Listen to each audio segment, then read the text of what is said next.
In our crowd out here to the Education Committee.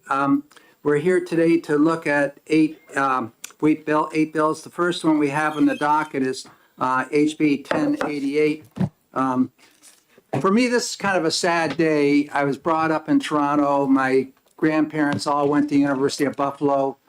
I was born in Niagara Falls, New York, and the Bills got beat. And, you know, so... And in the last few seconds on a field goal, missed to the right. I just couldn't believe it. But so how did you get yourself to be able to come here today? Well, it's been a tragedy all along. Green Bay got beat too, so I lost out on that one. And although we all ought to be watching Detroit, they're a strong, powerful little team there, so with young people, so hopefully.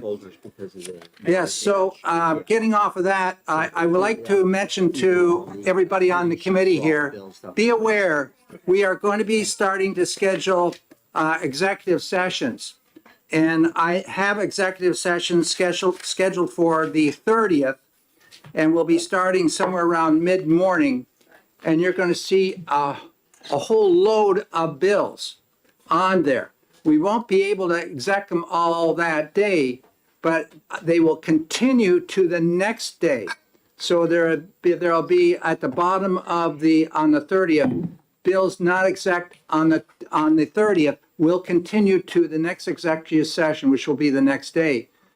So if you only see one bill on the next day in the calendar, that's because all that other stuff we didn't do on the previous day will be in that calendar. It just saves our clerk down the hallway from having to put all this stuff into both calendars. This has been done many, many times before. It's a practice. So be looking at execing on the 30th and the 31st. I haven't set that yet. And so when we're execing, we usually put some time in the front side, those for caucuses. And we'll probably have that occur then as well. So with that, I'd like to go on to 1088. 1088 is a bill enabling schools to maintain a supply of epinephrine auto injectors, and I'd like to recognize Representative Nelson to present the bill. Welcome.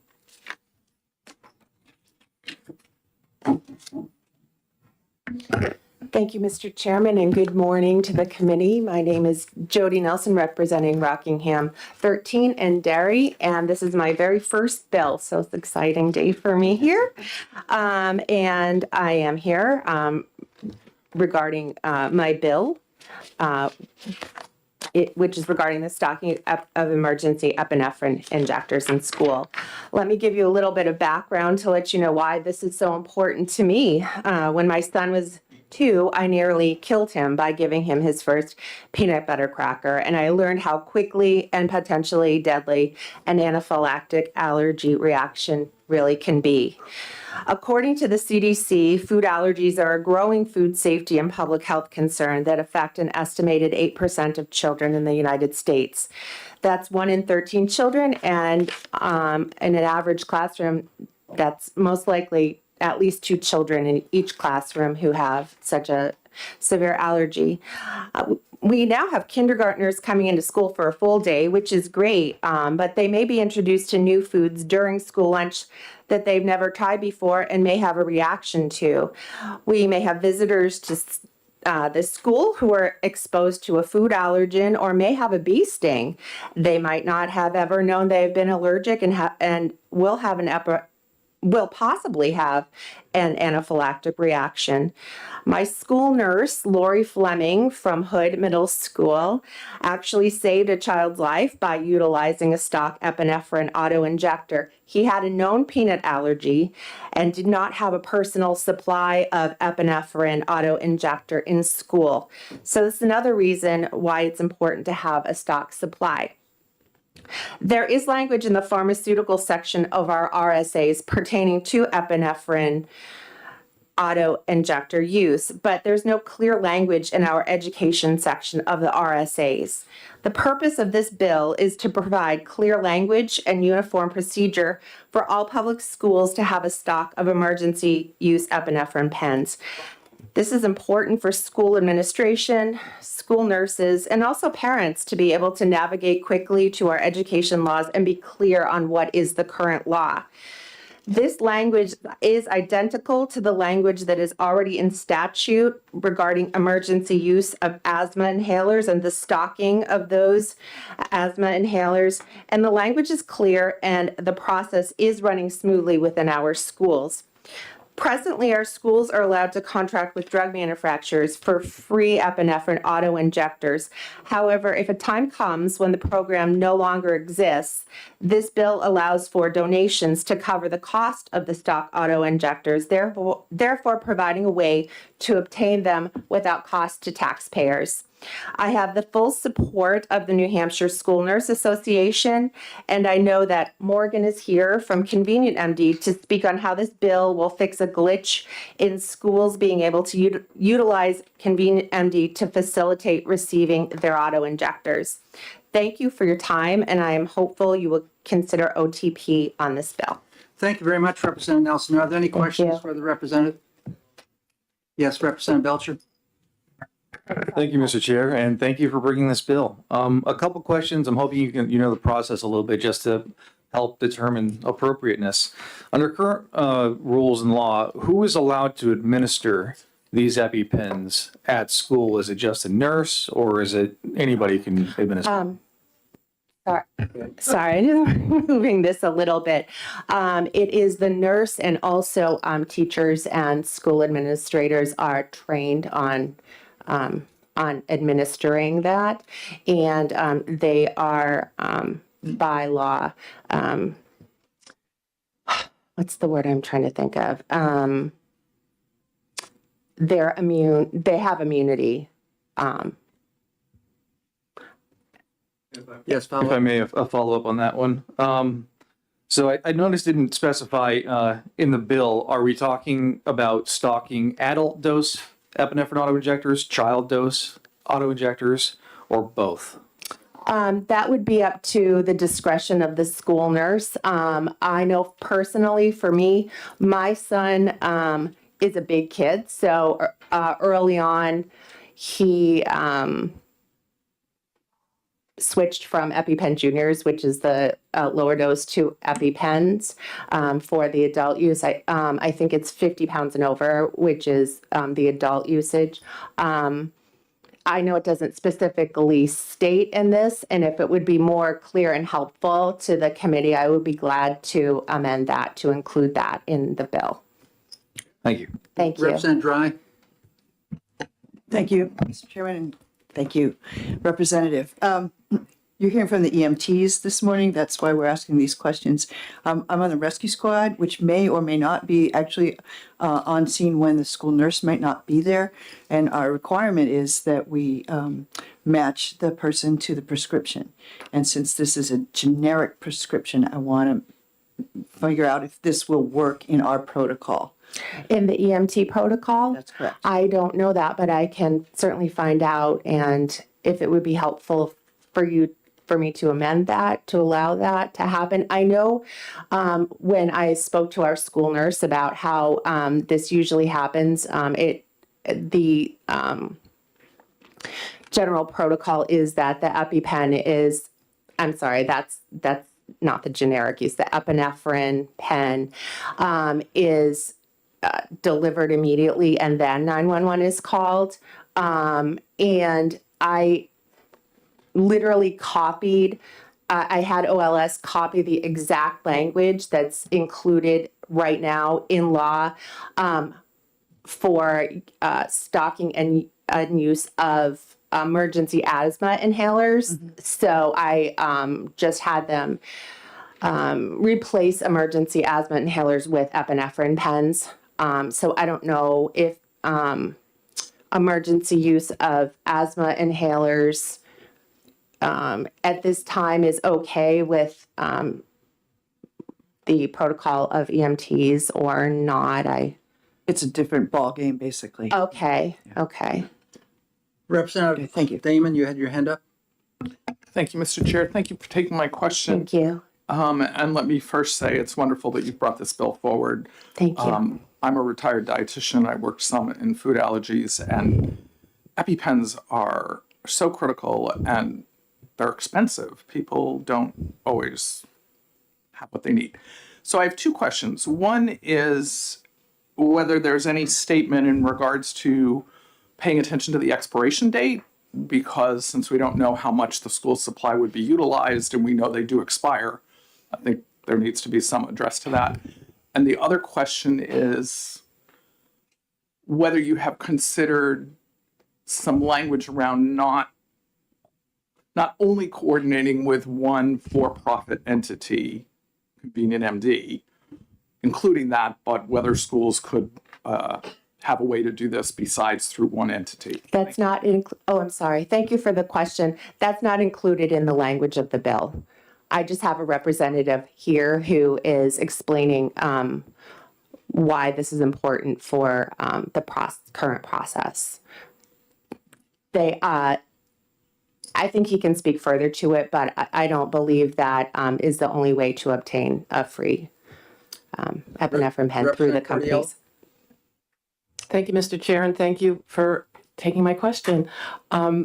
So this is permissive language. It's may, it allows the school. And I'm just wondering if you had considered at all, because of the severity of the problem, as you're describing it, had you considered requiring, like, why did you choose for it to be like allowing rather than some people might think that requiring this would be a good idea? Just your thoughts on that. Thank you for your question. I agree with you. I thought that it might be problematic in the sense that if there was ever an occasion where the free program would not be available, then would it be an unfunded mandate? Further questions? Yes, Representative Tanner? Thank you. I was a teacher of physical education, and so bee stings were a big thing for me. And at the time, of course, I taught in the dark ages, but at the time, we were on the same protocol as the EMTs, that if the EpiPen did not have the student's name on it, then we weren't technically allowed to give it to us. And I know the nurse and I struggled because we were like 10 minutes away from an ambulance showing up or an EMT showing up, whether we would put our licenses on the line to save a kid, because it's so critical. And we did have, over my years of teaching, several instances where the EpiPen saved a life. So I'm very happy you brought this bill forward. I think it just needs clarification, not only for the EMTs, but for the teachers who are trained. I was a first responder, so I was trained in its use. But even at that time, I couldn't give it. And I worked at a high school where we constantly told the kids to bring in their EpiPens, and constantly they forgot or didn't want to. So I think, an amendment like that, I'd be willing to work with Representative Dry if you want to, and to the bill, and see if we can put that in. Thank you. I Further really further appreciate it. questions? Yes, Representative Hall? Thank you, Mr. Chair, and thank you for bringing this forward and taking my question. So I also, as an educator, 40 years, got trained in this using oranges and whatever, and I prayed I would never have to use one, and I didn't, thank God. But my question is there any danger in giving a person, using this on someone that didn't really need it? I have never heard of a danger in, I'm not a medical person or provider. In my research, I never have read that that there was any dangerous complications that occurred with somebody who are you talking about like accidentally No, like injecting somebody? if I am thinking the kid's having an allergy, but maybe they're not. And if the child has its own pen, then it's probably pretty safe. But let's say you've got a kid, and let's say I've got one of these that doesn't have a name attached to it, and I'm thinking there's a food allergy issue, but there isn't, and I use the pen. on a person that's not really what the problem was. Well, I'm curious. again, I'm not a medical professional, but I have not heard of that or read of that. I have actually spoken and know friends of mine who, in trying to administer this to their child, they accidentally poke their finger and they're fine. So, Further questions from the committee? Yes, Representative Belcher. Thank you. And that was an excellent question. I'd like to follow up just a little bit on that. You're not going to find many people who like epinephrine autoinjectors more than me. In my time as a paramedic, I used Epi a lot, and I personally had my own life saved by it. But at the same time, going back to the last question we heard, when we're talking about administering to a student who is not a known allergy, so you're connecting the prescription to a known allergy, you are introducing a bit of sort of diagnostics into this process. And so these are not non-zero risk. So if they're administered incorrectly, if you happen to hit the artery, there's a good chance of arteriospasm. You risk possibly even losing the limb. If you introduce it to a vein or an artery, you get a big shot of epi straight to your heart. If there's an unknown heart thing going on at some history there that isn't known, or perhaps is known, you risk entering into an arrhythmia, possibly cardiac arrest. So knowing that, is there concern with people who are not trained in diagnostics? A nurse would certainly be trained in this, but I'm more concerned about just teachers possibly introducing this unnecessarily. thank you for your question. This is already in statute. In the pharmaceutical section, this is already happening in the schools. So I don't know that I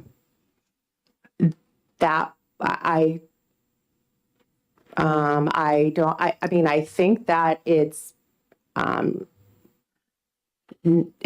not a I don't know. I don't know how to answer your question exactly, other than it's in statute and it's already in practice, and I have not heard of any complications with that. Oh, thank you. Are there further questions from the committee? Not seeing any. Thank you very much. Thank you. Morgan Frostino? You were here real early today. Yeah, thank you. Thank you, everyone, for taking the time to listen to my input on this bill. So I'm from. Can you just introduce yourself? Oh, yep. My name is Morgan. I'm from Convenient MD. We are a healthcare company. We're based in Portsmouth. We have 14 urgent care locations throughout the state, as well as a primary care office. And one of the ways that we try to give back to our communities is through our School Nurse Partnership Program. Through this program, one of the free resources that we provide to schools is we help them obtain stock medications. A very common request from schools is for help utilizing the EpiPen for Schools program. This is a national program that donates 2 twin packs of EpiPens per school per calendar year. And so we help these schools by writing the prescription, which is required to obtain the devices. We place the order, and then currently the way that the law is written in New Hampshire, it must, in conjunction with the policy of the facilitator of the program, it must come to the prescriber to then dispense to the school. And so that creates some inefficiency. Or let me back up. I had looked into why this might be the case in New Hampshire because we also have clinics in Maine and Massachusetts, and I learned that most states in the country the EpiPens go directly to the schools, but the way, after inquiring with the Board of Pharmacy, I submitted a request for declaratory ruling. Essentially, what they informed me was the way the current law is written is that because this facilitator is licensed as a wholesaler, wholesalers are only permitted to sell directly to schools. It does not have any, the language is specific in that it only permits the sale. And because these EpiPens are being donated to the schools, it would prohibit the school from working directly with the facilitator of the program, BioRidge Pharma. So I did. I know I'm getting ahead of myself. There should be copies of the summary in front of all of you if you want to follow along. So essentially, what this would do is this would make it easier for schools to obtain the EpiPens because it could get shipped directly to the school. Currently, when it gets shipped to the clinic, it requires that our clinic staff receive and manage and communicate to the school nurse when the EpiPens are there. You know, occasionally things get misplaced, and sometimes there's a little bit of panic because, as we discussed earlier, EpiPens are very expensive, and so these are donated EpiPens. So, I mean, we always manage to get the devices to the school nurse, but.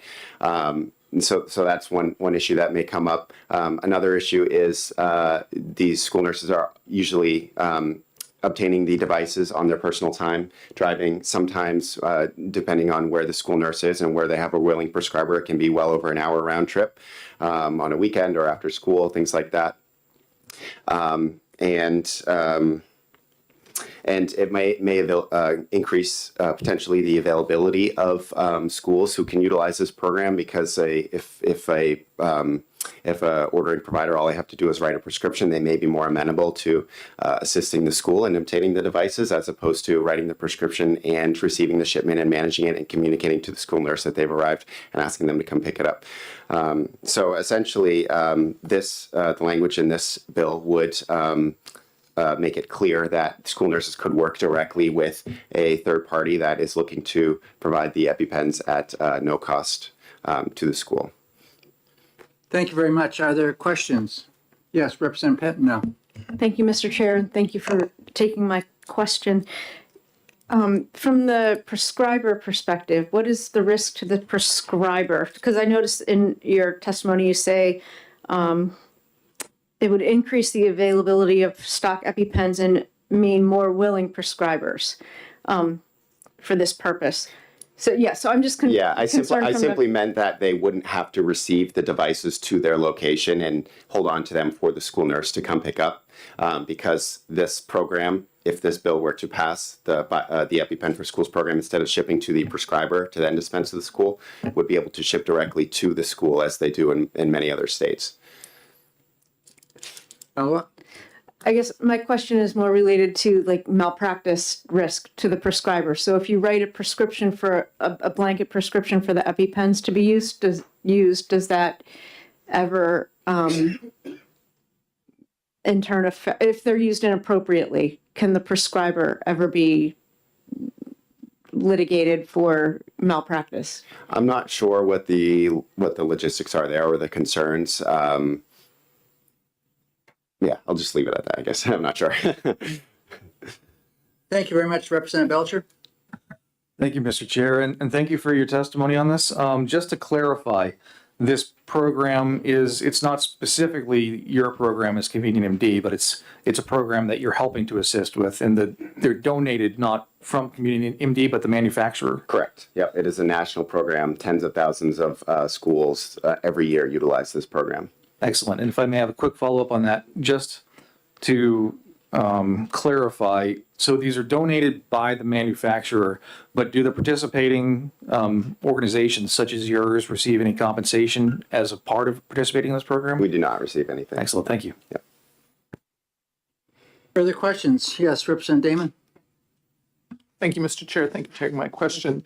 Just to clarify, so your program is with the branded EpiPens, not generic? No, our program, our school nurse partnership program, is we help school nurses with a variety of things for free. It's just a way to build goodwill and give back to the community and promote health. If a school nurse requests our help in utilizing this national program, this National EpiPen for Schools program, that's the school nurse making the request to obtain the EpiPen, and we simply help them obtain it by writing the prescription and receiving the delivery of the devices. Oh. So do you have capacity to help school nurses get generic ones as opposed to branded? Absolutely. We could certainly write a prescription. It would just require them to obtain them some other way, whether that would be trying to obtain them from a pharmacy or an online vendor or something like that. We certainly could. It's just that because this is the free donation program, this is the lion's share of the requests for epinephrine devices that we get. Thank you. Representative Dry. Thank you, Mr. Chairman, and thank you for taking my question. Can you shed any light on helping others, the people other than the school nurse who might be in a position to give this shot to match the prescription to the patient? My understanding is that the Board of Pharmacy has said that these should be written in the name of a school for emergency use. So unfortunately, I don't know what the specifics are in terms of the training for administrators and teachers. Okay, thank you. Yeah, Any further questions? Thank you very much. thank you. I do not have any other pink cards for this bill 1088, so I'm closing the hearing. And we will, in a couple minutes, go into the next bill, which will be 1553.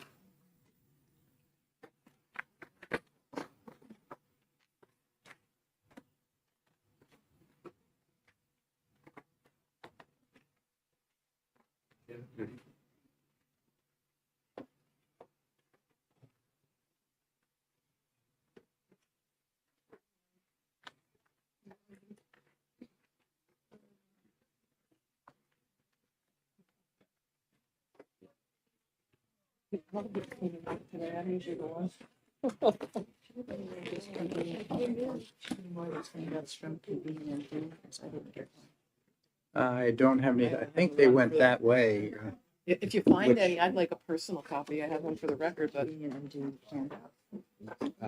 Yeah, you want to take mine? Do we have any left? Convenient. Hello. We can have some copies made, no problem.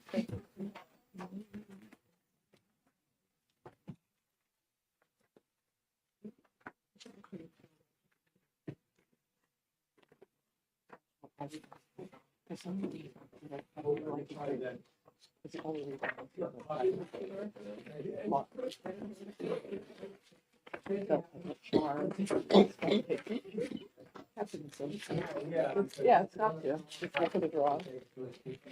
Oh, there's some places. Almost never does because. Oh, I know. The lights are packaged.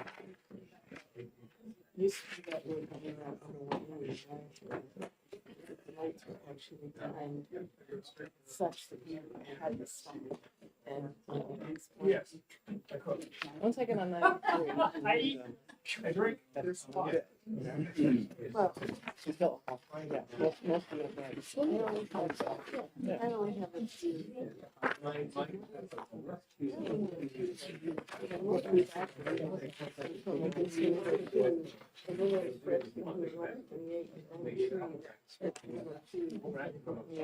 Some lights, but that's it. And then here, nothing. So that's it. Basically, we didn't stop. I never had time to take part. And then I usually, I like enjoys books. I'm not really a breakfast eater. But when I have to do this and focus. Okay, it is 9:30. We're ready to go ahead with the next hearing. The next hearing is on HB 1553. This is relative to establishing a pilot program under the Department of Education to offer spelling to communicate services to students with autism and aphasia. With that, I'd like to recognize the prime sponsor bill, Representative Jim Kofalt. Welcome to education. Thank you, Mr. Chairman, and thank you, members of the committee, for hearing my testimony on this bill. For the record, my name is Jim Kofalt. I represent the towns of Wilton, Temple, and New Ipswich, Hillsborough County, District 32. So I'd like to begin by just introducing what spelling to communicate is.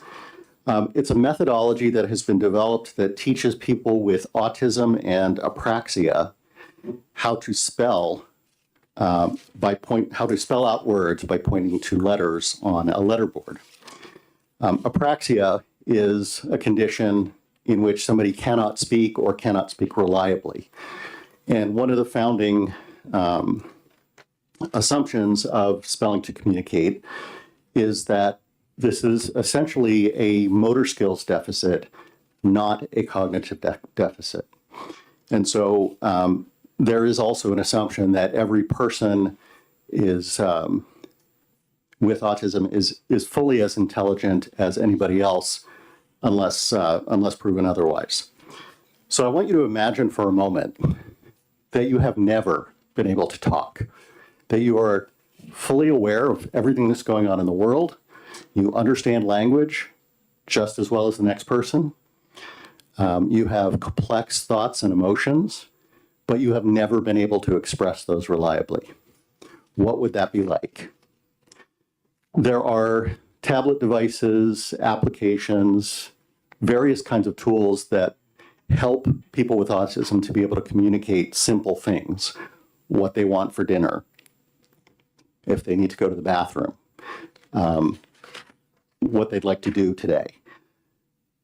But there's really nothing in those tools that enables somebody to communicate complex thoughts. The other challenge I think that a lot of people with autism run into is because they have a specific neurology, they often are not inclined to make eye contact. So people make this assumption that they're sort of off in their own world. Consequently, a lot of people look at people with autism and they think that there's a cognitive deficiency, when in fact, that turns out not to be true at all. Now I want you to imagine what it would be like if you've lived your entire life that way, and suddenly you break out of that prison. What would that be like?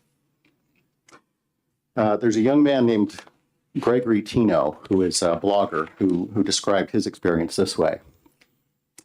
The year I started to live was 2017. The month was May. The time was the moment I learned to spell on the letterboard.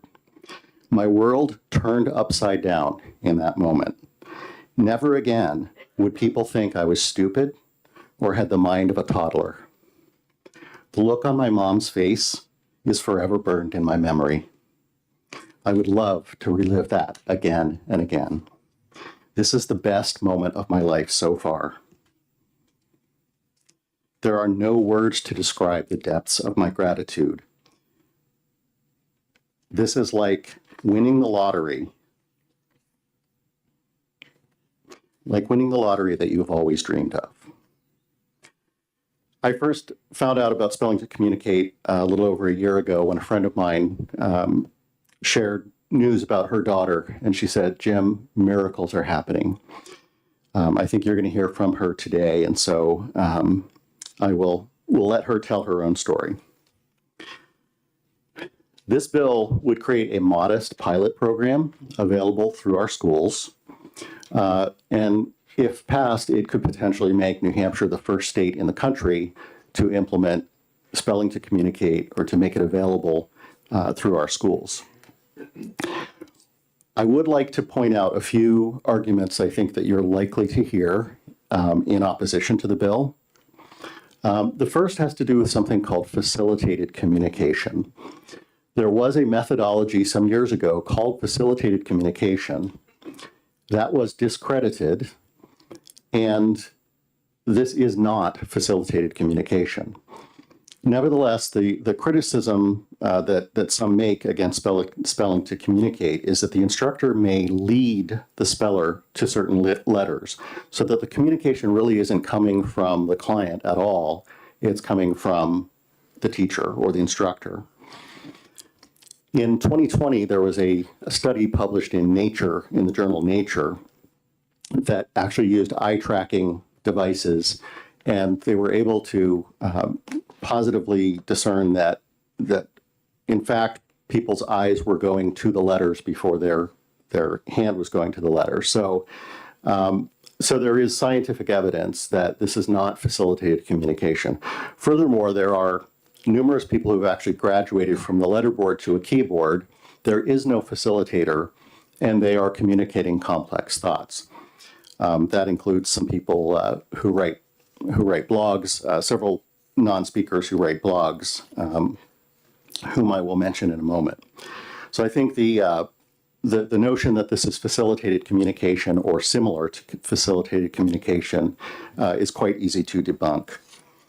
The second criticism is that there are no long-term expansive studies proving that spelling to communicate is effective. In fact, there are quite a few studies in process.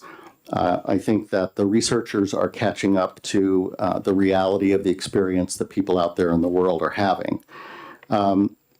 In order to do an expansive study, you would need an expansive population of people who've been through this program, and I would assert that New Hampshire could potentially be on the leading edge of that research. But the bottom line is that if you hear from the families of people who have been through this and whose lives have been changed by this, I believe that you'll come to the same conclusion I did, which is that we should be making this available now and letting people avail themselves of it.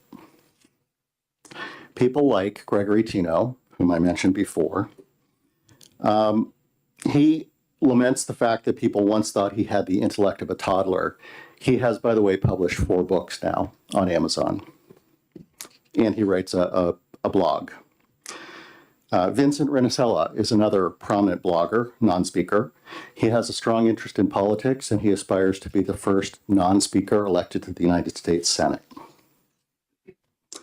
Elizabeth Bonker has never spoken, but she learned to communicate using a letterboard and now a tablet device. In 2022, she graduated as the valedictorian of Rollins College and was featured in People magazine.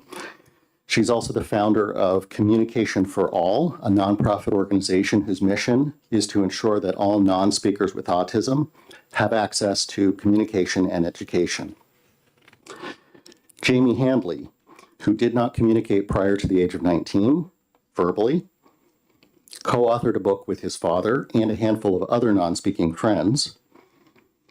And that book became the basis for the award-winning documentary Spellers, which I strongly encourage all of you to check out.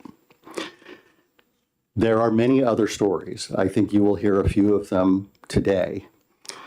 I want to strongly encourage you to pass this bill. I do want to mention that this was drafted very, very late in the process. In fact, I submitted the LSR and it was not on the list of LSRs, so it fell through the cracks.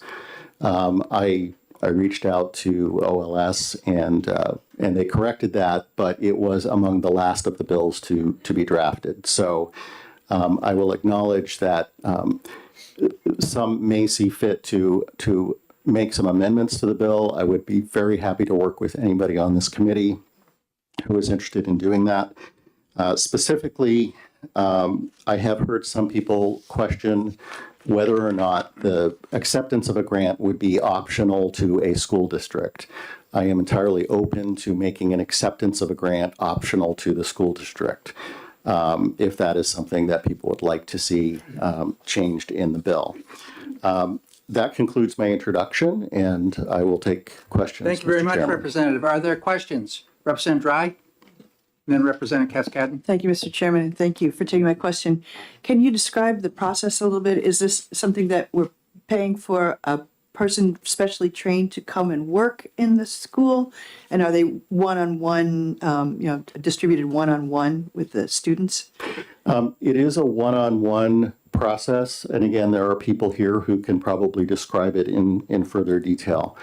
It takes some time for someone to, let's say, come up to speed or open up as they describe it. So there's a very specific methodology around sort of getting them from 0 to 30, and then eventually moving on from there. It's also a lot of hard work. I've seen spellers who are answering Q&A sessions, and it can be a fairly exhausting process. So it's a long process, and I believe there are also videos out. There are quite a few videos out on YouTube, some of which I think people in this room will probably share with the committee as well, that can enable you to actually see what that process looks like. Well, okay, quickly follow up, because then I want to get to there's a number of questions we have here. Practitioner would stay with that student, so every school would have to have a different person? No. Thank you. The idea would be that because there are a few practitioners in New Hampshire that I'm aware of, there are some in surrounding states as well. Generally, the activity could take place at a school, or really anywhere else. But no, it would not be that person would not be a sort of resident at the school. Thank you. Representative Cascadden? Thank you, Mr. Chair, and thank you for taking my question. Has this program been vetted by the American Speech Language Hearing Association? The American Speech Language Hearing Association generally is opposed to Spelling to Communicate because they raise the concern of facilitated communication. Again, I believe that concern is easily debunked. And I would also underscore that this program would not take away from any other program out there. This would be a net new money. It's a very modest start. It's a pilot program. And if you read the very end of the bill, as a pilot program, it is repealed automatically after 3 years. Representative Mylan? Representative Belcher? Thank you, Mr. Chair, and thank you for bringing this bill. To follow up on Rep. Cascadden's question, I'm looking at the ASHA website. Vehemently, they warn against this practice, and I've looked into this to understand why. And they offer a number of rationale, some of which may be reasonable, but the primary rationale they offer for being against this is that they consider communication to be an individual human right. And they believe that by using an aid to assist somebody, you are actually depriving the child of his or her autonomy. But wouldn't it be true that if this works, it would be better to communicate with the help of an aid than to not be able to communicate at all? I'm going to say that I have heard stories from family members, parents in particular, whose adult children with autism, they basically have lived in this fear, what's going to happen to my son or daughter when I'm gone? And for the first time, they feel like their son or daughter is fully able to communicate and that they will be okay.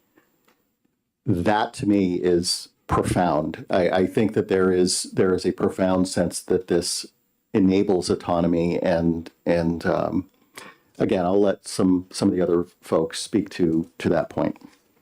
Thank you. Representative Damon? Thank you, Mr. Chair. Thank you for bringing this forward and taking my question. Could you speak to us about how someone becomes a certified S2C practitioner? I can try, but again, my knowledge of it is not going to be as detailed as some of the other people in the room. There is an application process, and I believe the cost is around $3,000 to become certified. And I believe that the on-site training, I believe that there's on-site training in Atlanta is where that takes place. I may be mistaken about that. There is also a coaching process. Generally, when someone is a new practitioner, there's a mentoring process that follows that, and often includes, let's say, a kind of co-teaching relationship with someone else who is more experienced in the methodology. Thank you. Further questions? Yes. Representative Cordelli? Thank you, Representative Kofalt. I think, as you pointed out, there is some controversy about this method, and I think when you talk about facilitated communication, I've also seen it referred to as rapid response method or rapid prompting method, which is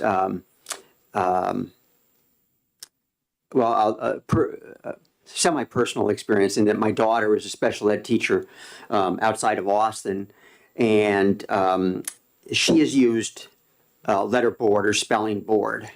However, her students are not functionally able to use it. There was also a lady in Austin who uses this facilitated communication and is convinced people that anyone can learn to communicate using this method, but only she can use this method. She's the only one who knows how to use this method. So I've also read that there is one study, which is maybe the study that you're referring to. I'm just curious about other studies that show that this method is not, there's no facilitator bias in the method, that the student can actually do this themselves. Are there other studies besides that one that you mentioned? I'll let people who follow me answer that. As regarding facilitated communication, I'll say that if you watch some of the YouTube videos of people who are very early in the process, you will see a coach patiently working with them, kind of knowing what it is that they're going to spell. If you see people who have graduated to higher levels and are further along with the process, you will see them sitting at a computer keyboard tapping out answers to questions where there is no facilitator sitting next to them or prompting them in any way whatsoever. So I think it's fairly obvious just by observation. But again, I will let others answer the question of formal studies in further You have detail. one quick follow-up. Yes. One question on the bill language itself. There is an appropriation for $125,000, but you're also making non-public schools available for grants from this appropriation. Is that correct? And your reasoning for including non-public schools? Because I don't think it should be limited. So I wanted to make it available to as many people as possible. One of the people in the room today who's going to be testifying is a homeschooler. So they're currently private paying for it. It's kind of a heavy lift. It's not a lot of money, but for somebody who's on a very tight budget trying to look after her adult daughter, it's not easy. So yes, I wanted to make it available to as wide a group as possible. Are there further questions? Representative Damon. Thank you. Do you have any information on how many students would be likely to be eligible for this program? I don't, unfortunately, no. Further questions? Representative Paterno. Thank you, Mr. Chair, and thank you for taking my question. My original question was how many students in the state might be eligible for a program like that, but that's not the question I'm going to ask after listening to Representative Cordelli's question. As he was speaking, I was thinking about a great example we have of someone who possibly became very successful as a result of facilitated communication, and that made me think of Helen Keller and the assistance she had with Anne Sullivan. And would you agree that maybe this might be a new breakthrough in teaching people how to communicate? She certainly had to be facilitated in order to become a very successful author and leader in our country.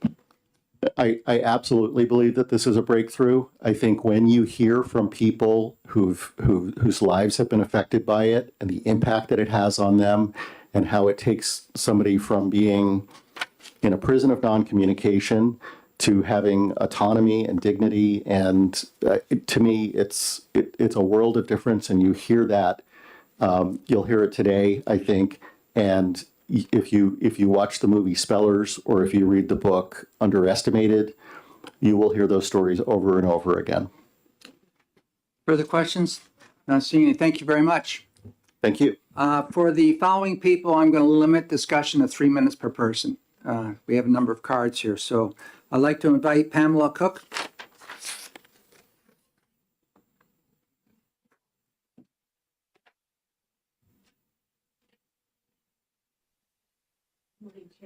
Good morning.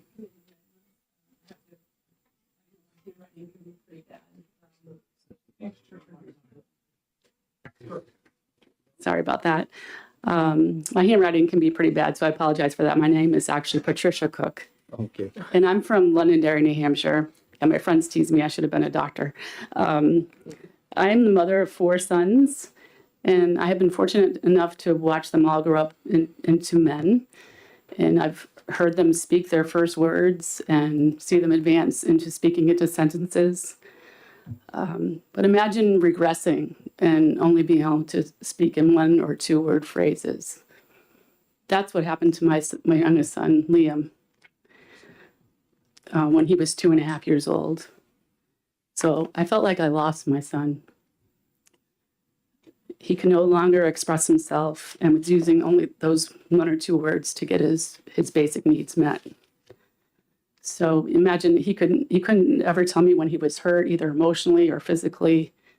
And he did get sick, numerous times when he was young. He got strep throat a number of times and could never tell me that he was hurting, but I would end up getting the strep throat. And then we would know that Liam had strep throat and we would get him tested, and it was always him. It was none of the other boys. It was always Liam, because the other ones obviously could tell me if they were sick. He broke his arm. We didn't know till the next day when it all swelled up, because initially right after the injury, he had his uncle fall on top of him, actually. We didn't realize it was broken. He ended up in the hospital twice in 4th grade. Because he stopped eating and drinking. And, I had a fight with the doctors at Elliott Hospital to get him admitted and treated because they felt it was all behavioral. He ended up being severely constipated. The doctor said there was absolutely no more room for food to go into his intestines. So they could have burst and all that bacteria would have ended up in his bloodstream. So he could have died, all because he couldn't tell us what was going on with his body. Liam's now 19 years old. He was diagnosed with autism and intellectual disability when he was 5 years old. I never really believed the latter because I always felt he was intelligent, just that he just couldn't get it out. He didn't have the speech to do that. He has been in speech therapy, standard traditional speech therapy, since he was 3 years old. He's had it in school. He has a private speech therapist, so he has it multiple times a week. He's been evaluated at Boston Children's Hospital Autism Language Program, and his language is only increased minimally. He uses the same phrases daily. There's rote phrases like, you ask him a question, it's, I don't know. When he sees me, the first thing he says to me is, what are you making for dinner? This could be at 8 o'clock in the morning. Okay. But, he found the Spellers program in May. We've been doing it. And now I feel like I'm getting my son back. I can hear him again. He was able to tell me in a Christmas card that this has been the best year of his life. He was able to tell us, he's able to demonstrate his intelligence. He told us that trisomy 21 is commonly known as Down syndrome. When asked for an antonym for virtuous, he spelled out the word malevolent. Your time is up. Oh, I'm sorry. Yeah. So I asked for you to support this bill of 1553 to give him, people like him, their voices, and for them to be able to access class, education that's at their level of intelligence. Are you willing to take any questions? Sure. Are there questions from the committee? One, Representative Woodcock. Thank you, Chairman. Good morning. Thank you for Good morning. being here. I appreciate Thank you. it. Can you tell me how long your son's been involved in the program? He just started in the end of May of this year, of 2023. And you're thinking about that, his success so far? Oh, yes, I see it. Every session, he blows my mind with what he knows and Great. Hey, thank you so much. Appreciate it. Thank you. Chairman Ladd. Are there further questions? Thank you very much. Thank you. I appreciate you listening. You're welcome. Karen Rosenberg.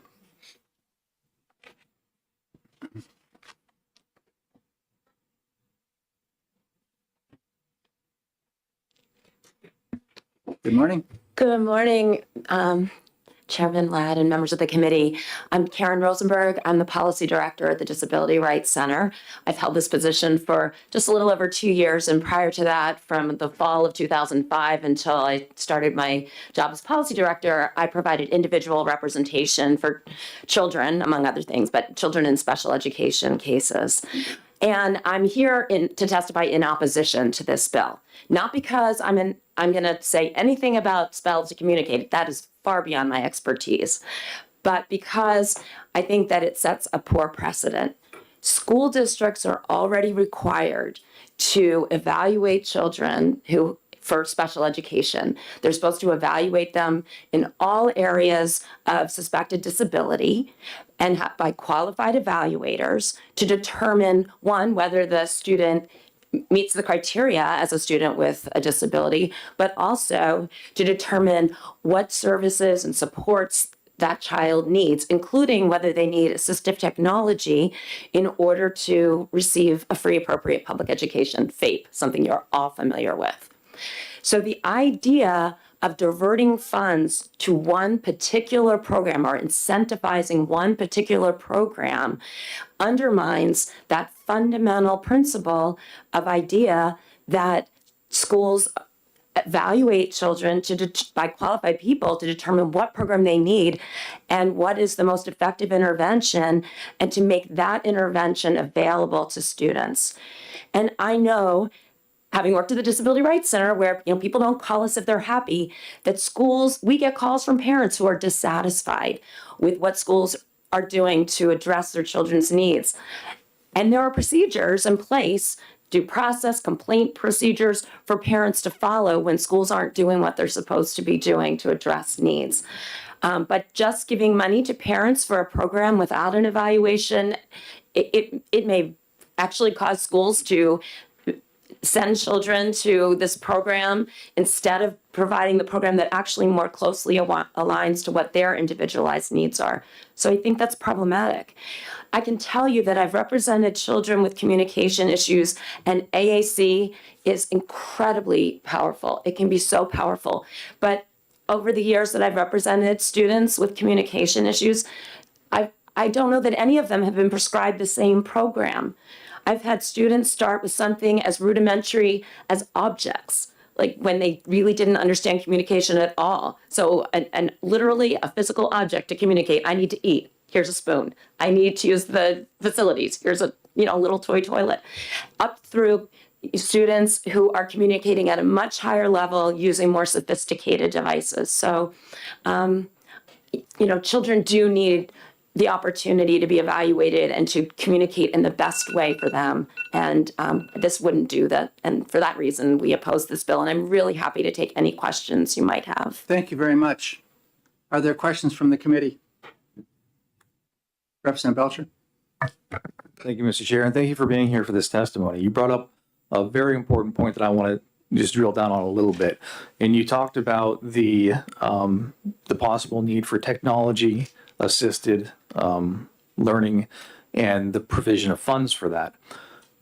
But in this program, an aide holding a board, that doesn't seem like a technology to me. So would that be available to be funded under current law on this, or would that not be?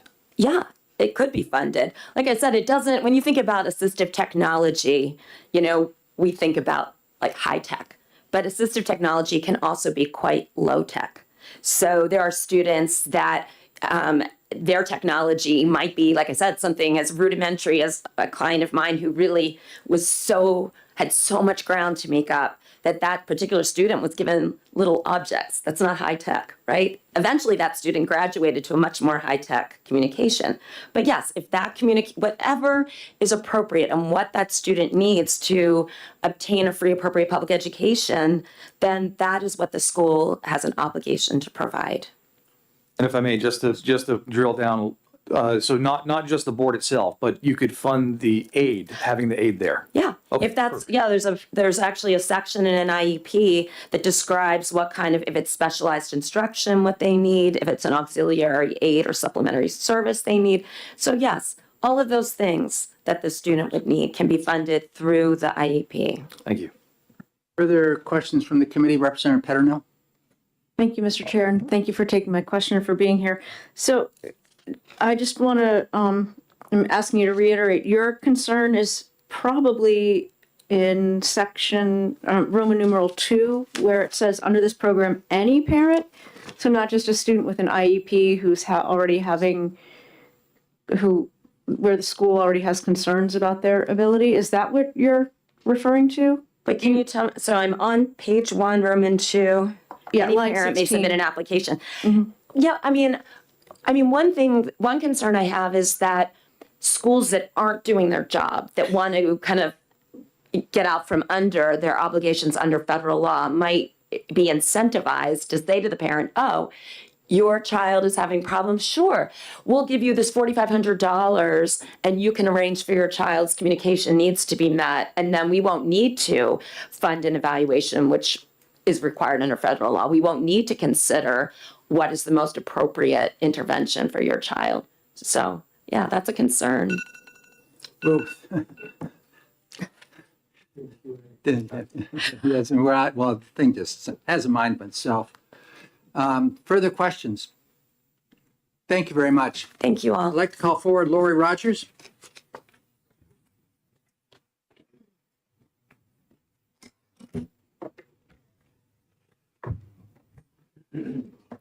Thank you, Chairman.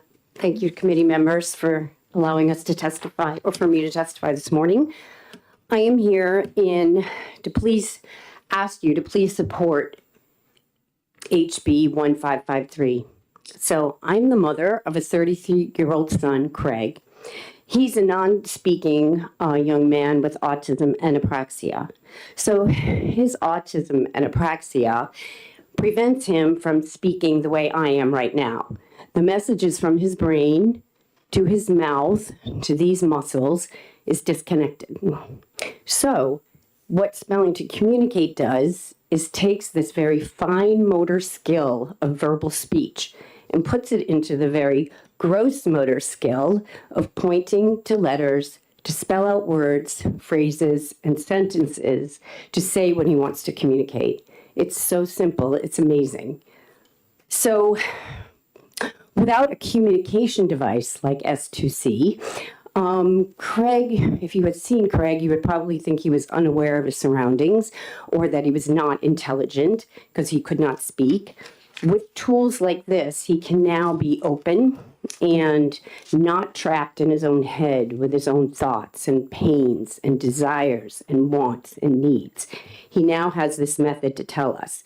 And I'm going to share with you two major ways it has impacted his life and our lives. The first one is health and well-being.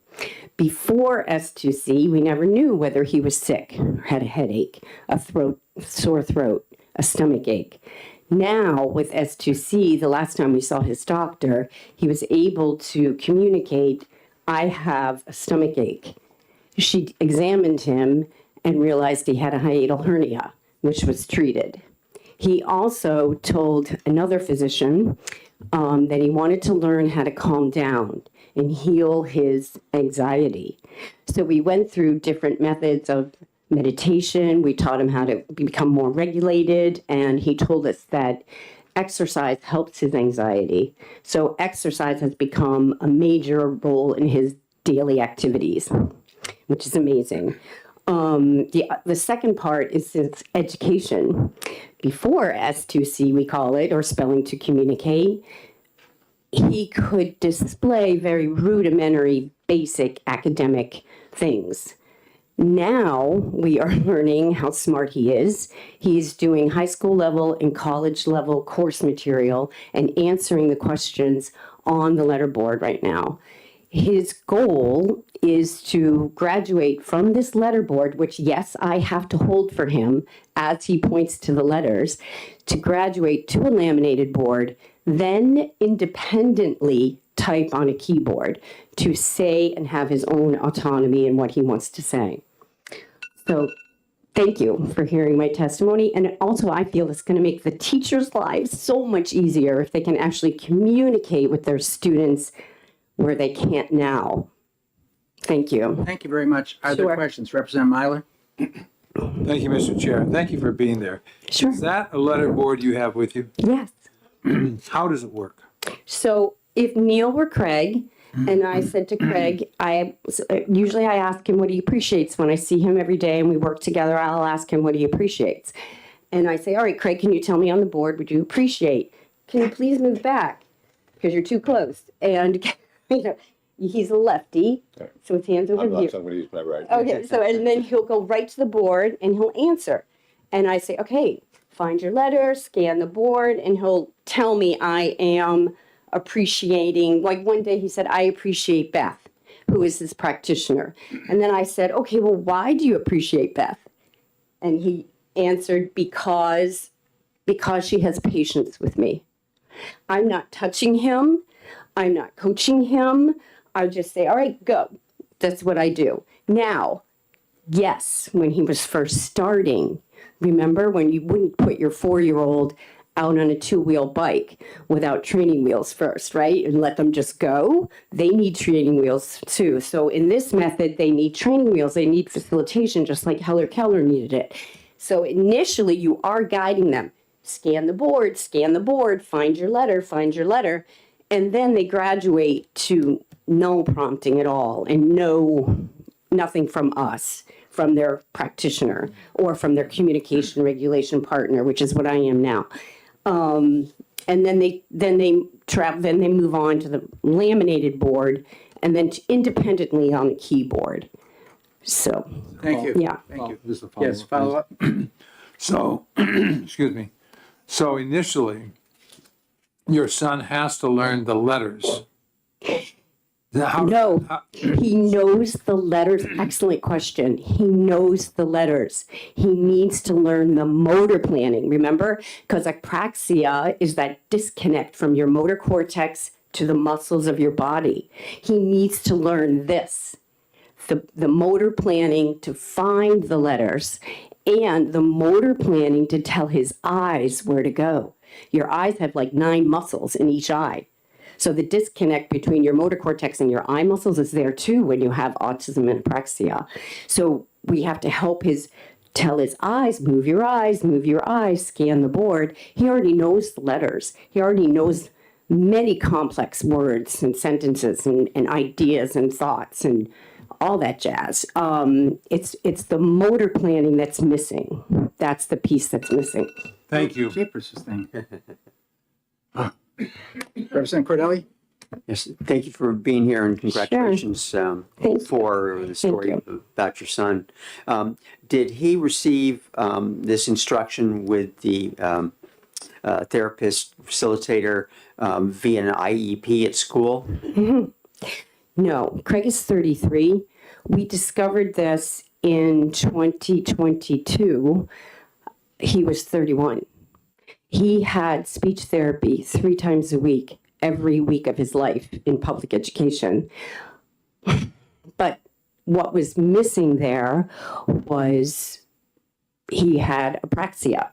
So no one was working on that disconnect of his brain to his body. And they expected him to verbally speak, which he could not do. Or they were teaching him to point to things on a laminated visual board, right? So on a laminated visual board, you might have 20 choices of things you want. What if you didn't want any of those 20 choices? So, there were foods or activities or what have you. But let's say he wanted to go run intervals at the Y. That wasn't a choice on the board. So you're very limited in what you can choose when you have a laminated picture board, let's say, or an iPad with maybe 30 pictures on it. What if you don't want any of those 30 things? So this gives him the opportunity to really express it. With 26 letters, you can say anything in the world that you want. And oh, by the way, he knows Spanish, so he does it in Spanish too. I have no idea how, but yeah. Thank you. Sure. Further questions? Representative Woodcock? Good morning. Thank you so much Sure. for being here. I'm assuming based on your dialogue that you have been the trainer, for your son? Oh, I wish. No. His trainer, his practitioner is a woman in New Hampshire. Her name is Beth Freed. She is a trained through i-asc.org, trained practitioner. She works with Craig, but she also trained me how to do this.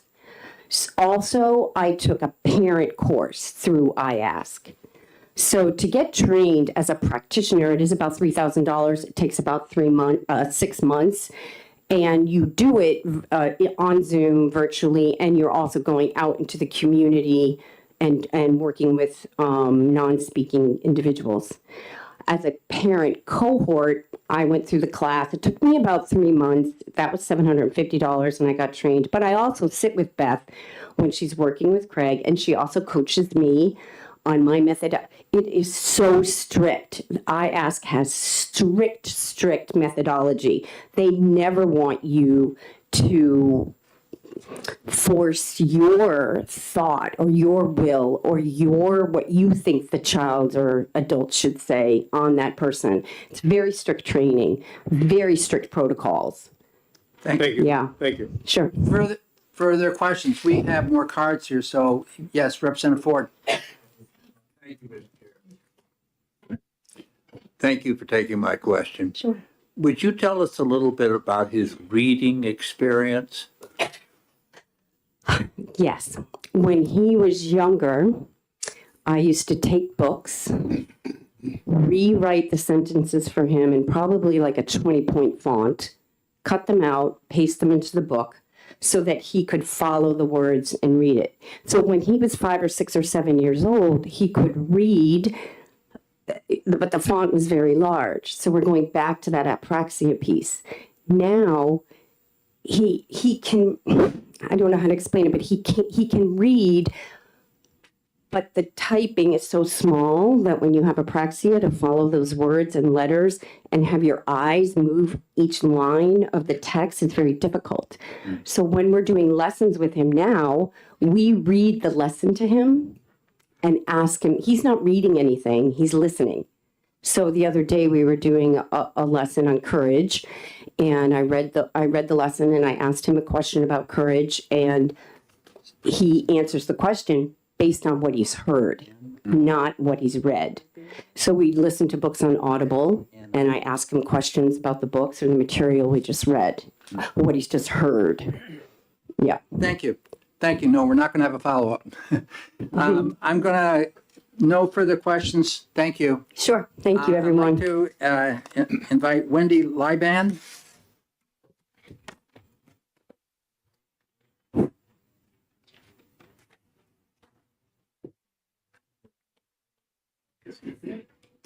Hello. Thank you for having me, Chairman Ladd and the rest of the group. I'm Wendy Librand. I'm a speech language pathologist in New Hampshire. I have been a speech language pathologist for 23 years, actually 24 years. I graduated from UNC in 2000 and became an AAC specialist. I was also the president of the North Carolina Speech Language Hearing Association, and I served on the Massachusetts Speech Language Hearing Board. I've also presented at ASHA in the past and at many state conventions. I'm here in opposition to this bill. This is based on pseudoscience. I know that previous people that have spoken have said it's not, but it does not allow independent communication from the person with the disability. All speech pathologists, hopefully, presume competence. And we also want independent ways for students to communicate. And as a speech pathologist that has worked in the schools my entire career, I've seen many failed attempts at that, well-meaning attempts. And then I've seen many, many very successful attempts. The original speaker, the first person that spoke, said that students could never speak in full languages, and that's not true. Augmentative and alternative communication systems, LAMP in particular, Toby Dynavox, TouchChat, there's many research articles, long-standing, that indicate that these are languages and can be used with independence to allow people to independently express various viewpoints, even though there is a limited icon set present. I'm happy to take any questions. Oh, wait, I want to say one more thing. ASHA rarely takes position statements, and it has a whole page, if you haven't looked at their website. ASHA warns against rapid prompting method or spelling to communicate. And there's a chart at the end about why it warns against it. And I'm happy to provide you this copy if you'd like. It's just the print off from the website. But it warns against it because it denies people their human right of independent communication. It always requires an aid for prompting, and prompts are not phased out. It does not align with existing research and longstanding knowledge about communication development and learning. It holds the potential for misappropriated messages and false claims of abuse.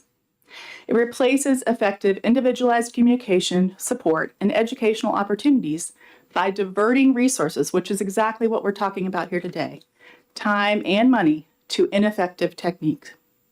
It gives false hope and promotes unsubstantiated claims of unlocking hidden talents. Now I'm done. Thank you very much. I do have a question for you. I have a daughter who is a speech pathologist with their C's, and she practices in Myrtle Beach.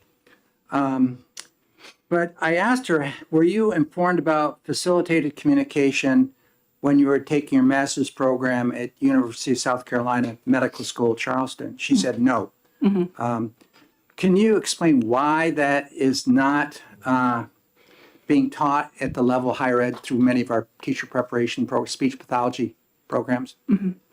Well, I can't speak to your daughter's experience. It should be being taught, but as you know, should and are different words. I went to UNC Chapel Hill and graduated in 2000, and it definitely was taught to me there. Okay. Previous to that, I went to UVA undergrad, which is an educational program, and majored in communication disorders. And it was also taught to me there that facilitated communication is pseudoscience because it requires another adult to prompt you. All this is not to say that alphabet boards are not assistive technology. They are. It's just that they need to be able to be used independently. So if they're mounted and the person is using their eye gaze or their pointer independently without somebody else touching them or prompting them, then that can be considered assistive technology. That's what the representative for disability rights was speaking about. Thank you. Further questions from the committee? Representative Belcher? Thank you, Mr. Chair. Thank you for being here for this testimony. I want to drill down a little bit on this concept of independent communication. And I want to do so by an analogy and asking you what you think of it. Let's say there's a bill and it's going to have an extreme impact on this one individual's life. And they want to be able to be here to testify for that bill, but they only speak Portuguese. Would it be more appropriate for them to come here and testify on that bill with the help of an interpreter to let us know what they're saying? Or would that be, under this value judgment, would that be a negative item because they themselves are not independently communicating to this committee? Well, I think the use of an interpreter for second language or a non-native English speaker is very different from the use of a facilitator. So an interpreter takes what you say and translates that, but you're saying the Portuguese speaker in this instance would be saying that independently. The interpreter wouldn't be saying, now I think you should say blank. So they're very different things. People can independently, even very young children, communicate using AAC and assistive technology without prompting from an adult. Do I mean to say that you never prompt people when they're learning? No, but you use aided language input, which is more of a demonstration of how to use a system. You would never expect an AAC user to learn to use an AAC system by just plopping it down in front of them and saying, now use it. But the way you do that is through demonstrating it on yours, and over time the person realizes, oh, this has power, it has communicative power. You're not manipulating their arms or doing those sorts of things. Thank you. Representative Damon? Thank you, Mr. Chair. Thank you for taking my question. I don't have any experience with this, so I'm trying to understand, in some of the cases presented, people who were 20 or 30 years nonverbal, apparently finding this helpful, and I am enough of a scientist to appreciate that anecdotal report is not data and science. But perhaps you could help us better understand if those folks had conventional speech therapy on an ongoing and what would seem to be comprehensive basis and didn't become able to communicate with that, why we wouldn't entertain this as like one of the tools in the toolbox. I think it's a slippery slope. Of course, you want hope for communication, and you always have presumed competence, which is exactly what the other people were saying. People, autistic individuals, people with apraxia of speech, you must presume competence because you don't know. There's no way to know their cognitive level. They cannot communicate. So both speech pathologists in more traditional AAC methods and in spelling to communicate presume competence is there. And there's no debate about whether or not letterboards can be used as assistive technology. Regarding having many years of speech therapy and it not working, I'm hesitant to speak to that because I don't know the particular case.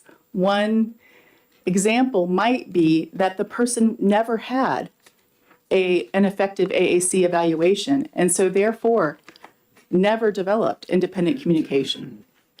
I would hate to think that's true, but and this is a guess because I don't know the exact case you're speaking about. I hope that answers your question.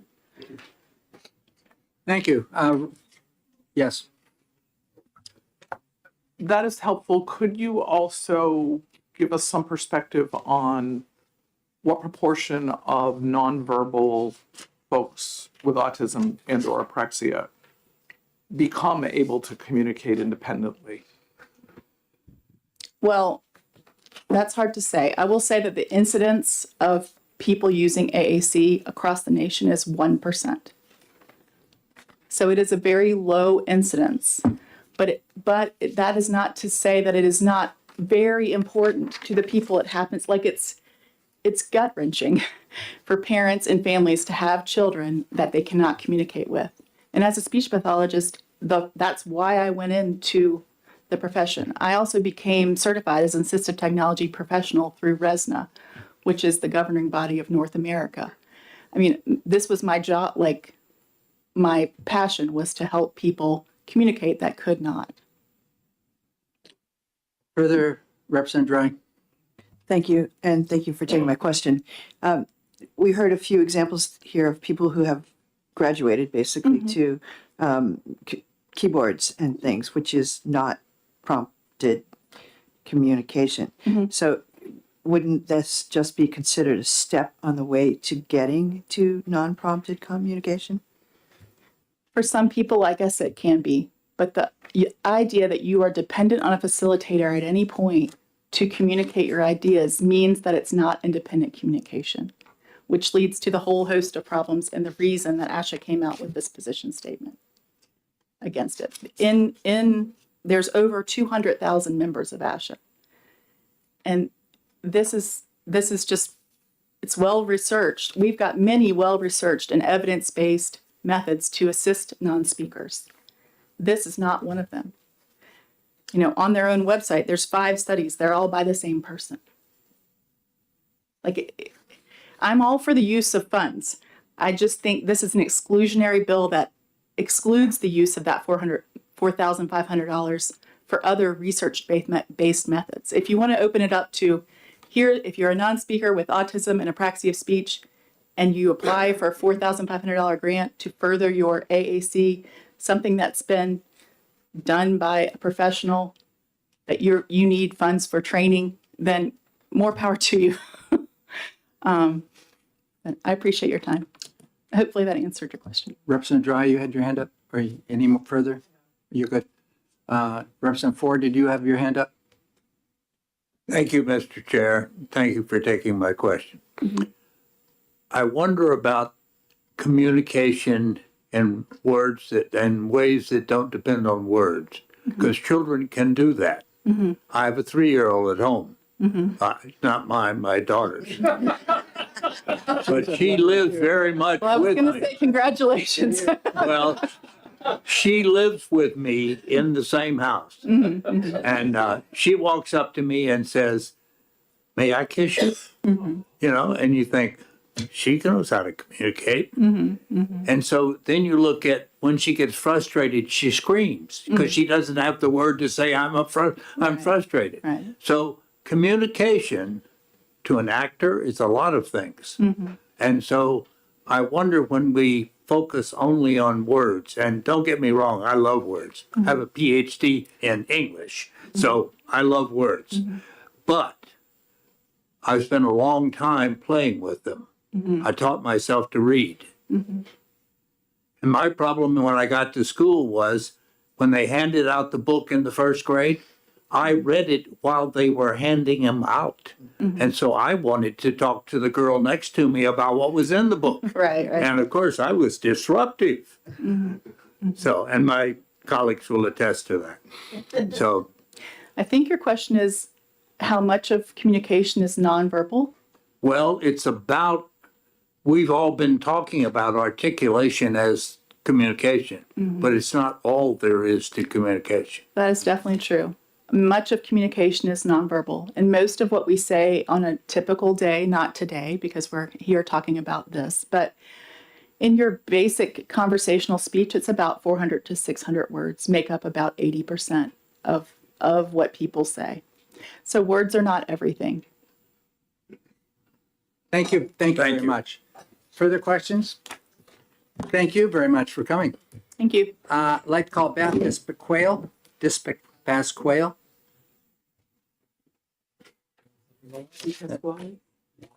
Pasquale, yeah. Di Pasquale. Yeah. That's what I was trying to say. Yeah. You'll know I'm Italian in a minute.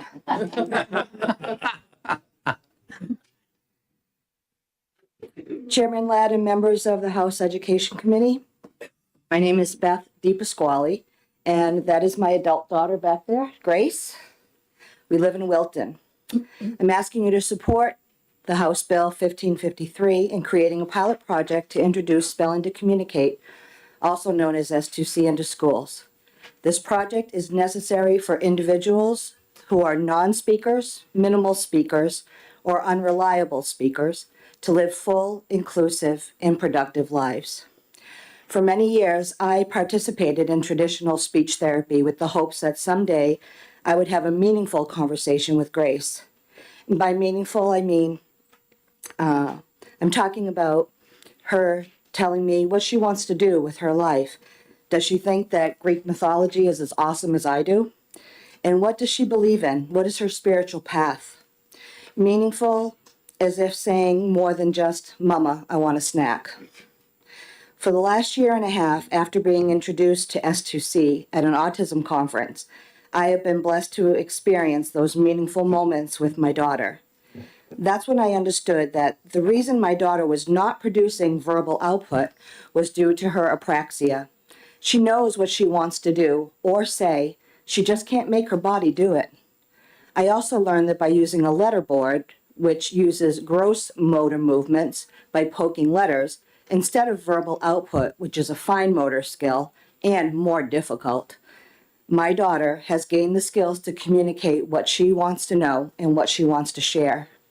I'll be honest, at first I was very skeptical, but once I started using it with my daughter, all that changed. Recently, Grace spelled in her to her S2C practitioner at a training session. Every time Mom is spelling, she thinks she has to be perfect. What you have suggested is going to help tremendously. It's amazing the wisdom in that statement. She knew that I was trying to be perfect. You see, the premise that motor planning differences could be at the root of non-speakers' communication difficulties are just beginning to be acknowledged. However, the research supporting that claim has been accruing for some time. When individuals with apraxia are taught the motor skills needed to organize their body's gross motor movements, they can and do show their intelligence.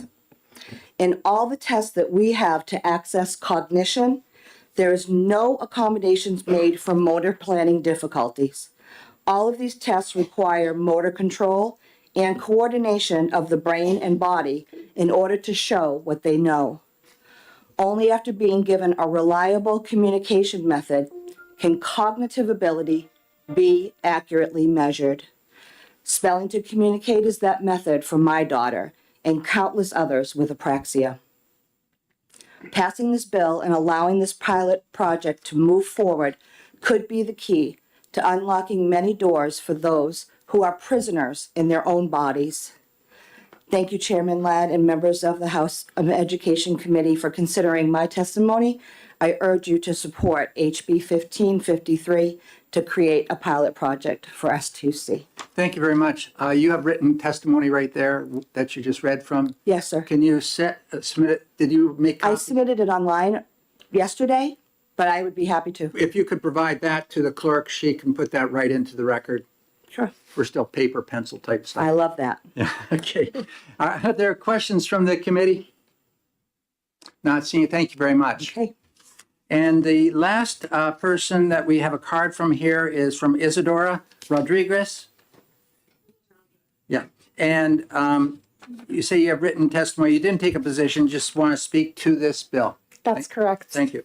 Good morning, representatives. My name is Isadora Rodriguez Legendre. I'm the Executive Director at the New Hampshire Council on Developmental Disabilities, and we are dedicated to advocacy, capacity building, and systems change work in New Hampshire that helps remove barriers and create opportunities for all individuals with intellectual and developmental disabilities. We are neutral on this bill. However, that being said, that is primarily because our membership drives our work. Our members are people with developmental disabilities, parents, guardians, and agencies dedicated with similar missions in supporting people with developmental disabilities. Because of the controversy and because of some of the testimony that you heard here today, our membership could not agree on a position. That being said, one of the guiding oppositions to this bill is that it's not an evidence-based practice. It's important to develop evidence in order to determine whether interventions are going to work, and pilot studies are a good way of doing that. Understanding that not every intervention is going to work for every individual, that communication is very personal and should be person-centered, and self-determination should be considered the primary focus. Having someone be able to communicate independently is the goal, always. So understanding that this intervention is something that some families or individuals may be willing to explore and some may not. It's important to develop an understanding about what the potential is for this intervention within the autism and apraxia communities. I'm happy to take questions. I have written testimony which kind of highlights some of the points that I've mentioned. Again, we're neutral on the bill, but we do believe that removing barriers and creating opportunities for individuals to communicate is a primary need, and we support the ability of individuals to explore any intervention that might help them do that. Thank you very much. Are there questions from the committee? Representative Belcher. Thank you, Mr. Chair, and thank you for your testimony and expertise on this. You brought up a point that autonomous communication is the goal. That's a very laudable goal. It's certainly the ideal.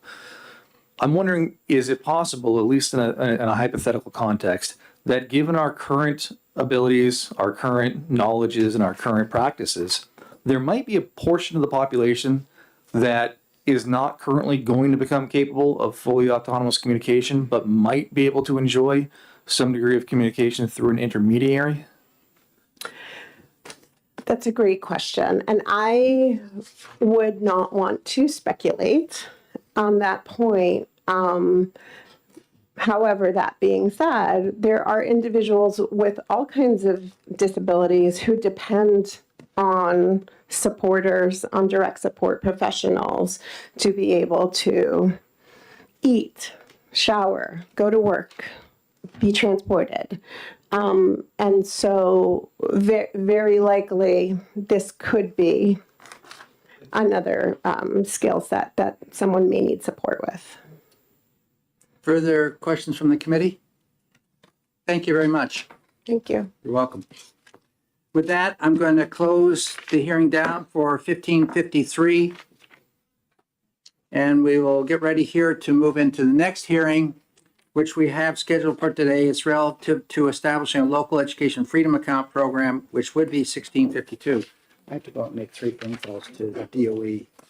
And so would you just take this one? It looks like we have Kevin doing this and Marjorie Porter wants to speak in opposition. Okay. So far. Yeah.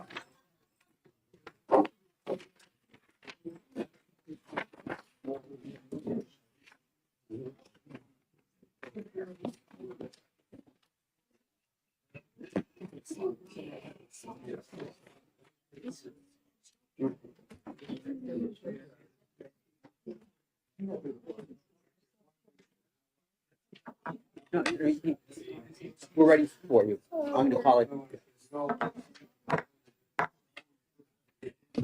Next on our agenda for this morning is House Bill 1652, relative to establishing a local education freedom account program. And we have the prime sponsor, Representative Verbal. Thank you. Now it's on. Yeah, there we go. Good morning, honorable colleagues. It's like deja vu all over again. I assume you all recognize this bill, as we had some fairly robust discussions about this a year ago, and unfortunately it was set upon the table, and it's something that I'm passionate enough about that I'm coming back for another bite of the apple. And so, since we've already had a lot of discussions about the workings of the bill, I'd like to tell you a little story about Deerfield. To maybe persuade some of you that have been reluctant to support this bill to maybe change your mind. I'm going to talk about a bunch of different schools. I'm not saying one school's better than the other. I'm not here to try to sift and sort. But I want to tell you a little history. Over 20 years ago, Deerfield had almost universal school choice. Wherever you wanted to send your kid, Deerfield School District would pay the tuition to send your child there. And at the time, New Hampshire had rapidly increasing student populations. And that meant there were fewer and fewer seats available in fewer and fewer schools. And it became problematic for Deerfield to ensure every student had a spot that would meet their needs. And so the solution 20 years ago for that problem was to enter into an exclusive, almost exclusive contract with Concord High School. They agreed to accept all of our students for a 10-year span at, I believe originally it was a 90% minimum. And that worked okay. It guaranteed a spot for every kid, and it certainly, met the bare minimum needs. After 10 years, it was time for Deerfield to reevaluate our situation. We looked at several high schools. We had parent groups. We had teacher groups. The school board did their work. And I think it's fairly well recognized that the parents wanted to go somewhere other than Concord. And there were other schools that could take all of our students. The school board, in its infinite wisdom, chose to renew a 10-year contract with Concord, largely driven by the fact that Concord got very competitive with its tuition rate because it knew it was potentially going to lose students. That 10-year contract, second 10-year contract, ends the end of June of this year. The 13-year exclusive contract with Concord was proposed by the school board and soundly defeated by the voters of Deerfield. Voters of Deerfield wanted school choice. An election was held, a new majority came in, they did their homework. And what they did is they negotiated with Concord High School and a bunch of other schools. Where they settled on was Concord High School, Co-Brown Northwood Academy, and Pembroke Academy. No minimums, no maximums, varying tuition rates. And this year's eighth graders, more than half chose Co-Brown. Little less than half chose Concord. As far as I know, last count, nobody chose Pembroke Academy for whatever reason, right? And so that's what's going to happen. There was a small number of students currently attending Concord High School that have chosen to transfer to Co-Brown next year now that that option is available. Those students, those families believe that Co-Brown is a better fit for their child's education. And it's fantastic that they have that opportunity. But wait, it gets better. We always say that we want all of our kids participating in the public education system of New Hampshire, right? I think we all more or less agree on that. We have students coming out of non-public school settings returning to the Deerfield public school system for high school starting next year. So why would that be? Why would you leave a private school? Why would you leave homeschool? Why would you leave some other setting to come back to the public school system? Well, I guess first you have to ask, why did they leave in the first place? They left in the first place because the school that was offered was not meeting their needs. And so they had to seek something else out. And so now we have more options in Deerfield, and we have students returning back to the public school system. That's a win-win. That's a win for everybody, in my opinion. Right? So is that the end-all be-all for Deerfield? No, I don't believe it is. I think there are probably families sending students to public school options in Deerfield that would probably prefer something else, but they can't afford it, or the school board didn't negotiate with that board, that other school. So it makes it difficult.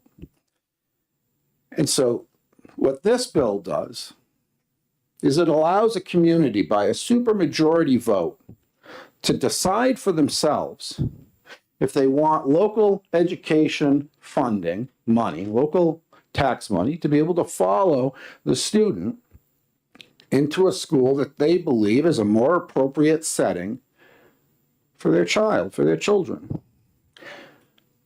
I know we've had discussions, could be a runaway fiscal train, could be, right? But it's enabled by a supermajority, and it can be disabled by a supermajority. So if a town chose to enable, if a school district, my apologies, if a school district chose to enable this, and discovered later that it was fiscally overburdensome, they can discontinue the project, right? And so what it is it takes state adequacy, multiplies it by 2. The bill for a school district that adopts it, the students that go somewhere else, that take the local EFA, would be counted for daily membership. So the state adequacy flows to the school, would then flow to the EFA, and then a matching amount for the same amount. Just to make the math easy, we peg it to the adequacy grant, can follow that student. That amount of money is more than enough to allow the vast majority of families to choose virtually any education setting that they want for their children. That is a win-win. And if they don't spend all of that money, right, if they can educate their child for less, the money that sits in that account upon high school graduation or age of 21 goes back to the local school district to offset taxes or it basically goes into the general fund. So whatever the district chooses to do with it. So Deerfield's an anecdote. I get it, right? One's an anecdote, two's a coincidence, and three, you can fit a line. So let's go to coincidence level, right? We look at the state EFA program and how wildly popular that is, because there's far more students choosing to participate in that than were originally projected. So it's wildly successful. We know that there's a need out there. We know that parents want choices for their children. This is a nice local control, and it could bring students back into the public school system. How many of you are in school districts in declining enrollment, considering closing down schools because you don't have the students? We're trying to find ways to consolidate. If you had a school that's competitive and attractive, and you had a school district near you that enabled this program, you could draw those students in, right? You could actually grow your student population because students will go to the schools providing the services that they need, want, and have to have. And if you see a decline in a school district because of choice, that should be very telling to the school district losing students to other districts, that maybe it's time to reevaluate the product and services being provided to better meet the needs of their actual local constituents and maybe draw others in. And so I would beg that the 10 that voted in favor of ought to pass for this bill hold strong. And for those of you that supported ITL, I would ask you to give that some thought, give that some consideration, and I would beg you, I would implore you to please support an ought to pass, so we can get a majority ought to pass on the floor, so we can at least have a robust floor debate, and then see what the will of the body is. Thank you, Mr. Chairman. Thank you, Representative. Representative Myler? Thank you, Mr. Chair, and thank you for being here this morning. You had indicated that the previous bill that you presented was tabled. Does 1652, is it the same bill that was tabled, or have you made some modifications to it? It is the same bill. Thank you very much. My pleasure. Thank you. Representative Dry? Thank you, Mr. Chairman, and thank you for taking my question. In the town of Cornish, there's no high school, and when students reach high school age, they can go to any high school of the surrounding areas for a set tuition, and the parents pay the balance. If this passes, would that be able to continue, or how would that change? Thank you for the question. That's an excellent question. So this bill would not change that policy. So if I understand you correctly, and please correct me if I'm wrong, you're tuitioning students to anywhere they want to go under essentially a top-off agreement, right? So there's a minimum set amount because there's at least one school that'll take all your kids at that amount, and if they want to go somewhere more expensive, they make up the difference, right? Is that what you're doing? Yeah. So Deerfield considered that, and we chose not to do top-off agreement. So we pay the tuition of whatever the school is currently. And these are 3-year contracts with these 3 schools. So no, this bill would not change that. And so with essentially universal school choice like that, it's hard to believe a community would choose to adopt this because you already have what this is enabling. But you never know till you ask the voters, right? The voters can decide for themselves. Representative Woodcock? Good morning. Good morning. Thank you for being here. In your dialogue, you mentioned that how much money was to follow the youngster or the student, and then you said that amount of money will be enough. And so I was trying to get a figure, how much is that amount of money?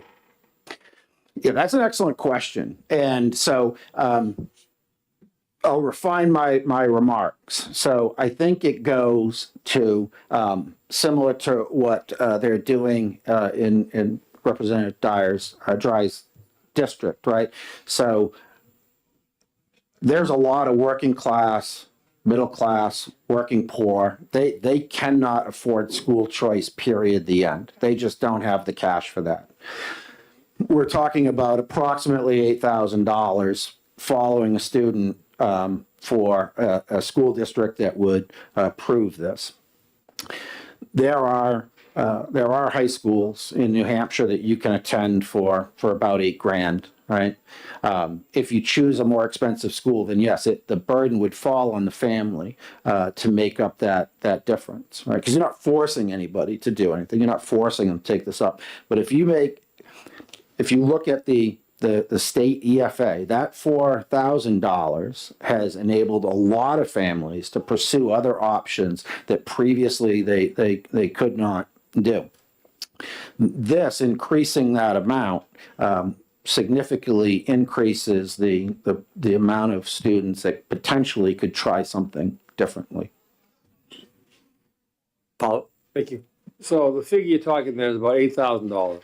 Yeah, state adequacy. So it's pegged to adequacy. So as adequacy floats, the grant floats, right? There is a safety net that a student's first year grant sets a minimum threshold. So a family has a safety net that they know it'll never be less than that. So one year they wouldn't be caught where all of a sudden, ooh, I gotta pitch in another $1,000, $2,000. So it sets a safety net there. So yeah, it's pegged to adequacy. Right now, that's about $8,000. Thank you. Thank you. Representative Tanner. Thank you. Thank you for taking my question. I noticed there's no fiscal note with this. And also I noticed that it has an FN but no L. And to indicate the local fiscal duty with this. And I'm just wondering if you could comment on why there's no fiscal note and why there's no local indicated in the chapter bill. Yeah, thank you for the question, Representative. And I have to admit, I'm probably the least qualified to answer all of that thoroughly. What I will say is that the Office of Legislative Budget Assistance is unable to complete the fiscal note for this bill, so they're trying. As introduced, it's awaiting information from the Department of Education. Why the Department of Education is lagging on this, I'm not exactly sure. So I can't answer that. Apparently, it is expected at some point in the future. It is a local impact. I don't know how you would calculate that. So can I complete the answer though? Just to let you know. So I agree. It should be FNL, right? Because it goes to local monies more than state monies because the adequacy doesn't change, just where it goes. If everything I've been told about my local public school is true, and if everything that I believe why families prefer to choose local public schools is correct, then I would think the fiscal impact would be incredibly limited because most students prefer and families prefer their local public school. Through grade 8, there's free transportation. Families of children want their children to grow up and socialize with neighborhood kids. They want their child to have a sense of community. And typically speaking, the local public school, especially in a rural state like New Hampshire, the local public school is much closer than anything else. One of the complaints of Concord, of course, for us was the travel time, right? From Deerfield to Concord High. Is considerable. And so if you have a thriving, robust public school that's meeting the needs and the wants of students and families in the community, I would think precious few people would avail themselves of a program like this if it was enabled in their community. I would also confess that the converse is true. If you have without going into definition, unless you want to have that discussion, if you have a failing local public school, if you have a local public school that is not providing the services and the product that local families are looking for, then yeah, I can imagine a program like this would be very, very appealing. And so, yeah, I mean, that's... Quickly, please. So this is the second bite of the apple. And maybe the third and fourth, as far as I'm concerned. I've seen it quite a bit. So I'm wondering, if it is the second bite of the apple, just like the one that we had last time, why doesn't the education department, and I know you probably can't answer this, but it seems very odd that the education department can't come up with a fiscal note and that you can't get some idea of what it's going to cost locally, because locally it's going to cost people money. They're going to have to give money into the CFA. And again, there's little accountability for that money. And Co-Brown has a requirement of a certain academic ability to get into Co-Brown. They have a test that the kids have to take to get into Co-Brown. And there's also schools that discriminate against other kids. So, Mr. Jones, the questions are getting long. I'll answer but every question you I just don't have. know why the information is missing. That's why I don't. I'm wondering why the information's missing. Yeah, thank you. So to take the first question, I'm going to stick with my original answer. How do you calculate what this costs if a local district chooses to enable the program? How do you predict what it's going to cost without knowing how many students in that district would choose to avail themselves? All right? So I don't believe that it can be calculated. The cost locally will be about $4,000 per student, which is typically far less than what a local school invests in a per pupil charge, even if we use the state average spend per student per district, because they back a lot of spending out, right, to try to uniform the number. As to your allegations about how Co-Brown Northwood Academy chooses to operate as a public school, I have to admit, we've had robust discussions about this in Deerfield. And most of the accusations that you are laying at their feet have been laid bare. Co-Brown Northwood Academy provides special ed services to special ed students. And in fact, for Deerfield, if a child is in special ed, there is an upcharge to cover those charges.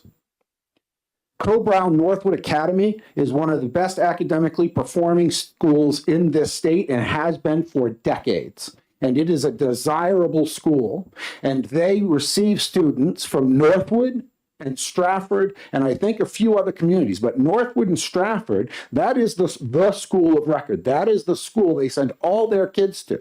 And if they didn't provide special ed services to the level required by state or federal law, I'm pretty sure somebody would have filed suit somewhere along the way.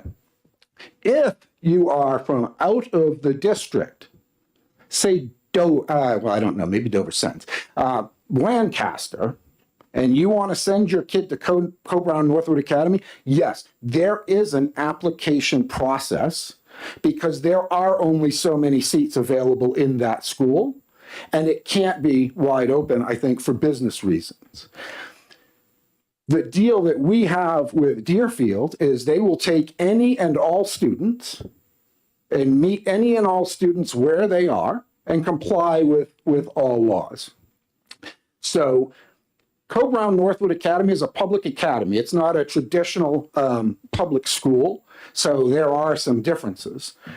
The fact that more than half the 8th graders in Deerfield want to go to Co-Brown Northwood Academy over Concord High School or Pembroke Academy tells me all I need to know about accountability. So we talk about accountability with the statewide assessment.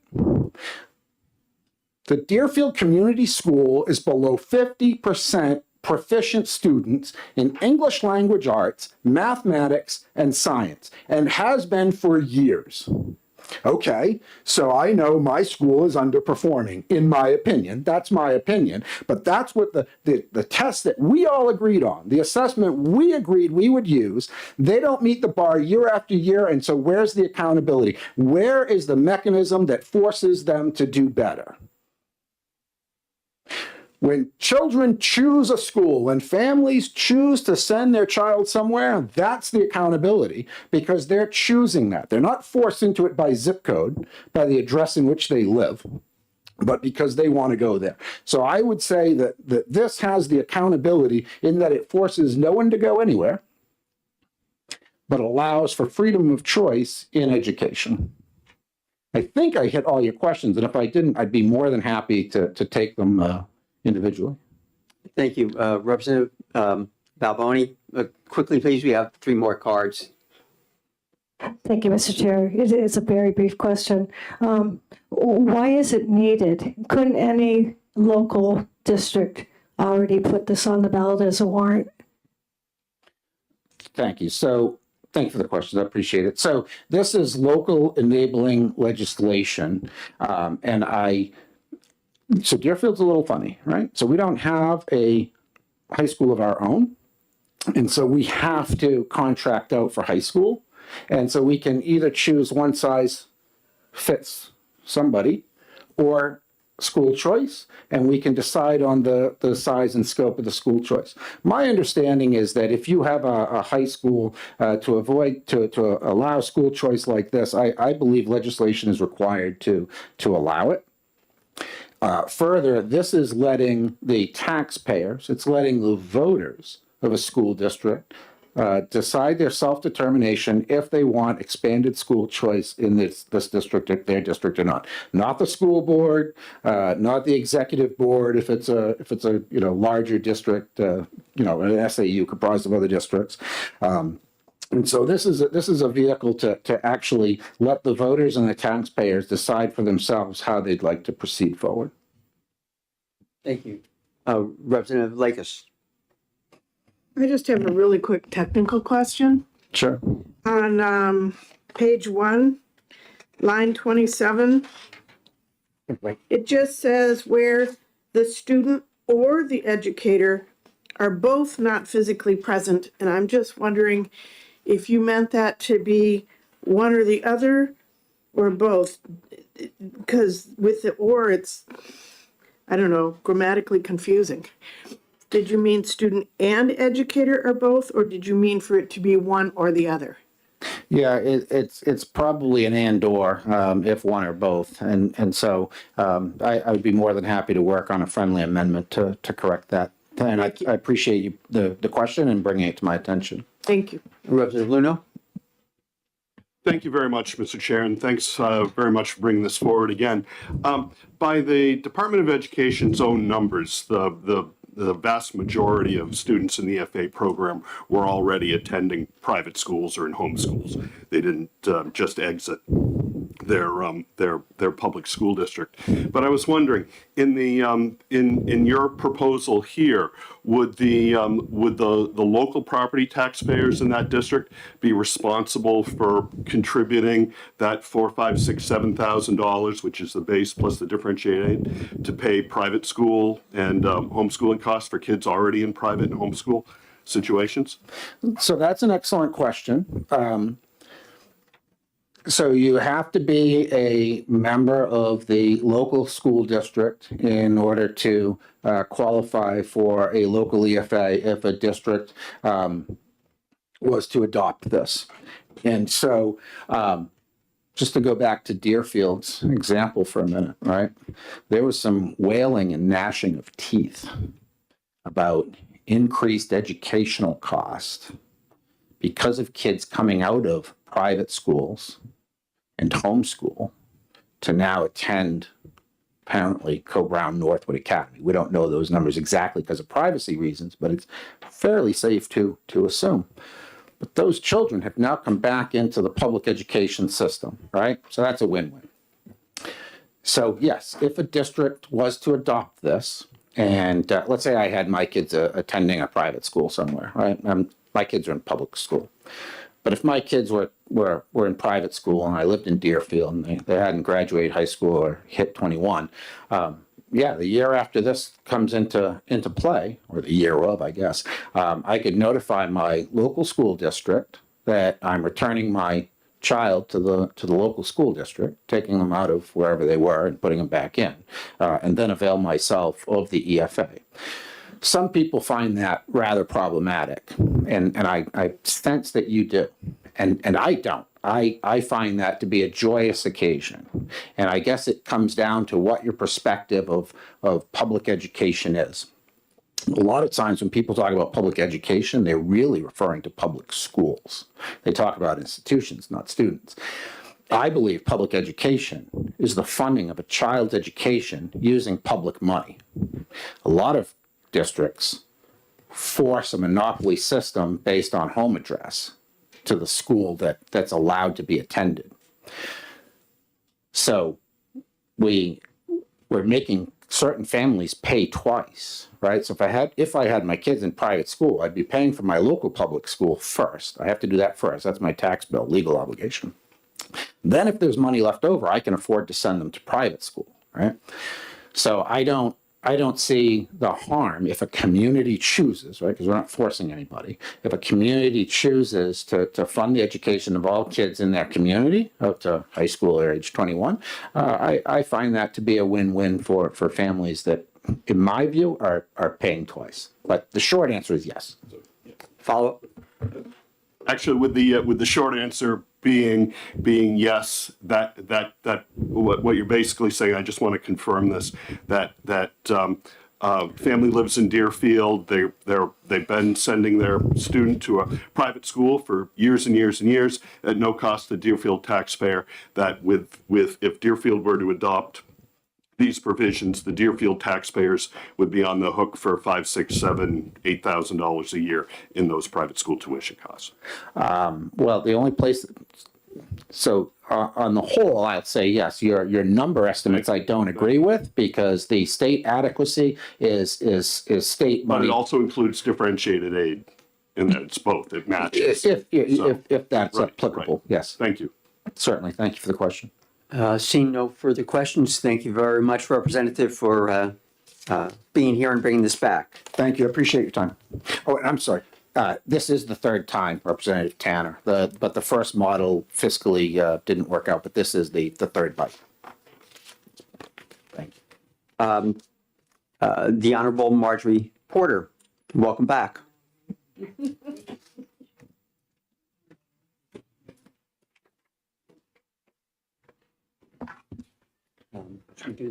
Maybe we can do the 3-minute time for the remaining people who wish to testify. Of course. Thank you, Mr. Chair, and it's nice to see your faces again. I'm here in opposition to this bill, and I have a couple of questions that I don't think were adequately addressed by the presentation we just heard. The first thing is, it says very carefully in the bill that people are not allowed to get both the education tax credit scholarship and the EFA scholarship, local scholarship, in the same school year. And my question is, does that mean that somebody could get the EFA scholarship from the state and then get twice the EFA scholarship from their local district? And if that's the case, the amount of money that we're talking about is closer to $15,000 rather than just the 6 or 7 we've been discussing. I'm also very concerned about the vast authority that the scholarship organization has over everything in this bill, because the scholarship organization is not answerable to the voters. In my community right now, one of our state reps is really hounding the school district with freedom of information requests on all sorts of expenses, nickeling and diming them to death. If this bill were to pass, and if the taxpayer money was going to the scholarship organization, we would have no control. There would be no freedom of information acts that we could, the word's not coming right. We couldn't ask them for information that we can ask for our local school board and our local school district. It's giving up the authority over our tax dollars to a private organization, and I find that troubling. There's part of the bill that says that the EFA could not be reduced from the first year's amount. So if the first year the EFA is $10,000, but the situation changes in the town and they are no longer receiving the amount of state aid that they were in the past, for whatever reason, the taxpayers of the district are stuck paying that extra because the person sending their kids to private school would be guaranteed the original figure, no matter what the school district did to cut their costs. It also says that differentiated aid would be added to the base adequacy. The question I have on that is, what happens if the child who has the learning disability is miraculously cured at this private school and no longer needs the services? Are they going to continue to get the extra aid that they would have received from the state if they still had the disability? If not, then the taxpayers are going to be paying for that as well. As to the special education services, if a child's IEP, it says in the bill that the local district is required to take care of the special ed needs of the child. So if a kid needs a one-on-one aid and they're going to a private school, who hires that aid? Who evaluates them? Your time just went by on the 3 Well, I'm minutes. not done yet, so I'm going to ask you to please Well, give me another minute. we are on a timeline for everybody. Honorable March Porter, we've got to move on here. So you had 3 minutes. Are you open to questions? We will take your written testimony. No, it's not written testimony. Thank you.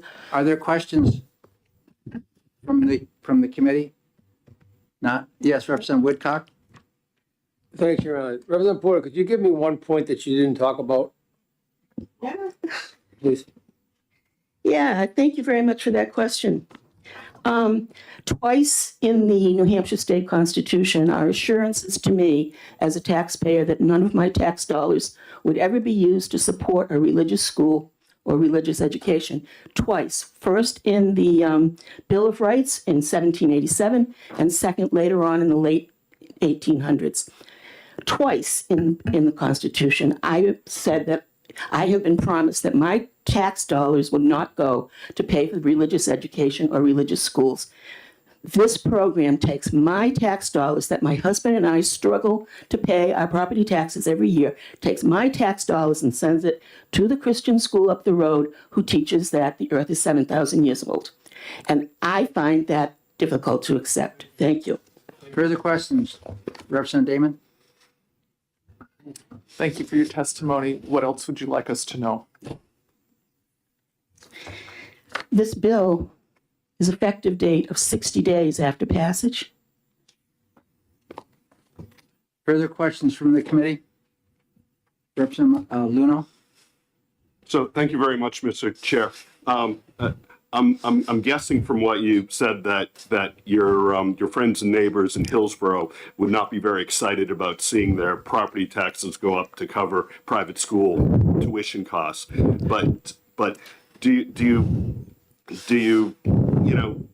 you think that may be something similar in other districts and towns across the state too? It would be. And one thing that's troubling is that even if the town decides to rescind this program, the children who are already involved in it continue to get the scholarship until they graduate from high school. So if the town backs out, if Hillsborough decided to do this and then realized 2 years later it wasn't going to work and rescinded it, all of the children that are already receiving those scholarships would continue to receive those scholarships until they graduate from high school. So if there's 5 kids, they're going to get their $10,000 or whatever until they graduate from high school.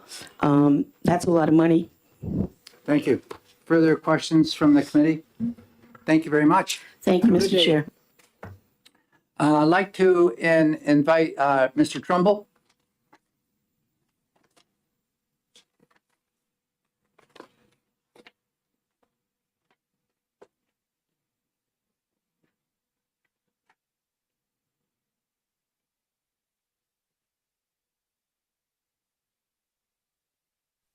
Good morning. Fine, thank you. Excuse me, if you could press the button. Yeah. Thank you. Start over. Hi, I'm David Trumbull from the town of Ware. I oppose this bill for a few reasons. Essentially, I think it's unconstitutional and it would reduce funding for our local public schools where 85% of our children go to school. The way I read it, I think half the money would come from the base adequacy amount from the state's coffers and the other half would come from the local school district. Each of those, I believe, is unconstitutional. This bill basically says we're going to take the money that's being spent on our local public school and use it as an ATM machine to fund any other educational expense that it wants. And there's tuition, materials, computers, and all kinds of things. First of all, just to go back, the state constitution says we have to fund the public schools. It doesn't say public education. It says public schools in the Constitution. The Claremont case said that we have to provide an education to every public school, all the children in the public schools, not the private schools. The U.S. Constitution does not require funding public schools. I talked about this last week. Chief Judge Robertson just last year said the state need not subsidize private education. The reason is this: private schools don't have to follow public rules. If you want public money, you should follow public rules. Mr. Verville talked about special ed and the Cole Brown Academy. I assume they follow special ed rules. But when you sign up for an EFA, you sign away all of your rights to special education rules, all out the door. And we know that in the EFA program, 6% of the children are special ed compared to 20% in the public schools. Look at any of the websites of the private schools that get millions of dollars under EFA. Look at their policy for non-discrimination. What word is missing? Disability. They do not have any rights in that area. Now, that 50% of the money that comes from the state, that was by statute, from court cases that led to commissions, that led to the Education Trust Fund, that led to the defining of the word adequacy. That's required money that goes to the local schools. This bill says, well, that's a nice ATM. I'll just use that to fund kids going off to private schools. That's unconstitutional taking of money from a constitutionally derived fund. That money is to fulfill our obligation to have an adequate education. Just because it's an educational expense doesn't make it constitutional. Only the public school educational expenses are constitutional. The other half of the money comes from the local school district. And you say, well, that's local money. Actually, it's not local money. The Claremont 2 decision went back and looked at the issue of the local property tax, what we in New Hampshire call the local property tax. And they said this: although the taxes levied by local school districts are local in the sense that they are levied upon property within the district, the taxes that are in fact state taxes that have been authorized by the legislature to fulfill the requirements of the New Hampshire Constitution. The taxes imposed by the legislature for the support of schools are in their nature state taxes. The state half of this funding is also a state tax that was set up to fulfill our constitutional obligation. You can't take that money and use it as an ATM to go fund private schools. It's unconstitutional. Thank you very much. Are there questions of Mr. Trumbull? Yes, Representative Luno. Thank you very much, Mr. Chair. Thank you very much, Mr. Trumbull, again for your testimony. Are you saying that that state dollars are being used to pay tuition bills at schools that discriminate against students with special needs? Specific, in reference to the EFAs, that is true. The EFA program has no requirement that a school that receives that money follow the civil rights of the state. And specifically, the one I talked about was special ed. When you sign up for an EFA, it's right on the website where you sign up for it. You sign away, a parent signs away their rights under the federal special ed laws. So if you're not satisfied with that, in a public school, you can complain, you can go to hearing, you have a right to special ed services. In the private schools in the EFA, you have no rights whatsoever to those services. Thank you. Representative Cordelli, do you have a question? Yes. In terms of an EFA student going to a private school, I'm not sure where they sign away any rights. Because don't they have the ability to, at any point, return to that to the public school and reinstitute any services that they're eligible for? So I'm not sure where they're signing away any rights. If they attend the private school, they have to sign that they will not enforce their federal education rights in that private school setting. Maybe you could send me one of those documents. I'd be interested in seeing that. I think it's right on the state's website where the EFAs are set up. It says you may not keep your rights. You know, I've never heard of an EFA student having a full right to special ed services. And if that weren't the case, why are there 20% in the public schools and only 6% in the private schools? Follow up? Yes. In that case, why are there 6% EFA students going to a private school or other educational options if they can't get the services that they want for their child? Thank you, Representative Cordelli. That's a great question. And I think the reason is this. Last week, we had a hearing on special ed. There was a parent who came in and she said, I have two children who have special ed needs. One of them, she said, is very inexpensive. One of them is very expensive. I don't know if you remember that mom who came in and testified. The inexpensive student might only cost a couple $1,000s. Under the EFA program, you get the differentiated aid, which is worth a couple $1,000s. So if that money followed the student to the private school, that private school could afford to pay those minimal services for that student. But any, as this mom's words, expensive special ed child would only be getting $2,000 to the private school. If it's remember the special ed hearing from last week. The average expenditure for special ed students on top is $28,000 per student.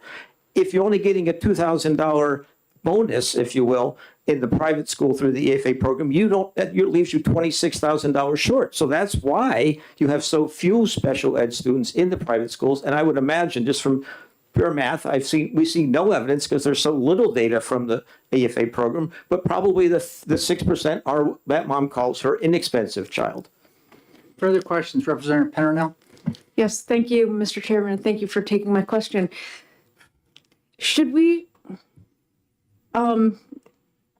create a new statute under the EFA program requiring that all special aid money follows special aid students, so now they no longer have to waive their rights? I mean, we could just shift that money. We could just add it to the EFA program, correct? And then all special aid students could get all of their special aid needs fulfilled wherever they go. Thank you, Representative Petronell. So you're suggesting that the EFA program would increase the differentiated aid portion going there to cover 100% of the costs of special ed. Okay, and I think, conceptually that's fine, but there's something that has to happen before that. You have 3 bills in front of you to fully fund special education in the public schools. Those are the schools that under the Constitution, we have a constitutional duty to spend. The state has been reluctant to fully fund special ed in the public schools. So once we do that in the public schools, then next year come back and make that a bill, and I would probably support it. But I can't see doing that first and not fully funding special ed in the public schools at the state level. Does that make sense? Okay. Representative Tanner? Thank you. Do you know if private schools have to follow the Americans with Disabilities Act? In other words, do they have to have ramps if there's a child with wheelchair bound, or elevators, or special services like that? I don't know. Thank you, Representative Tanner. I'm not sure, but I do know that I've done a little research into the EFAs just to look at the schools that are getting funds, and I've noticed the word disability is absent in their statement on non-discrimination, but I don't know the answer to whether the ADA applies. Further questions from the committee? Thank you very much. Thank you, Mr. Chairman. I'd like to invite Deborah Howes.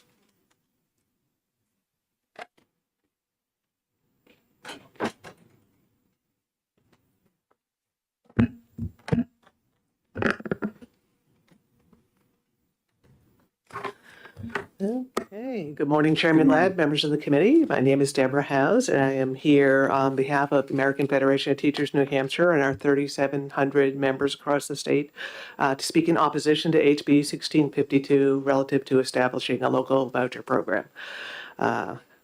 We are opposed to this because it would create a local voucher program that could easily decimate our local neighborhood public schools. As I have testified on several different bills already, the New Hampshire Constitution places a duty on the state to provide and fund a robust public education system for all granted state children. That would mean funding local schools that in every district across the state, you can get individual attention from a teacher, support from paraeducators for your learning needs or behavioral needs, a school nurse, a school counselor to help you when you have issues during the day.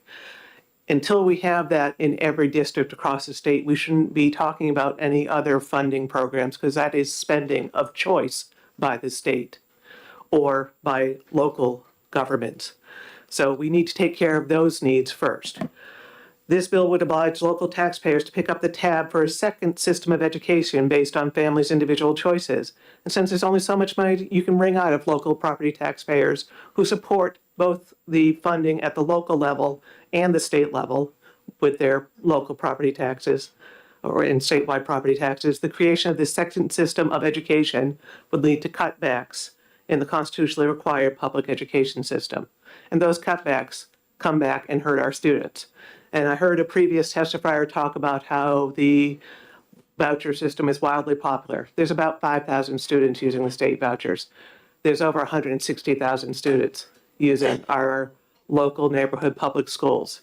So you're talking about roughly 3% when you're comparing those numbers. We need to take care of the students relying on our local neighborhood public schools, which is where most Granite State families want their students to be able to go to get a robust public education and to be able to socialize with their friends and neighbors in their local schools. This local voucher program does not have any limits on the income of the families that can apply. It means that students who are already being homeschooled or in private school can apply for a local voucher. It means a family that is struggling to meet their bills in Concord would have to use their property tax money to subsidize a very well-off family who wants to send their children to St. Paul's. That's not fair. He described this bill as another bite at the apple. But remember, the apple we're talking about is your local property taxpayer who is already overburdened because the state has not fulfilled its constitutional duty to adequately and fairly fund all our local neighborhood district public schools. Poll after poll has shown that families across New Hampshire want to see the legislature improve and invest in our local neighborhood public schools so all our kids can succeed and thrive. Granite State families want quality, stability, and predictability, which overall they get from their public schools. For all of those reasons, we urge you to find HB 1652 an expedient to legislate. And I Thank do you very have much. Are testimony you that I open to pass around. questions? Representative Dry? Yep. Thank you, Mr. Chairman. Thank you for coming. Can I ask again where a voucher program is in statute? I'm looking at the only one and it says repealed. Is there a title that you can use for this that matches the legislation? It is government money that is being used, is tax money that is being used to spend for educational choices that parents want to make. If you are redefining it, that is your choice to call it something else. But I am going to call it what it is. It's a voucher. Further questions? Representative Cordelli? Thank you. In terms of redefining things, couldn't we, according to your theory, redefine Pell Grants as vouchers?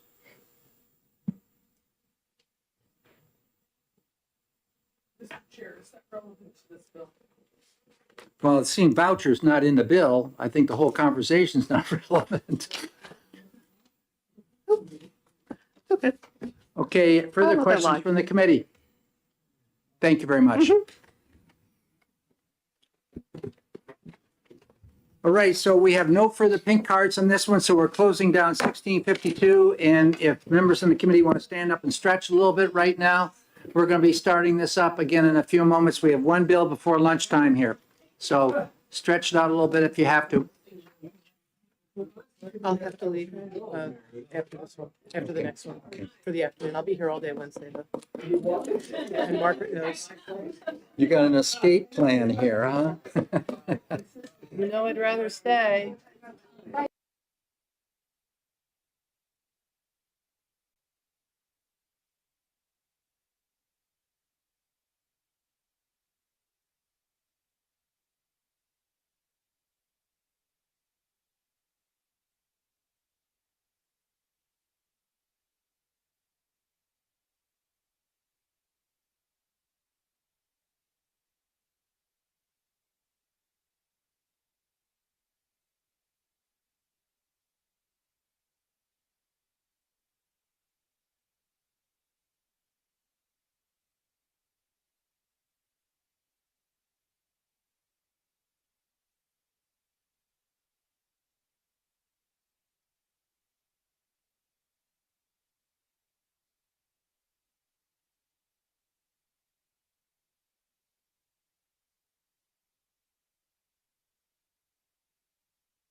Okay, we're ready to go ahead with the last bill this morning. That's HB 1691. This is relative to the definition of an adequate education, and I'd like to welcome Representative Glenn Cordelli to the meeting. Thank you very much, Mr. Chairman and honorable colleagues on the committee. For the record, Glenn Cordelli representing Tufton Borough, Wolfboro, and Ossipee in the beautiful Lakes region. And we just heard a bill that was enabling legislation. This bill I would term statement legislation. I can't tell you how many times I've heard from constituents, why can't we just concentrate on the basics in our public schools? Well, that's the intent of this bill. It does not change the components of an adequate education under statute. It merely says that English language arts, reading, math, science, and social studies should be the emphasis. But we should still pay attention to all the other areas that are currently in statute, such as phys ed, world languages, arts, finance, personal finance. It wants to make a statement that schools need to emphasize the basics.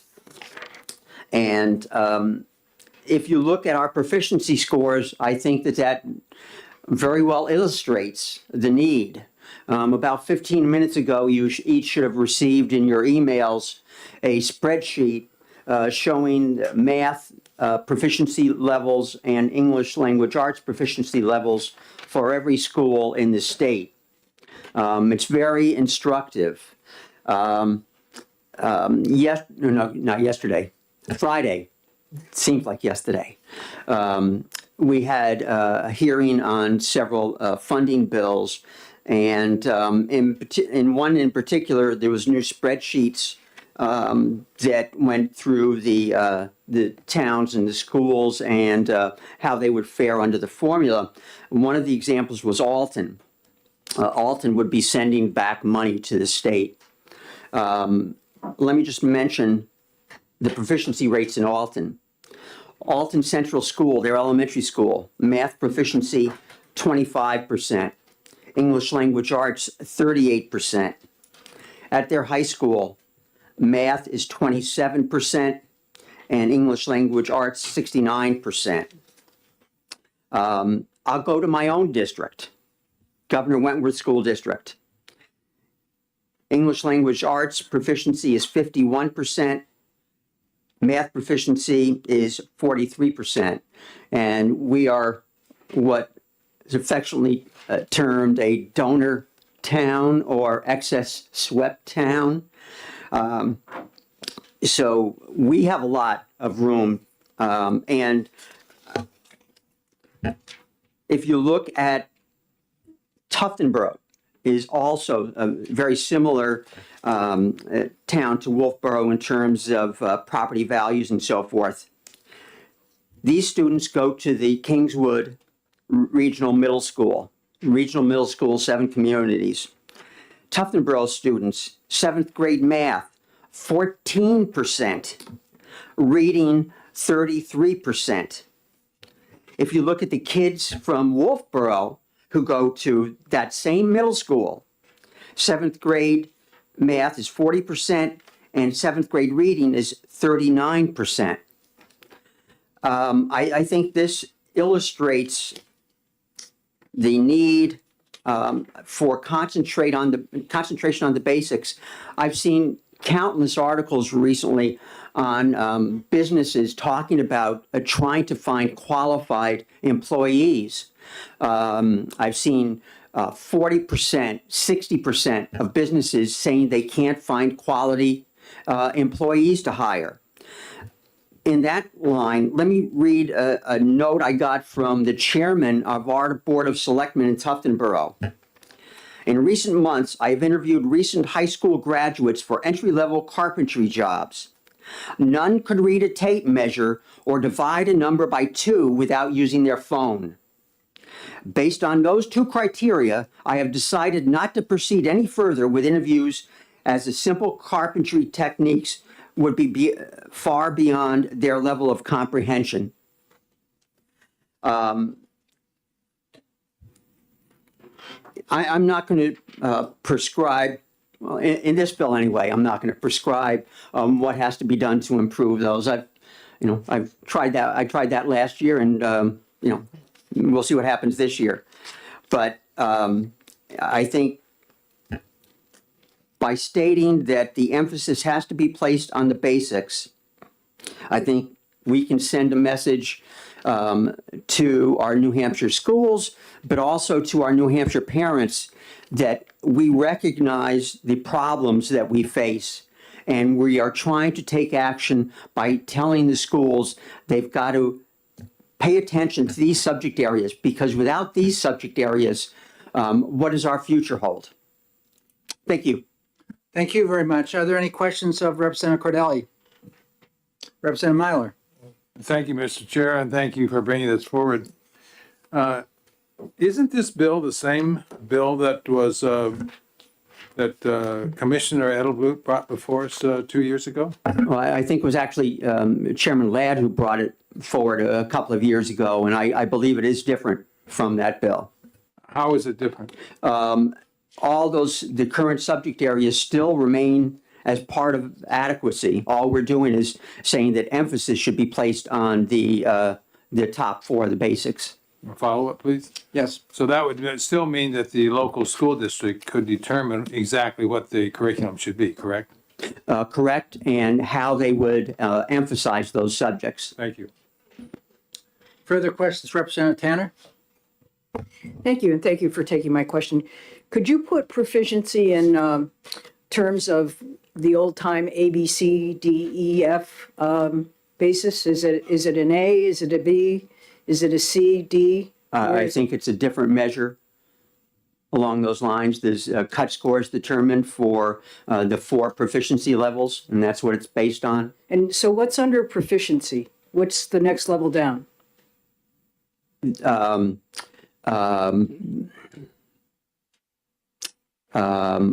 not sure how they're termed. It's 1, 2, 3, and 4. Levels 3 and 4, I know, are proficiency and above proficient.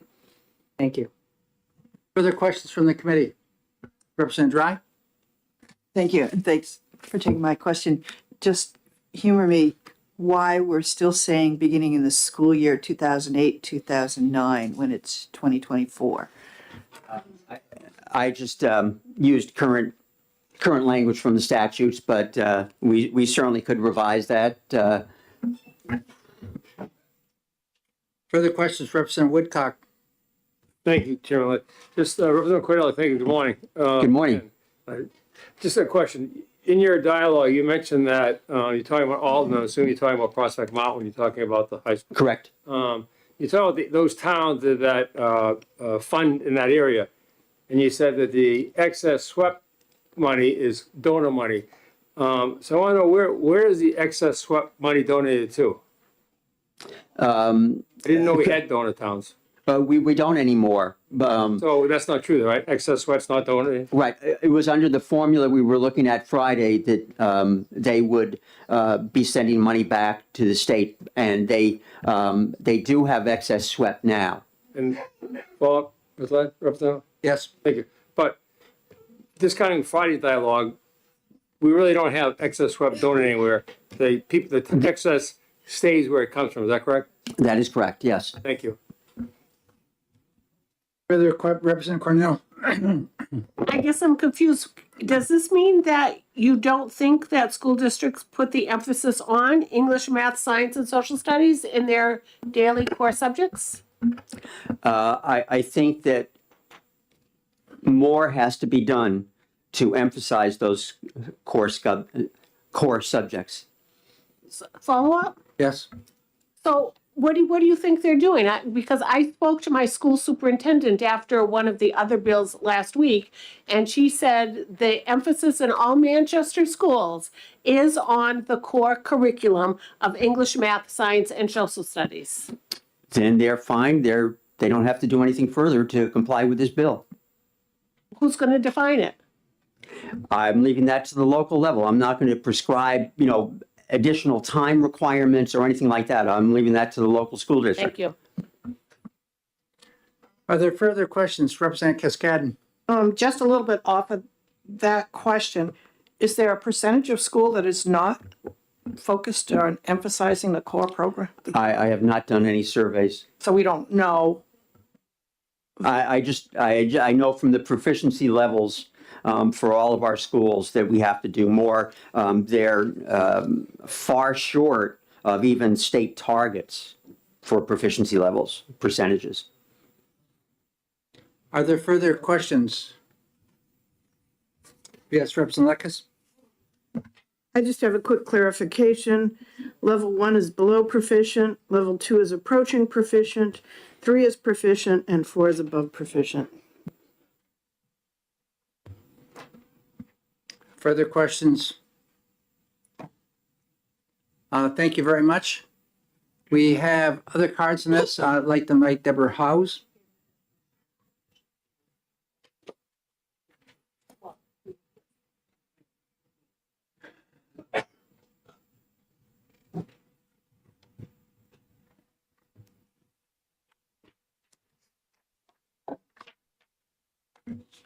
Welcome. Again. Yes, thank you. And just checking around the glare, good morning still. My name is Deborah Howes, and I'm the president of the American Federation of Teachers New Hampshire. Here on behalf of our 3,700 teachers, paraeducators, school support staff, public service employees, and higher education staff to oppose HB 1691. We work with students, about 30,000 of them across the state in many districts. And they have a constitutional right to a robust public education. This bill, the way it divides the content of an adequate public education into two categories, really seems to indicate that one group is extremely important and another group is less important. And as we know, when you divide things like that, what's extremely important gets funded. What's less important is put to the side if you have time for it, if you have money for it. And we already know we don't have money to make sure that all of our district schools are funded fairly and equally in this state so that every student in the state has the same opportunity for robust public education where they can get individual attention from the teacher, learning support from a paraeducator, the ability to see a school nurse or a counselor when they need it at school. All these things I've been testifying about over and over again the past not even 3 weeks. We must ensure that every child has a complete and robust and engaging curriculum that builds their minds, body, and character. All public school students deserve to learn in their neighborhood public schools the academic content, problem solving, critical thinking, and teamwork skills that will allow them to succeed in the 21st century economy as global citizens. To do anything less would be selling our grand state citizens and their communities short. So for this reason, we are opposing this bill because all of those areas listed in the current content of an adequate public education were important enough for this body to decide to adopt them. And there's nothing there that can be jettisoned. Our students need all of them, but they also need the funding so that they can be adequately instructed in them and have learning experiences, hands-on learning with them when it's appropriate, and be able to engage in them. None of them are unimportant. And we shouldn't just be talking about proficiency scores, especially when we can't define them, put a letter grade or numeric percentage on them, because that's putting the cart well before the horse if we're not funding all of our schools so all of our students have the same opportunity to learn. And for those reasons, we oppose HB 1691. I do have written testimony, but I noticed a huge typo in the heading, so I will send it by email after. Thank you, and that's the end of my testimony. Thank you very much, Representative Peternell. Thank you, Mr. Chair, and thank you for taking my question. I'm just a little bit confused by your presentation of this. I've always operated with the understanding when it comes to education that if you teach somebody to read, write, and perform basic math, they can essentially, if they wanted, if they were motivated, could teach themselves anything they wanted. Essentially, you might not need a teacher if they were highly motivated. So if you, could you possibly spend an entire first, second, third, fourth grade on PE? Does that have the exact same equivalency of adequacy as reading, writing, and basic math skills? Do you know of any school where they're spending an entire first, second, third, and fourth grade on PE? That doesn't strike me as anything that's happening in any of our public schools, certainly not anything I know of. So it should be part of every student's public education because it is a healthy habit to get into. It also helps sharpen the mind so they are better able to learn when they are doing their core academic subjects. It is part of an adequate education. So dropping it would be harmful to our students. And we should not be giving our students a bare bones education. They deserve to have an arts education as well as learning how to calculate, how to read. They should be able to read Shakespeare, not just read technical manuals. Our citizens in New Hampshire deserve a full, robust public education. They have that right. Follow-up?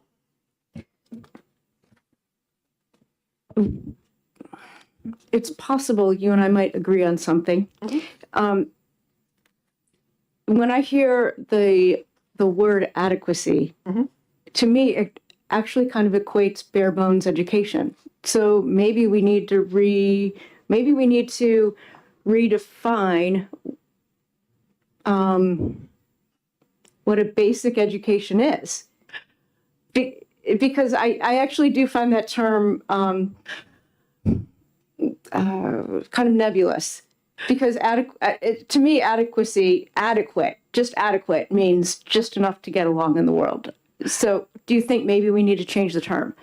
Well, the courts have, through their findings in the various Claremont cases and subsequent cases, have clarified that it is more than just a bare bones education.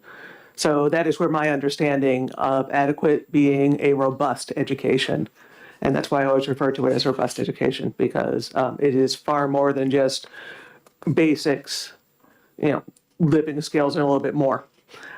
That is not what public education in New Hampshire is, and that is not what the constitutional guarantee is. It comes from the various court findings. Further questions? Representative Likas? Oh, okay. It's looking in the wrong direction. I understand that we need to look at money. I also understand that one of the things that in life tends to be limited is time.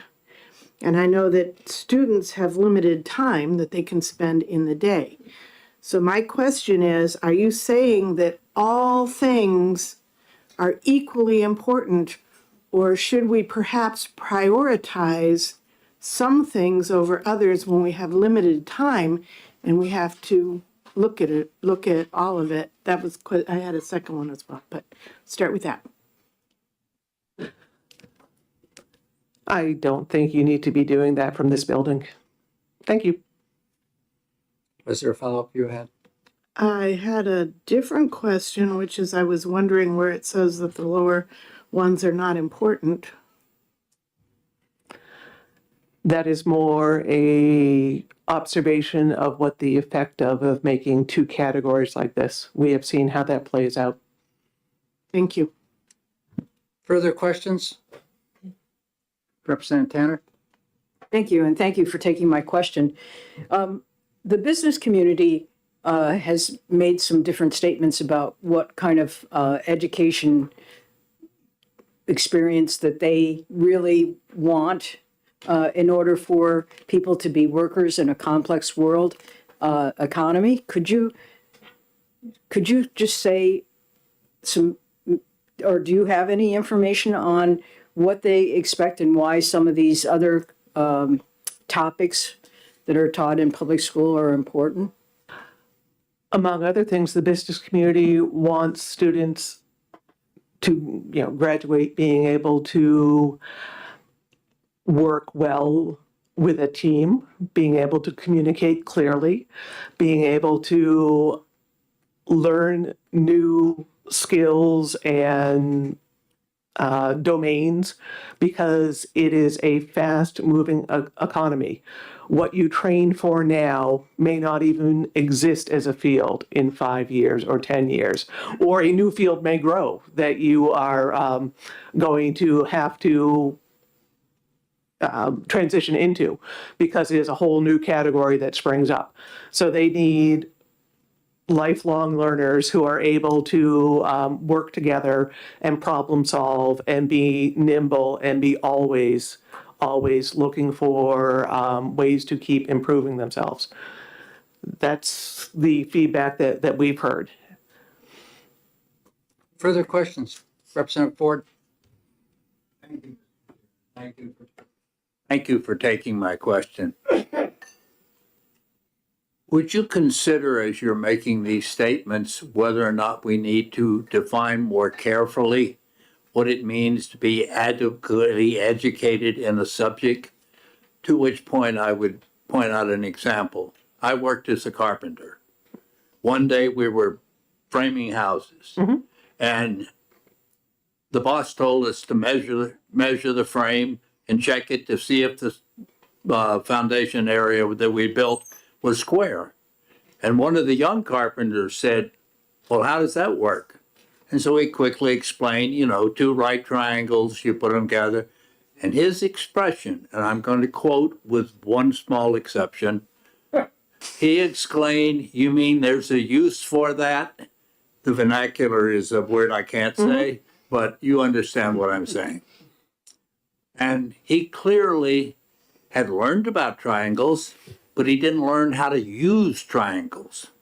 And so that he didn't understand that it was all part of an understanding of things by shape. So that is experiential learning, that it would be wonderful if we had more opportunities to give our students that hands-on practical application of how to use knowledge to do things. I mean, that's a use of geometry, for instance. And that is something that is actually tied in with competency-based learning, when you have the ability to plan for it at a local level and coordinate it amongst your departments and devise all sorts of wonderful experiences for students to explore and apply what they're learning. It is really a great way to reinforce and embed learning and do a lot of cross-curricular work.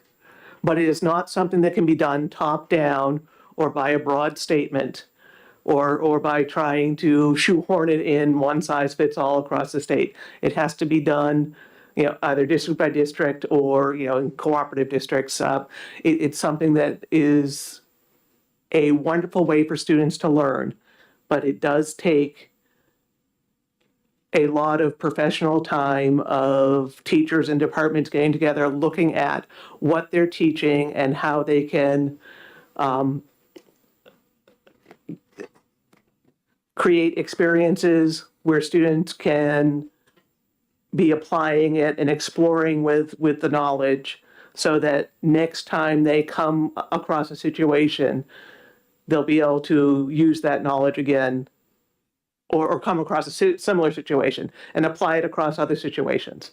So it's hands-on stuff, and it takes, a lot of time to kind of figure out how to make that first experience, so then a student knows, oh, okay, here's how I can use it again and again and again.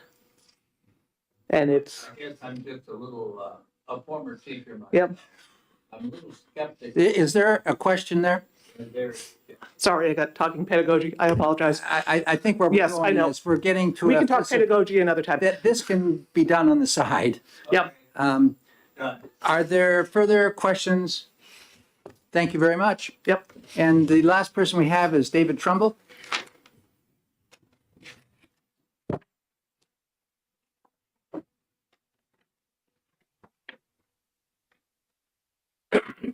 Thank you, Mr. Chairman. I'm David Trumbull from the town of Ware.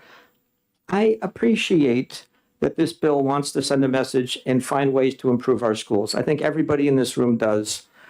I don't think this is the right way to do it, though. If you have a limited amount of money and you start spending more time on one thing, you're going to have to decrease time for something else. So you say, well, what else could we do? We could spend more money. We know that we're underfunding public schools by $550 million. That was the clear conclusion of the Conval case. What would that look like? More reading specialists in our elementary schools so that young kids get that attention they need so they can read. And as the question said, once you learn how to read, then you can do lots of other things. Smaller classroom sizes. If you've ever been in elementary school or worked with little kids, 30 or 35 all day long is a lot. 20 or 25 is a lot better. That requires more money. We can get Representative Cordelli's objectives met, but not by de-emphasizing the other 7, but rather by putting more resources in so that everybody can do it. And the question came up about Manchester. They're already doing this bill, apparently, but are their proficiency scores the model that we're going to have for the state? Is that the new bar? I don't know. Let's look at these 11 learning areas. They are written in law as a result of the Londonderry case said you got to define adequacy. It came back and there was a bicameral House and Senate bipartisan group that came out of this committee either unanimous or 19-1 and went sailing through because everybody agreed these 11 areas were important. That was agreed upon by everyone. The New Hampshire Constitution is not just the basics. The Claremont 2 case specifically mentions beyond the basics, the social, economics, scientific, technological, and political realities of today. Knowledge of mental and physical wellness, grounding in the arts, cultural and historical heritage, and academic and vocational skills. It's constitutionally required that all 11 of these areas be funded and properly educated. Why is that? Because a lot of these areas are all interrelated. There was a study of over 1,000 middle school students that studied the impact of music education on math and reading. Professor Burgee from the University of Kansas School of Music wrote this. Therefore, if your school's goal is to educate the person, to develop the person's mind, then you need to educate the whole person. In other words, learning may not be as modular as it is often thought to be. Music makes reading and math better. If you cut the music programs, down goes your reading and math scores. Another thing this cuts is computer skills. The Federal Reserve Bank of Atlanta did a study of 40 million jobs and determined that over 92% of jobs require digital skills. If we're cutting computer-based education under this bill or attention to it or time spent on it, we're going to have students who aren't prepared for the future. Art is critical to self-expression. It may be that one class that gets a student inspired to be in school for the whole day. World languages are key to understanding people all over the world and being able to communicate with people all over the world. Physical education is key to your personal wellness, but it's also a place where we take the emphasis also off of winning and put it onto access and making everybody be welcome. Phys ed teaches important values that need to be taught as well.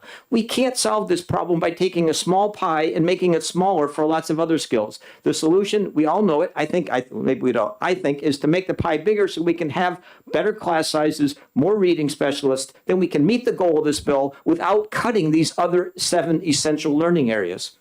Thank you for your time. Thank you very much. Representative Lekes.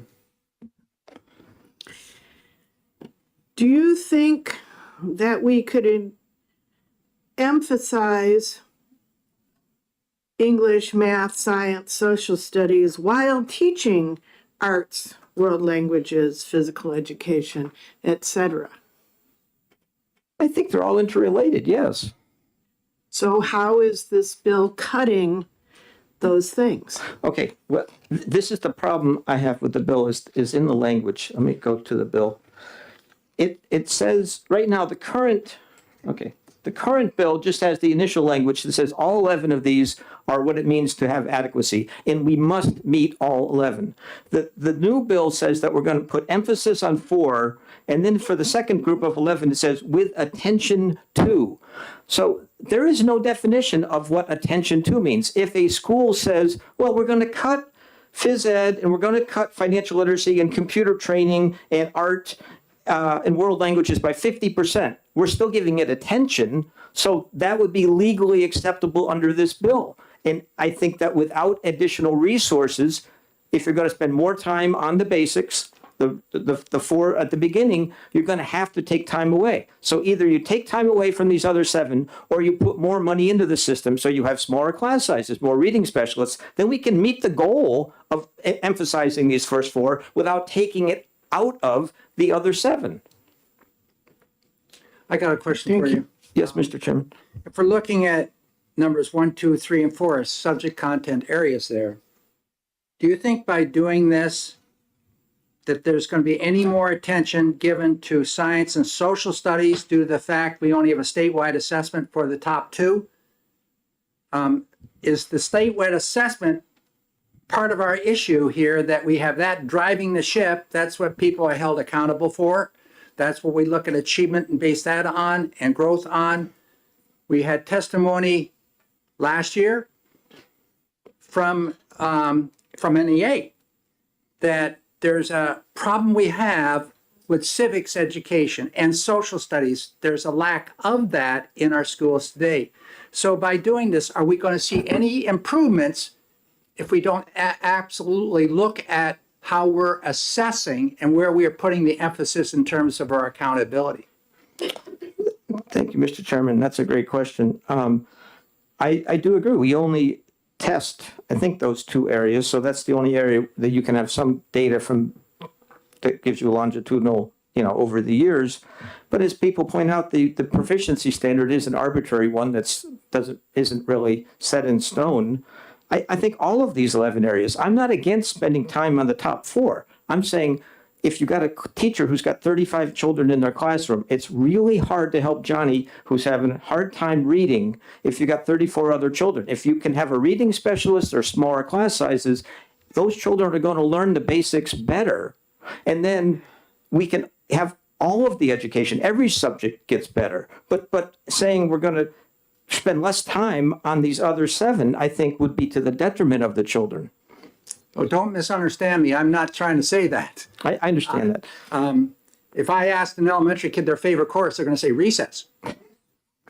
And that's number, not even a number. So. No, recess is not physical education. Physical education, they come in and they have I understand that. Right. I have a PE teacher as a wife. Okay. It's a really valuable part of the day of education. I just don't think we should be cutting these other 7 or de-emphasizing them or saying just attention is good enough. I think we should go back to what this committee did when they wrote the adequacy law, stick with all 11. They're all important. And if we're not happy with the big 4, spend more money on our schools, smaller class sizes, more reading specialists. That's a better way to solve the problems that were identified at the beginning of this hearing. I'd have a comment. It's not a question, though. But I will say, do you think that we have these 11 areas that I consider part of an adequate education, which I also feel they all need emphasis? Do you think I guess I'm trying to address the issue of our music, our theater programs, our art programs, and many parents send their kids to schools like we do when we tuition our high school kids out of Piermont. They choose Oxbow across the river in Bradford, Vermont because of their theater program and because of their athletic program. So I guess what I'm trying to say, would you believe that I believe that all 11 of these are just as important?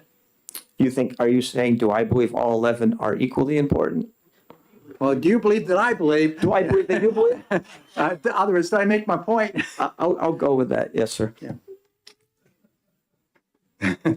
Thank you very much. Thank you, Mr. Chairman. Any further questions? This concludes.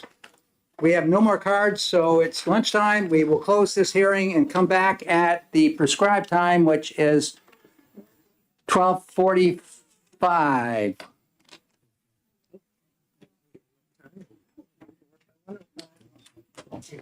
And this afternoon, we got bills coming up on cooperative schools. That'll be an exciting group of bills. There's different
I was walking over here to the folder and everything, I was trying to move fast. And then. Oh, sorry. Excuse me. Didn't see you coming. Representative Spilsbury, do you have a P card completed? He's got all his speed cards. You'll love him. He's got them all? Yeah. Good. Would you like them all right now or one bill? You can give them all to us right now. That's the first one. Thank you.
Okay, if there's any committee members here who did not get the bill or the testimony that was handed to us on the EpiPen, it's back on the back table right now. If you did not get a copy from the MD people? Oh, from the MD. Yeah, yep. Okay, so what we're going to do right now, we're going to jump right into 1493. This is a bill relative to the powers and duties of the Cooperative School District Budget Committees. We've been there and done this before, and we're going to do it again. Representative Spilsbury.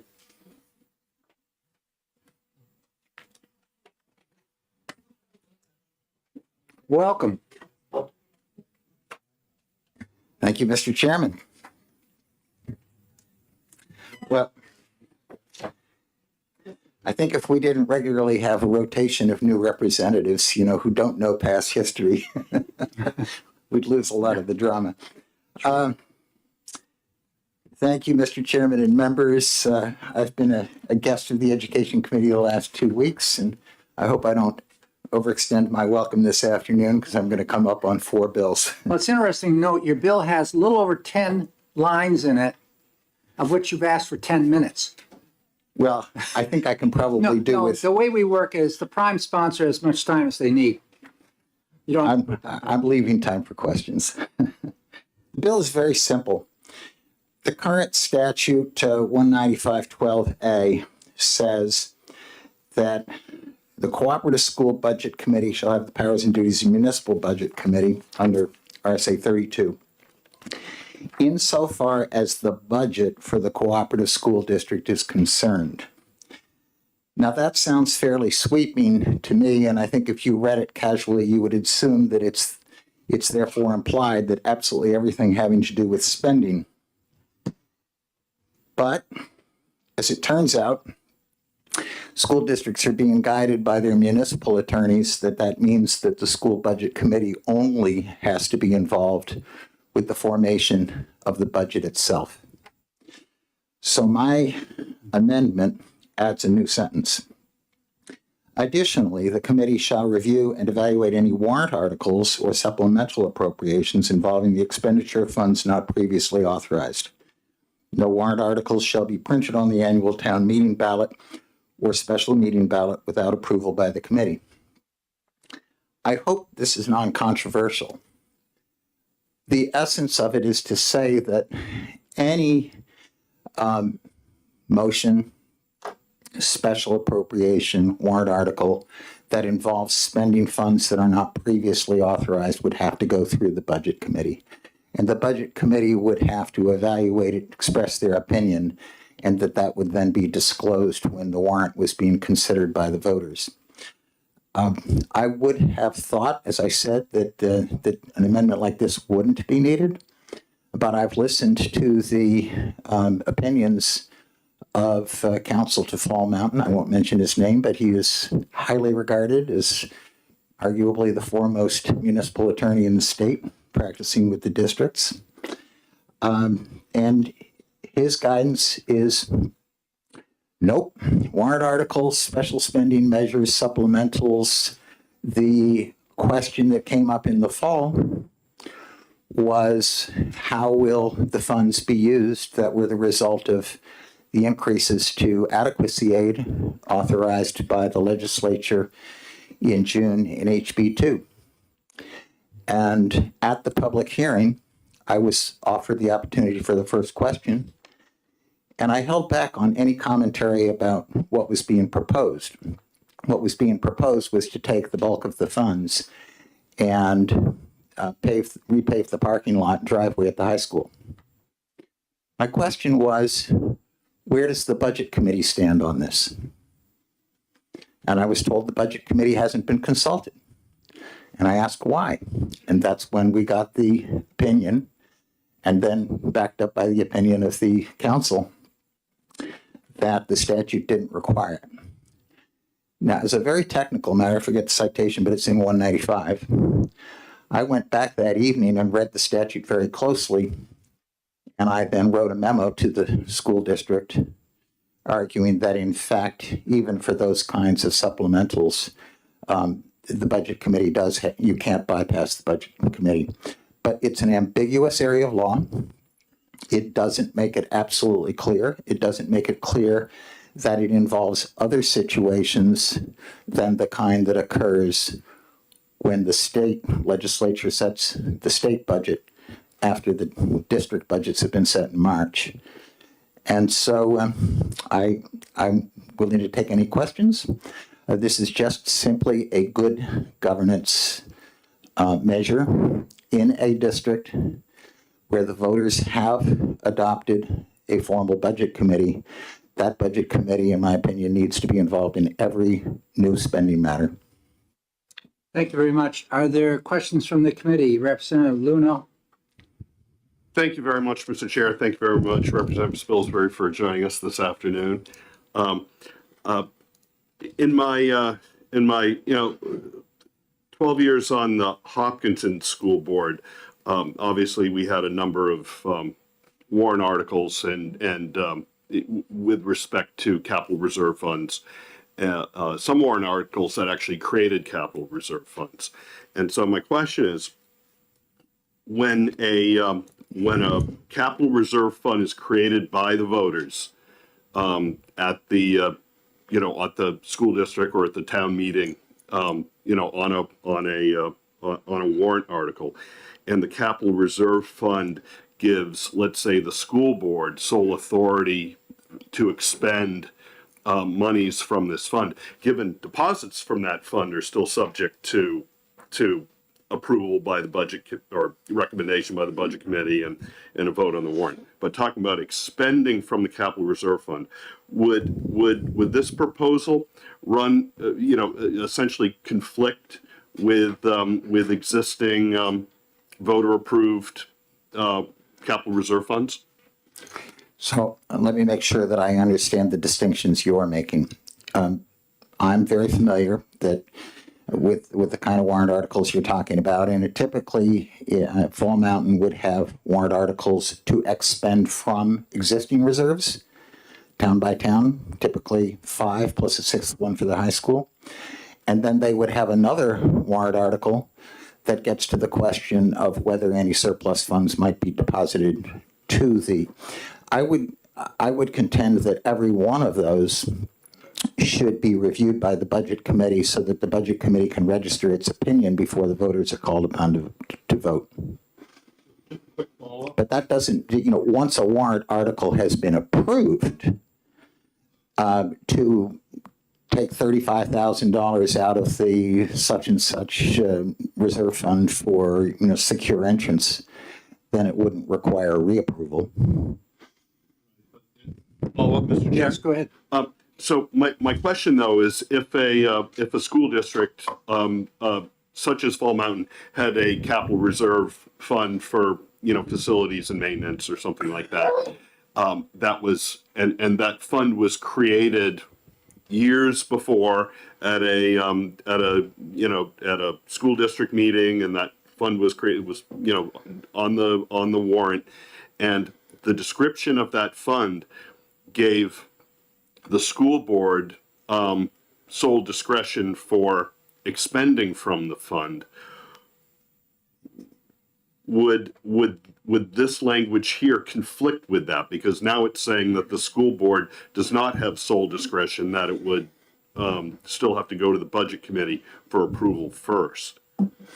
Okay, you're raising a question I hadn't contemplated. I'm not aware that there are warrant articles worded in the way that you said, but I would say it overrides that. That certainly would be my intention. In other words, the fact that there's $300,000 currently held in reserve isn't the question of the warrant article you're describing. The question is whether the $35,000 will be taken out for a given purpose. Right.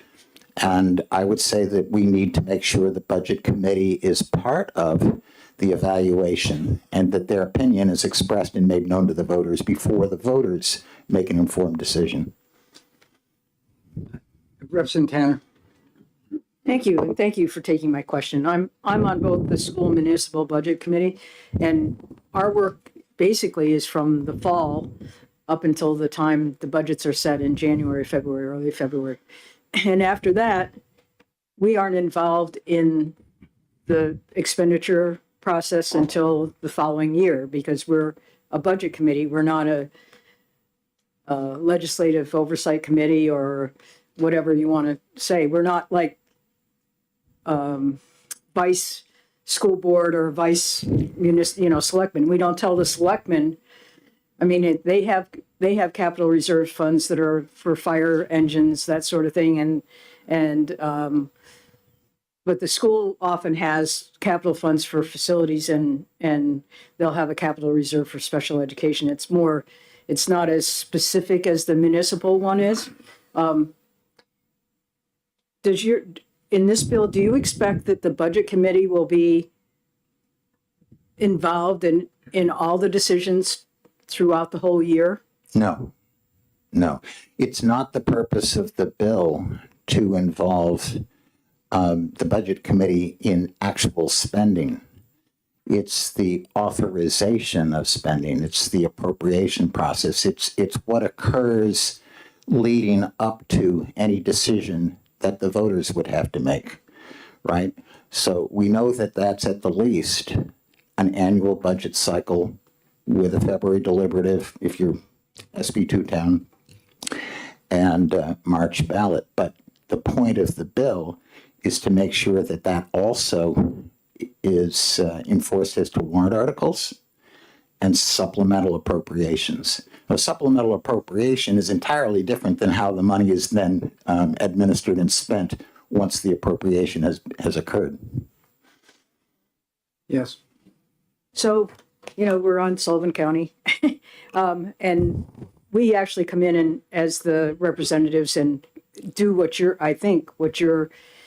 proposing, that we come in sometimes for the commissioners if they're making an expenditure that we kind of approve, but there's a bottom to it. So it isn't like they want to spend, $200 on something, a new curtain in a classroom or something, or, with the county, with we have a certain level. And I don't see any level in this bill where it seems like, you know, you would say expenditures over 20,000 or over 50,000, something like that. But, you know, you're talking, what were you talking, $3,500 for a parking lot that you want to get down to that granular level? Is that your intent? No. I don't think you and I, Representative Tanner, are saying anything differently. We just need to define the distinction between what we're saying. We're not in conflict, I don't believe. The parking lot proposal, by the way, was a couple of $100,000. So again, once monies have been authorized through the adoption of a budget, through the adoption of a warrant article, or through the adoption of a supplemental appropriation, that role of the budget committee is done as to that expenditure. So you're talking about how does an expenditure get made after an amount is authorized. But you and I have sat together on the Sutherland County EFC, and it's the same sort of process. The EFC and the delegation gets involved in the budget, the authorization of how ARPA funds would be spent, the question of bond issues and authorizing it. But once the authorization decision has been made, the delegation is to the commissioners and the administration. The same thing that I'm talking about here. Once the authorization decision has been made, the voters have spoken, then beyond that point is what you're describing, and beyond that point is what this bill does not reach. Further questions, Representative Damon? Thank you, Mr. Chair. Thank you for taking my question. This is a Sullivan County discussion, apparently. I just wanted to inquire, so this bill is specific to cooperative school district budget committees. Is there a statute that is similar to this for other school district budget committees that aren't cooperative? Well, I'm going to defer to the experts here, but my understanding of the law is that where there is a school district entirely within the geographic confines of a particular municipality, then it's 3214 that governs the creation of a municipal budget committee and includes authority to deal with the school budget through the same entity. It's only when you get to a cooperative school district that you then refer to RSA 195.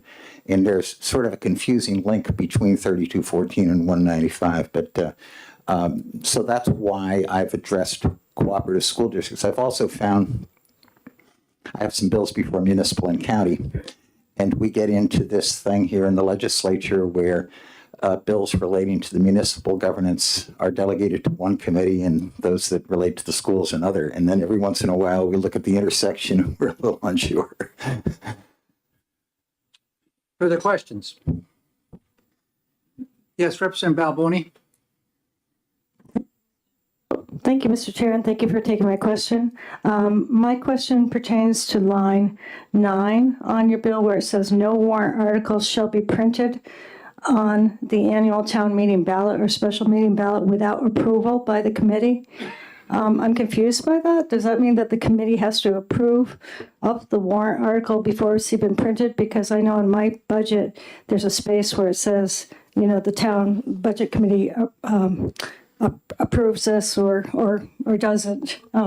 So sometimes the budget committee doesn't approve it, but it still is printed on the ballot. Yeah, I think that's a very good question. That sentence is a product of my work with OLS, and I think it could be improved. I think that my intention wasn't that the budget committee could stop something from going to the voters, but rather that the budget committee had to be consulted, had to have an opportunity for meaningful consideration, and then would express its opinion. And in fact, I believe when I sent my LSR request, I stipulated that the vote of the budget committee would be printed on the warrant. And I actually think that that would be a worthwhile thing to add. So perhaps the question you're asking should be clarified. And in the same course, perhaps you'd consider putting in the stipulation that the determination, the vote of the budget committee is disclosed. It's there. Is it there? Yeah, it is. Yeah, it's a whole intent of it. Are there further questions? Thank you very much. Thank you. We'll have Barrett Christina.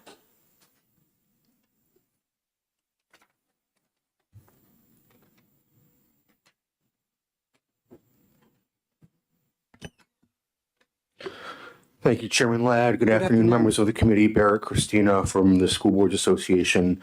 We are opposed to House Bill 1493.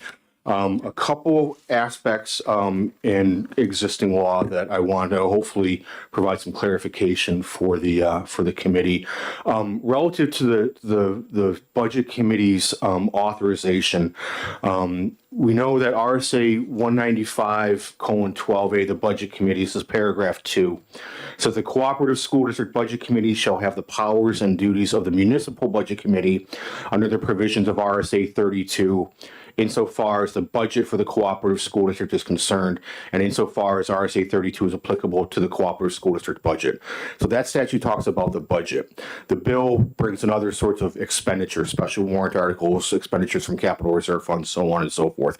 I'll come back to that in a minute as well too, but we know that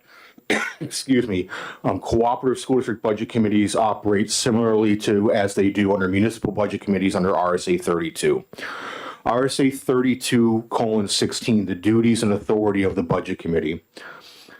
In any town which has adopted the provisions of the subdivision, that also means school districts as well too, the budget committee shall have the following duties and responsibilities: to prepare the budget as prepared in RSA 32:5, and if authorized under SB2, a default budget for submission to each annual or special meeting of the voters of the municipality. So under RSA 32, the budget committee's responsibility is limited to the budget, your operating budget, which we know goes on warrant as a separate warrant article. It's separate from a special warrant article if you're trying to raise and appropriate $200,000 to do the roof or the parking lot or whatever it might be.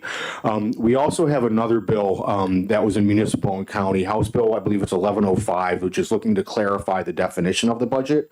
But RSA 32:3 has a very specific definition of what the budget is. So we know that under 32, both the BudCom statute, tying it back to the definition of the budget committee's responsibility is only the budget. Relative to the comments that the representative made about the BudCom sort of reviewing this or making a notation of whether or not they support the expenditure or don't support the expenditure. This is RSA 32:5. Paragraph 5. When any purpose of appropriation submitted by the governing body or by petition appears in the warrant as part of a special warrant article, the article shall contain a notation of whether or not the appropriation is recommended by the governing body, and if there is a budget committee, a notation of whether or not it is not recommended by the budget committee. So the withdrawal from the capital reserve fund is kind of a different animal, but if you have a budget committee, if your community and your school district has adopted a municipal budget committee, the budget committee doesn't prepare the special warrant articles, but they're still giving a notation to the voters of whether or not the BudCom supports or does not support raising money for that particular purpose. So I don't think that the bill is necessary. I think some of the things that the prime sponsor spoke about, the budget committee already has authority to do in terms of putting their notation on the article, whether or not the budget committee supports it or doesn't support it. We would significantly object to the provision specifically about the bill, about having to get budget committee authority to withdraw money from the capital reserve fund. This is RSA 35:15, and Representative Luno, you talked about it, that oftentimes the school board or the select board is named sort of trustee of the trust funds and is given authority to expend that money depending on how the language of the trust was created and the warrant article was worded whenever 30 years ago, whenever that may have been. But it says persons holding said capital reserve funds in trust as provided in this chapter shall hold the same until such time as the town, district, or county shall have voted to withdraw funds from the capital reserve fund. So the authority to withdraw is to some degree already put in the hands of the voters when they've determined whether or not it's going to be the school board or the trustee of the trust funds or whoever the voters have decided is given authority to expend from that trust fund. I guess the other aspect from a sort of a practical aspect, the budget committee is looking at sort of future expenditures, if you will, next year's budget, next year's appropriations. The capital reserve fund, that money's already been appropriated. The voters have already appropriated that and put it in this place as a savings account, if you will, for special ed costs, transportation costs, tuition costs, facilities costs, whatever it might be. So the voters have already authorized that money being expended. It's just sitting in, again, essentially a savings account right now until the school board or whoever is given authorization to expend determines that, yeah, we need the roof, or we need to buy a bus, or whatever it might be. So I think those conclude NHSBA's testimony. I'm happy to answer any questions that the committee may have. So if the co-op has a special reserve account for catastrophic aid, and you have small district, and all of a sudden you have this huge, costing factor come in with a student, which happens. Yep. What would be the steps for getting that money out of that account? Yeah, so thank you very much, Representative. I'll be honest with you. I was digging through RSA 35 over the weekend to sort of prep myself and review. I haven't looked at this statute in a while, but oftentimes, as I believe Representative Luno referred to, when the trust is created, you can put language, and it's created via warrant article. The voters have to vote on it. And it's not just like it just appears. The voters are approving this. I believe there's language usually in the warrant article that gives the school board specific authority to expend that money when the school board deems it necessary. And there are certainly reporting requirements coming out. It has to be, I believe it has to be included in the annual report. The school board is obviously going to discuss that at a public meeting. So it's not like it's being done in the dark or in any non-transparent manner. It's going to be full and open process for the school board to determine whether or not they want to withdraw that money from the reserve fund for, again, whatever purpose the school board deems is necessary under the constraints of the trust and how the trust is worded. Thank you. Further questions? Not seeing any further questions on this? Thank you very much. Thank you very much. Yep. You might, Representative Spilsbury, I mean, do you have your hand up? Just one very brief comment. Sure, go ahead.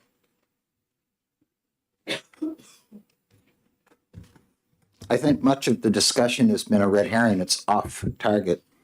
What the bill's amendment language says is warrant articles or supplemental appropriations involving the expenditure of funds not previously authorized. So we're only talking about the process that leads to the authorization, not the process of how money is spent after the authorization. Thank you. Not seeing any pink cards, other pink cards on 1493. We'll close this hearing and we will go into the next one, which is 1642, relative to the role of the Cooperative School District Board member representatives on a school district budget committee. And once again, welcoming Representative Spilsbury.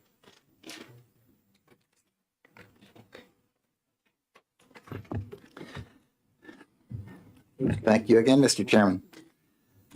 Well, this is very efficiently scheduled one after another. Thank you for that. This is an extremely simple bill.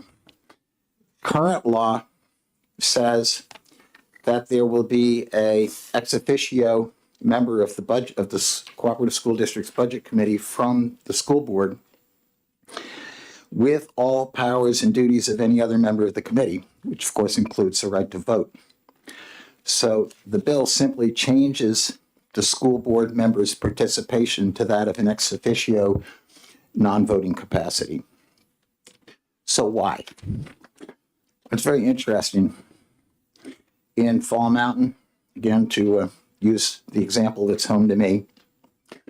We have 5 towns. Each pre-existing district has a representative. There are a school board member. There are 2 at-large. And so there's a total of 7. And many votes are decided on 4-3 basis. An odd number, I think, is pretty much the scheme in every school board. But the budget committee statute says that the budget committee will be comprised in the same fashion as the school board. So it likewise gets 7 members, 5 from the pre-existing districts, 2 at large.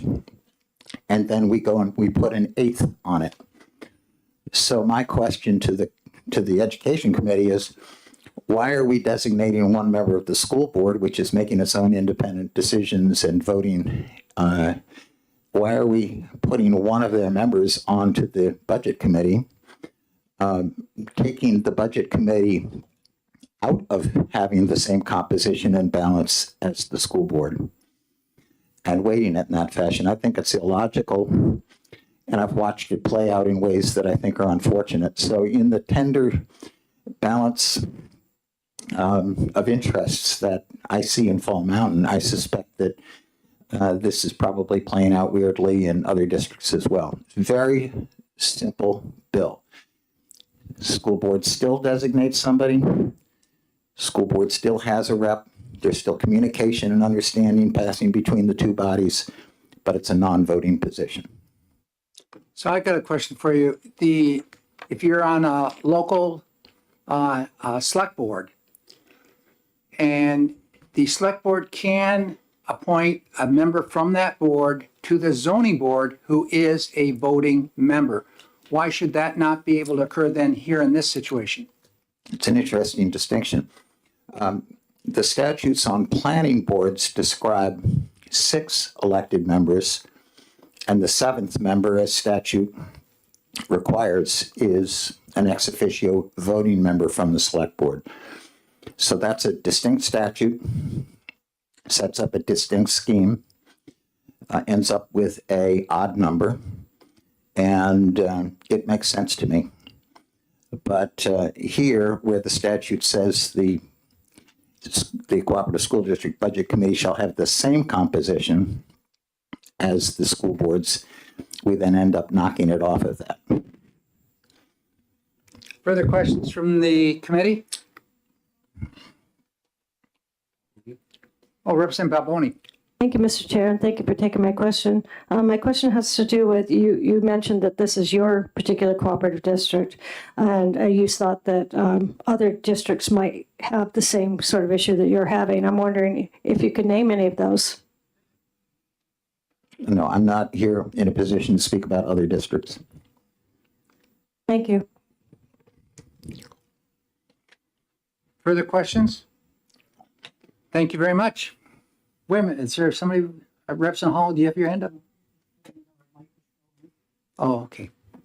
Thank you very much. Vera Christina?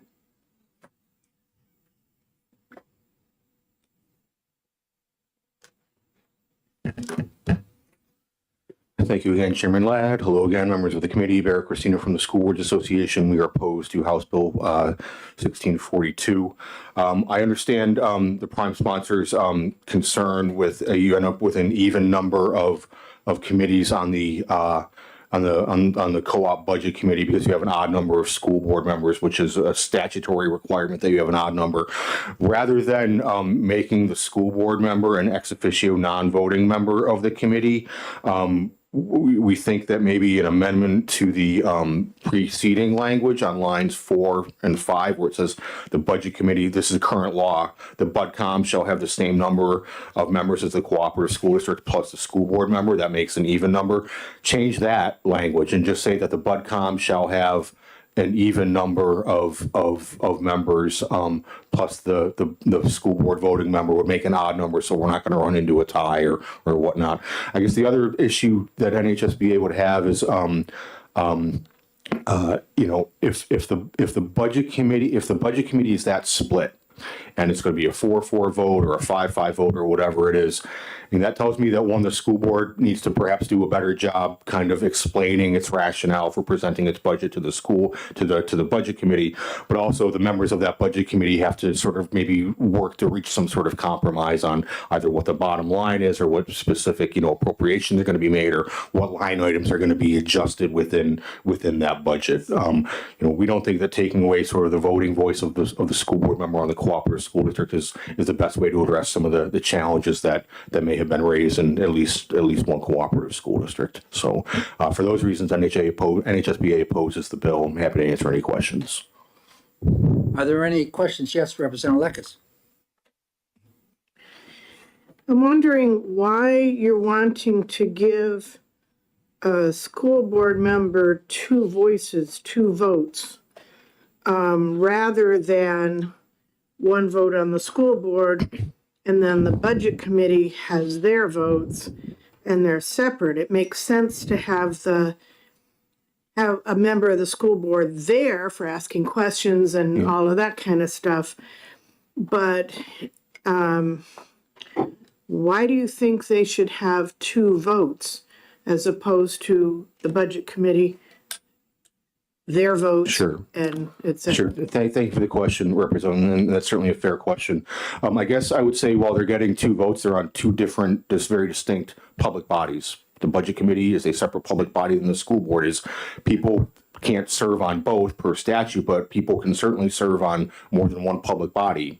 Plenty of people in this building are on select boards and school boards and whatnot. There are people that are both on a select board and a school board. So I guess that would be to one response. I guess the other response is I don't know when this language came into the statute, but the last time the budget committee cooperative school district statute was revised was in 1996. If there's a challenge in one cooperative school district, then there may be a challenge in one particular cooperative school district. But moving in on 30 years, this doesn't seem to have been a significant issue statewide. Question? No, it was actually more of a statement, so I will pass. Are there any further questions? Yes, Representative Tanner. Would articles or questions that are voted on in the budget committee possibly be different than what's voted at the whole school board meeting? Could you repeat that again? I missed the first part of that, Representative. So would the questions that the budget committee is voting on from my experience, we have little almost straw poll votes on different things that are small parts of the budget, and then you have your final budget overall vote. Right. That's much different, or could be much different, than the school board, what they're actually voting on, except for the final vote, which is the school budget, which should be, like you said, a compromise between that budget. Yeah, so thank you for the question, Representative. I mean, I suppose it could work that way, and if that's sort of been the practice with your budget committee in your community, where the BudCom is sort of voting on chunks, if you will. All right, we'll take the 1,000 line items today. We'll take the 2,000 line items, next week, so on and so forth. Yeah, that's a reasonable point as to why there may be why the school board member may have a separate vote as you're working through the process through the budget committee. The other thing too, and this is sort of off topic, not related to your question, but I apologize, but thought about it earlier, it just popped in my head again. While we know that there are statutory requirements relative to budget committees under RSA 32, 14, 15, 16, whatever they are, and then they relate to RSA 195:12A. I can't think of the co-ops offhand, and we know we've had a lot of discussion about cooperative school districts in this room in the last 7 or 8 years. Some articles of agreement going back to like the 60s have budget committees within them. And through those articles of agreement, those budget committees may have certain rights, obligations, responsibilities that may be a little bit more broad, if you will, or different than what the statutory requirements necessarily allow for, what RSA 32 necessarily allows for. So you may have articles of agreement that give that person voting rights. So you're going to have a conflict of laws in there, whether or not the voters would have to come back and amend their articles of agreement that create their own internal or their own BudCom within their cooperative school district, if that may be in violation or contrary to what a statutory language may include. I thought I wasn't going to have to pull all those articles of agreement out of my file system. Well, if I could, Representative Ladd, I know you've got more bills. I'll just take another minute. I think we've got one more co-op bill about the voting mechanisms. Some of you are probably really sick of me hearing this. Once again, NHSBA will advocate for a 2-year-long study commission to look at RSA 195 in its totality. Chairman Ladd, I know you and I have had that conversation quite a bit over the last few years. I understand why that may not be an option, but just to get it on the record, that still is NHSBA's recommendation that we do a study commission on RSA 195 in its totality. Yeah. We've gone through the ringer on this. Yeah. Mr. Cordelli beside me, myself, it's been a long trip. It has. Okay, so are there any more questions for the New Hampshire School Boards Association? Thank you very much. Thank you very much, Mr. Chair. So on this bill, let's see, it doesn't look like we have any more cards on this bill. It's 1642 here, and we had that. So with that, we're going to close the hearing, and the hearing is next one's up at 1:45. So we have a 15-minute break. I thought this was going to go long. Co-ops are usually very controversial. Maybe we always ought to hold these things in the afternoon when it's cold outside.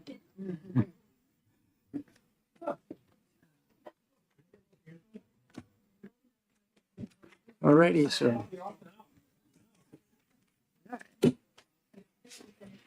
How many people on the committee are in a co-op? I'm in one. How many towns do you have? Yeah.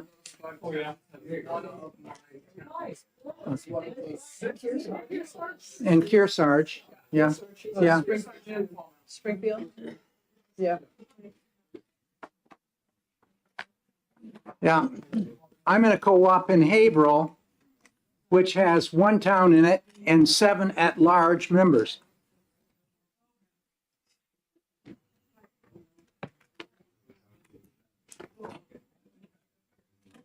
Yeah, I don't, these aren't really controversial today. Right.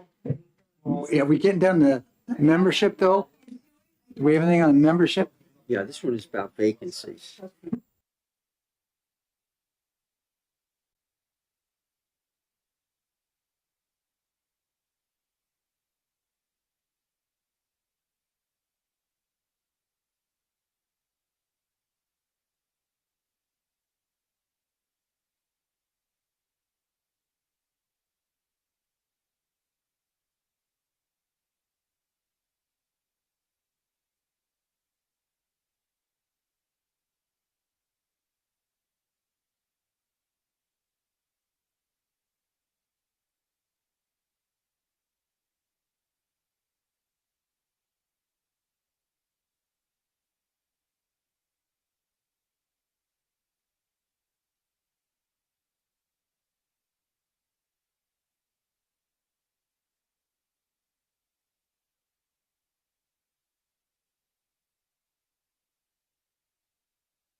We have today, it's HB 1481, relative to appointments to fill vacancies to at-large cooperative school board seats.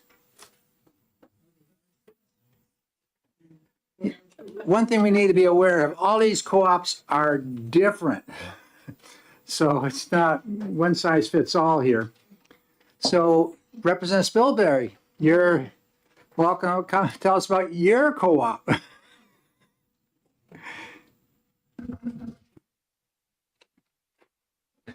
Thank you, Mr. Chairman. Good introduction. I'd like to introduce HB 1481 relative to appointments to fill vacancies to at-large cooperative school board seats. So I bring you the experiences of Fall Mountain, and you guys will subject it to your broad experience. The balance in school board composition varies from district to district, and it's usually something that has a lot of history. In the case of Fall Mountain, where the cooperative district was created in 1966 out of 5 prior districts, each representing one of the 5 constituent towns, we have a school board of 7. 5 of the seats are assigned to the individual towns, and 2 of them are at large. How those at-large seats are held makes an enormous difference in terms of the decision-making and the dynamic between the towns.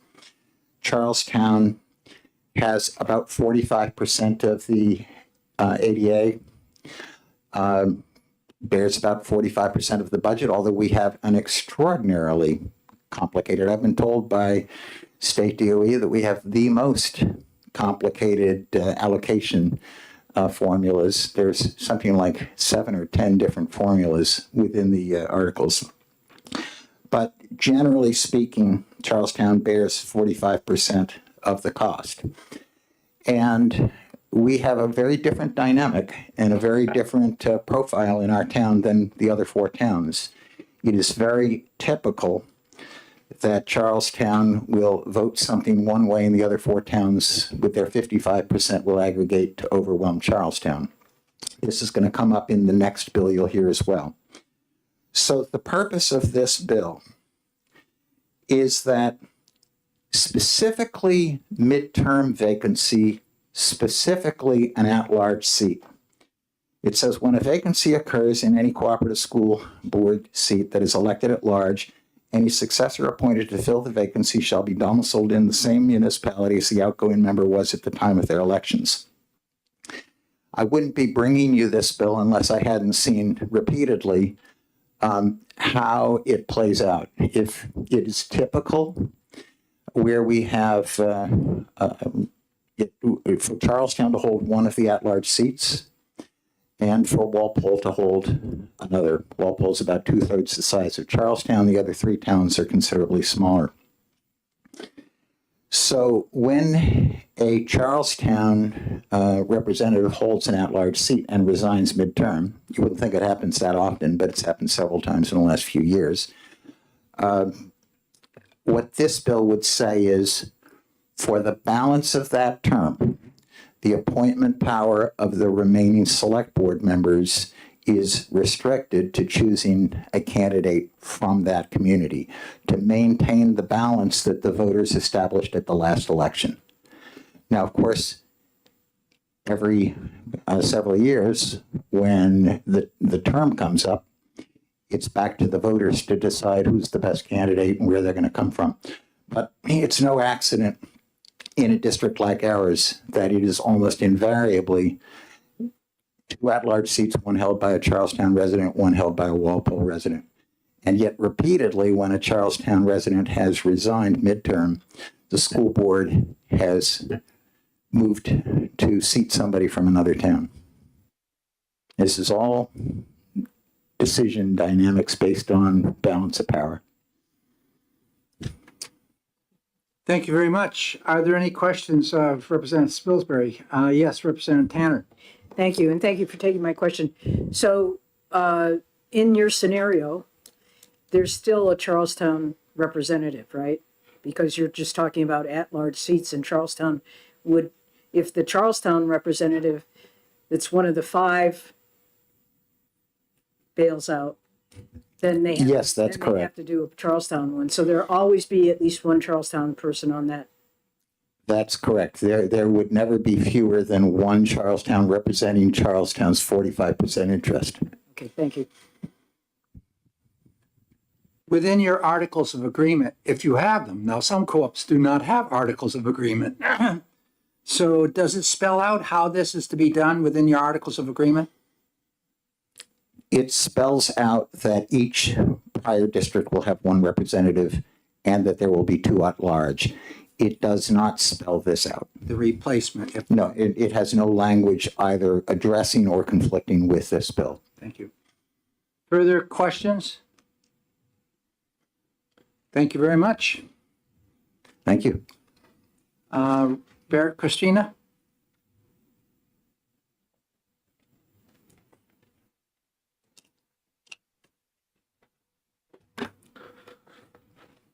Thank you, Chairman Ladd, members of the committee, Representative Spilsbury, and I thought about just doing a point counterpoint.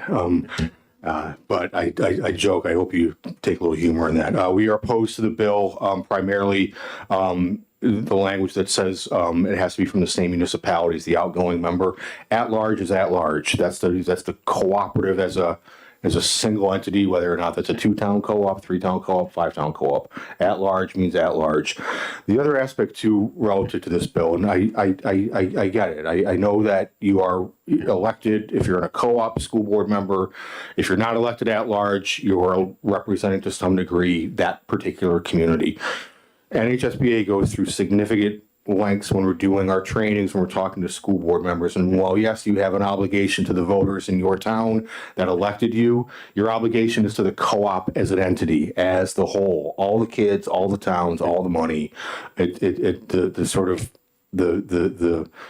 bifurcating by that town and this town does not always lead to the best educational outcomes. So again, we're opposed to the bill. At large means at large. It should be within the provisions of either the select board in the following paragraph, or whether or not it's a school board, cooperative school board that's replacing the appointment. They should be able to choose from whichever community they choose. That's what at large means. Happy to answer any questions. Are there any questions? Representative Woodcock? Thank you, Chairman. Thank you, that's Christina.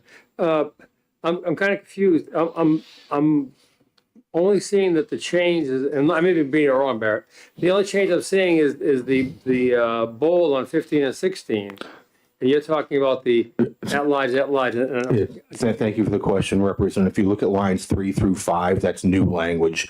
Amend RSA 190. I'm on line 2. Amend RSA 195-19A by inserting after. So that's the provision that NHSBA specifically objects to. Okay. The provision with the bold language that follows lines 7 through 18 or whatever, we don't have a specific issue with per se. One point though that I will say, be mindful. So if you look at if you look at line 16, where it says, the requirements under RSA 195-19A, paragraph 8, VIII. If you look at the next bill we have coming up, House Bill 1383, this removes one of those paragraphs and would only get down to 195-19A6. So both these were to pass. There's going to be somebody in the clerk's office is going to have to figure out what they mean by rewriting one of the statutes. But anyway, so I hope that clarified, Representative Woodcock. Yeah, thank you. Thank you very much. So, To the best of your knowledge, when this occurs in other co-ops, do they usually appoint a person to fill out the rest of that year from a person that lives in that same district? To be honest with you, Representative, I have no idea. I mean, if somebody's appointed to a school board, I don't know how and why and where. We get an email that, You know, Rick Ladd is a new school board member. Can you just, here's his email address. Can you sign him up for your emails? We don't ask how and why. You know, I mean, again, how depending on however that they have to be appointed. If there's a vacancy, it has to be appointed presumably within the context of what your articles of agreement say relative to your representation. I believe the representative said that in Fall Mountain, each of the 5 towns has 1 seat. Excuse me, and then there are 2 at-large seats. So if a person that was holding, you know, the Ackworth seat resigned, then presumably that person has to be from Ackworth. The replacement does to satisfy the conditions and terms of your articles of agreement. But if it's an at-large seat that becomes vacant, that they're representing all 5 communities. So why can't the person be selected from wherever they're selected from? Or why, if the person that's leaving was an elected member, that to fill that year that that person's vacating wouldn't be taking the position that that first elected member had, you know, won and served as, to replace somebody from that same district. Right. Yeah. I mean, you know, again, it's going to depend on what your articles of agreement say. If everybody is elected at large, you know, if your articles of agreement say that all school board members are going to be elected at large, it doesn't matter what town or community you're specifically from.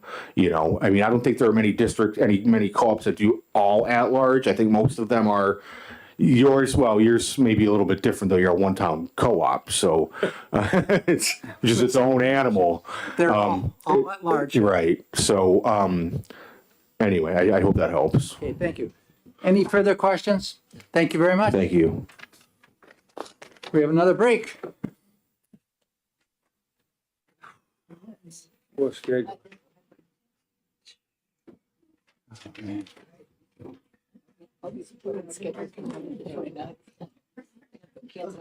But on Monday, I can move River's Edge will do ultrasound until like 7 o'clock at night. Wow.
Okay, we're ready to go ahead with it. It's 2:15. We're going ahead with HB 1383. This is relative to Cooperative School Board District elections, 1383.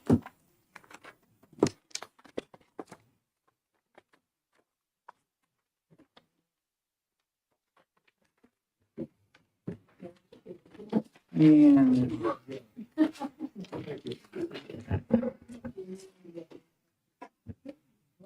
Representative Prudhomme O'Brien. No. No? No? Holcomb.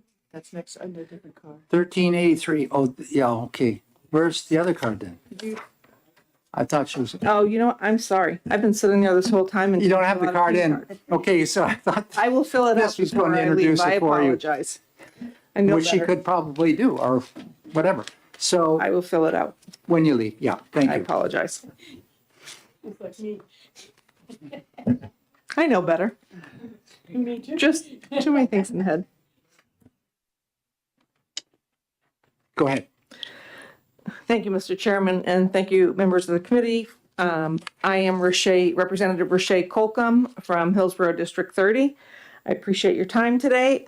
Here to present House Bill 1383, which is a bill to hopefully correct the cooperative school boards, the election process for members who are at-large members and who are not at-large members. And putting together the bill, actually since getting the bill and looking at it and talking with others afterwards, I'm learning that there may be some confusion on some of these lines, so certainly open to some suggestions as far as corrections, and I think that there's already one amendment that may be worth putting through. But my purpose for this bill is in regards to how the cooperative articles of agreements have been drafted, or the bylaws have been drafted, and how they're implemented. My number is correct. We have 12 cooperatives in the state. Cooperatives have a variety of ways that they're going to build their school board composition. As I heard, there's one here that has all members at large. Speaking from the Hillsborough Deerings, the district that I come from, we have a 5-member school board. One member is 3 members are at-large members and 2 members are not. The 2 that are not, one is supposed to be a Deering resident, the other one a Hillsborough resident. The 3 at-large members, 2 of them are supposed to be Hillsborough residents and 1 is supposed to be a Deering resident. The way that we've been voting for as long as I could tell in the records is everybody's voted at large. All positions are voted at large. So Deering has come forward with the fact that they aren't being represented with their person at the table that is a non-at-large member. And in looking at this and then looking at the other cooperative contracts, the articles of agreement, I've noticed that as we've progressed in our years, some of those articles of agreement are very specific, some of them are not. The Hillsborough Deering Cooperative started in 1957. And in 1957, when they started, they just listed this is the school board makeup that we want. They did not actually specify that the at-large members are voted at large, but the 2 others are not. Where Jaffrey Ringe did go as far as breaking out their school board and saying X number are coming from Jaffrey, X number are coming from Ringe, and only Jaffrey will vote on Jaffrey's members and only Ringe will vote on Ringe's members, and so on. So the purpose of this bill is to clean that up so that when there is an article of agreement out there for our cooperatives, and it doesn't specifically specify the piece on who's voting for it, but it does the breakout of the composition of the school board, my intention here is to clean that up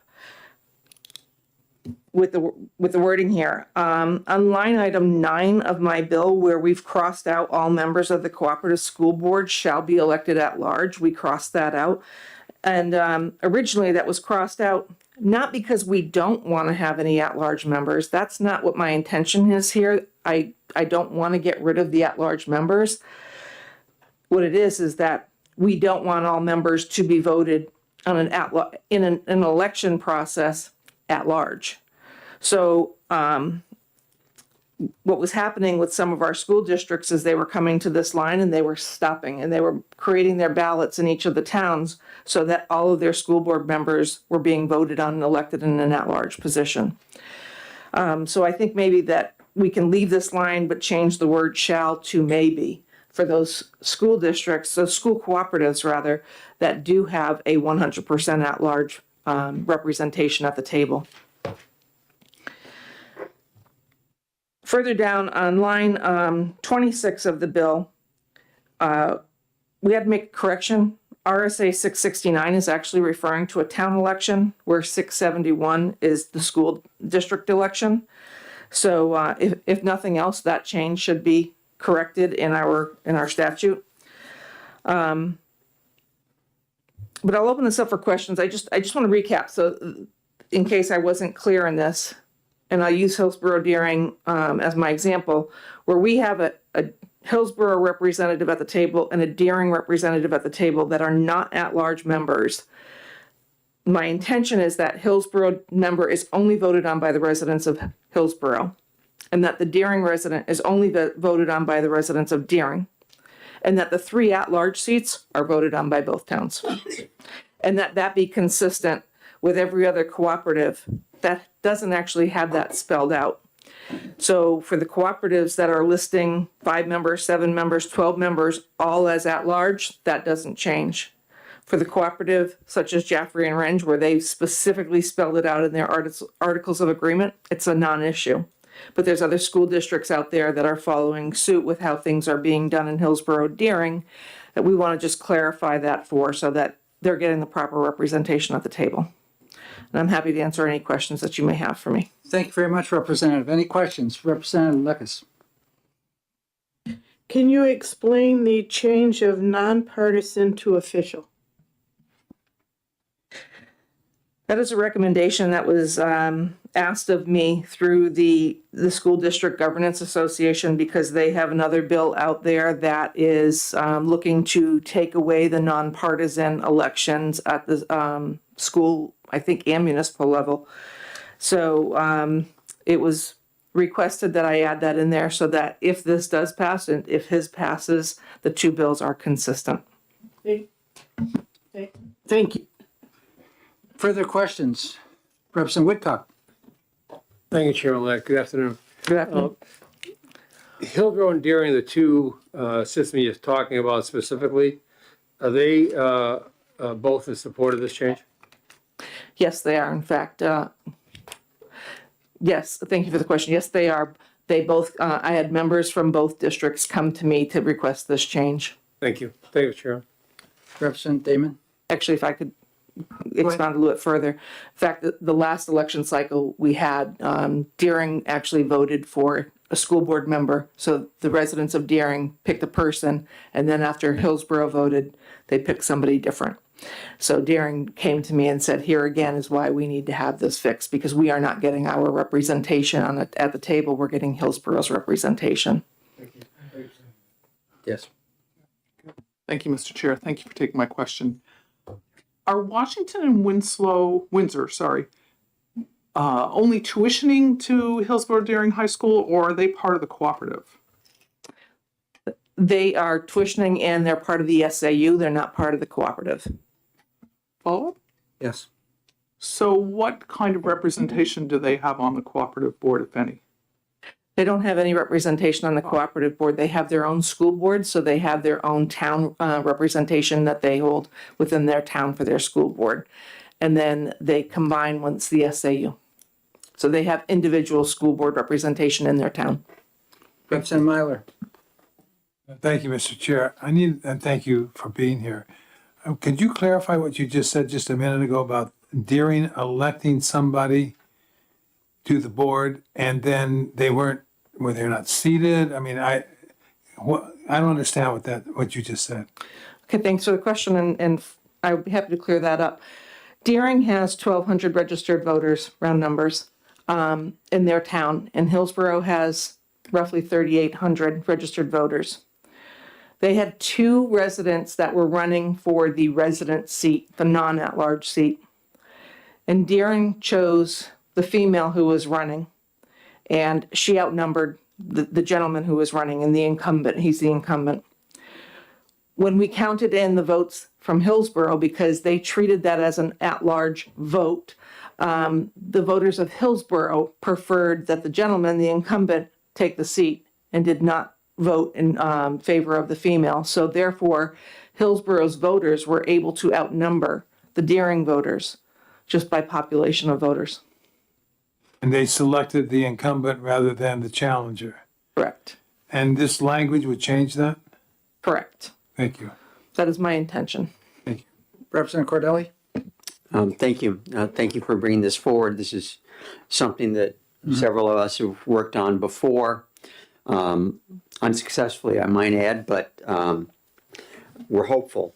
Because in our local school district, you have a similar situation in that, for instance, New Durham and Effingham representatives are elected by the entire co-op district. So the residents of Effingham are always, well, very often, if not usually, outnumbered in the election by the rest of the co-op district voters. And I think that gets away with one man, one vote concept that we were trying to correct. But I think one problem, and maybe correct me if you disagree, but in your Roman 3 is where you're trying to correct that provision. Am I reading that correctly?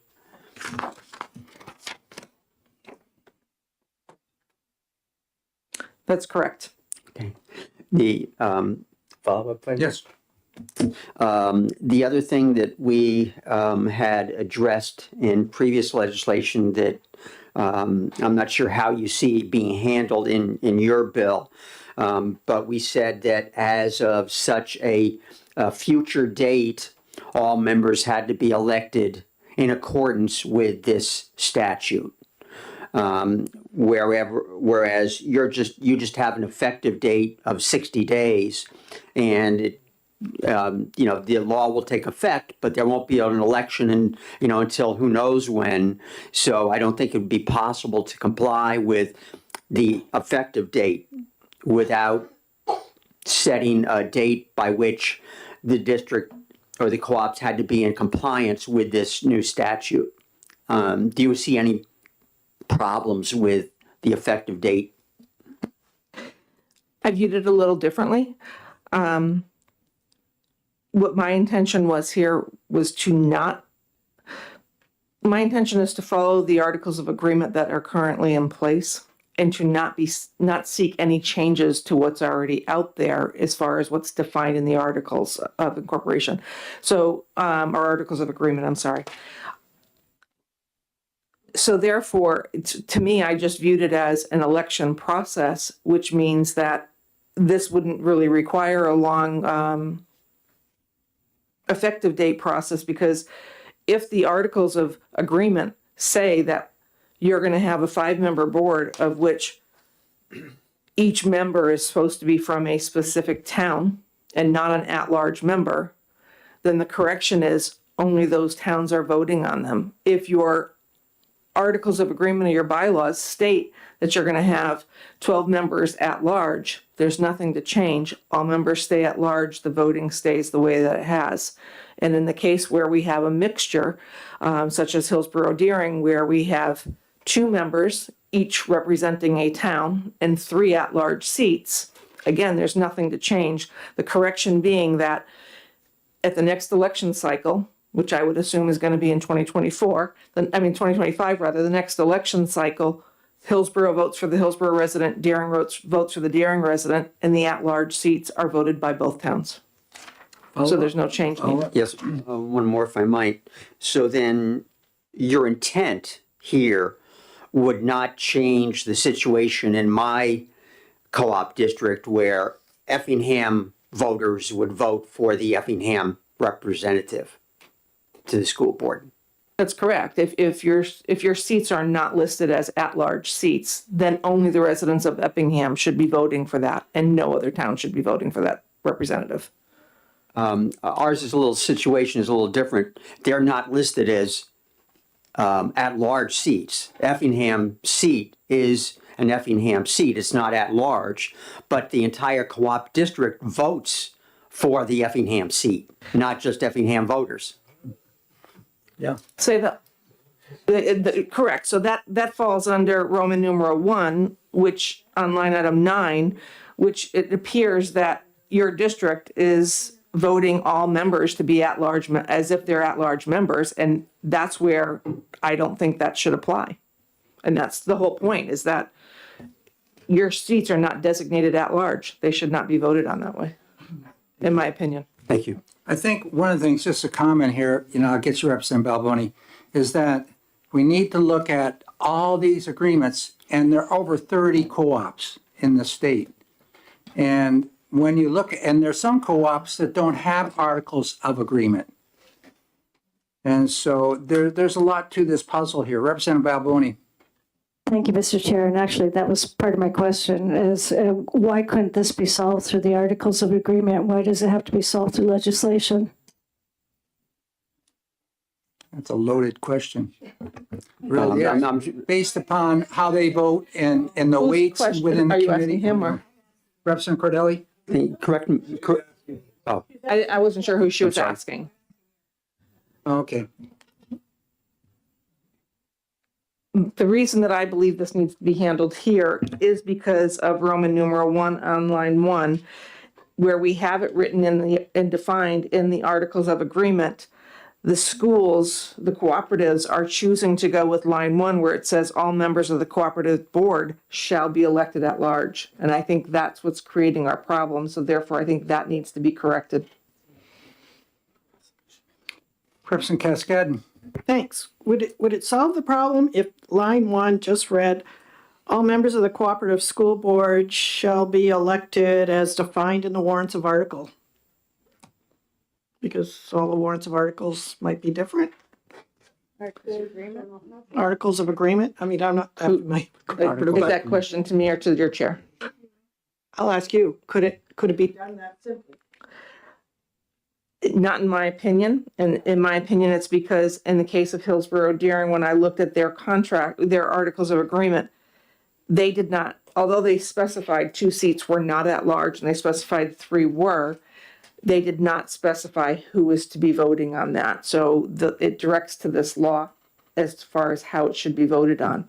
And they're choosing to follow line Roman numeral 1 that says all members shall be elected at large. Representative Cornell? Thank you. Thank you for taking my question. Line 9, Roman numeral 1, at the end of it says or.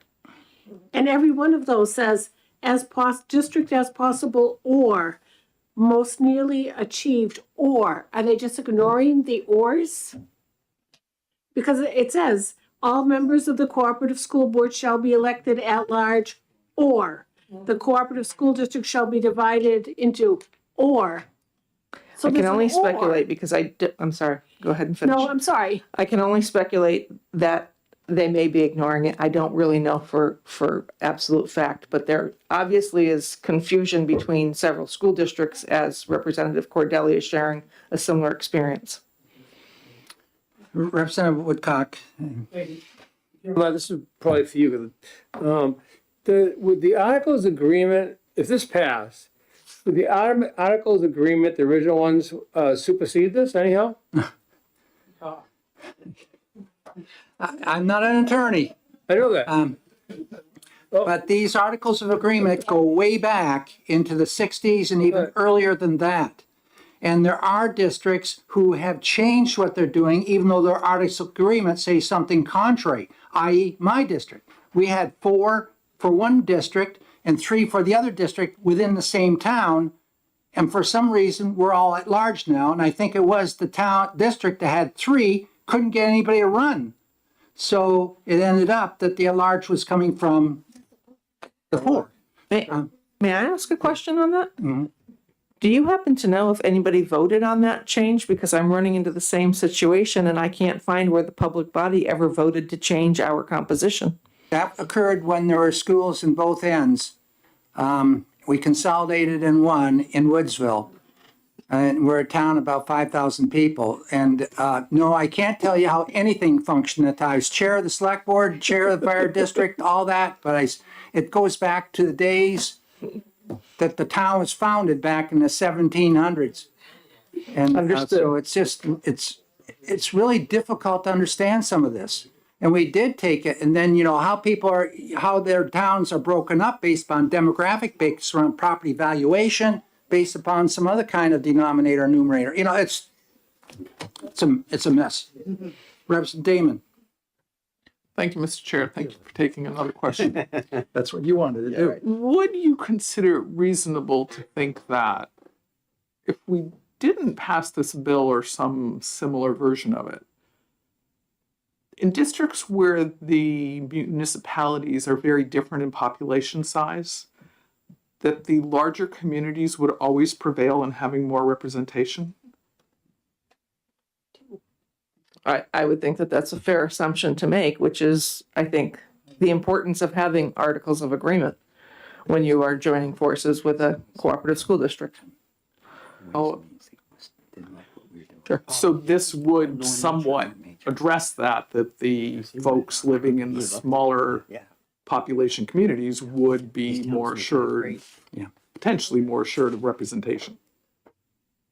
If when they agreed to get into the cooperative with another district, knowing full well that that district or that town or towns were larger than them, and they specified that they wanted a seat at the table and that was agreed upon in their articles of agreement, I believe that it is reasonable for them to expect that they have their choice. And I think that they deserve to have their choice at the to have their representation at the table. Thank you. If they agreed to at-large members, that was the risk that they took. Further questions, Representative Tanner?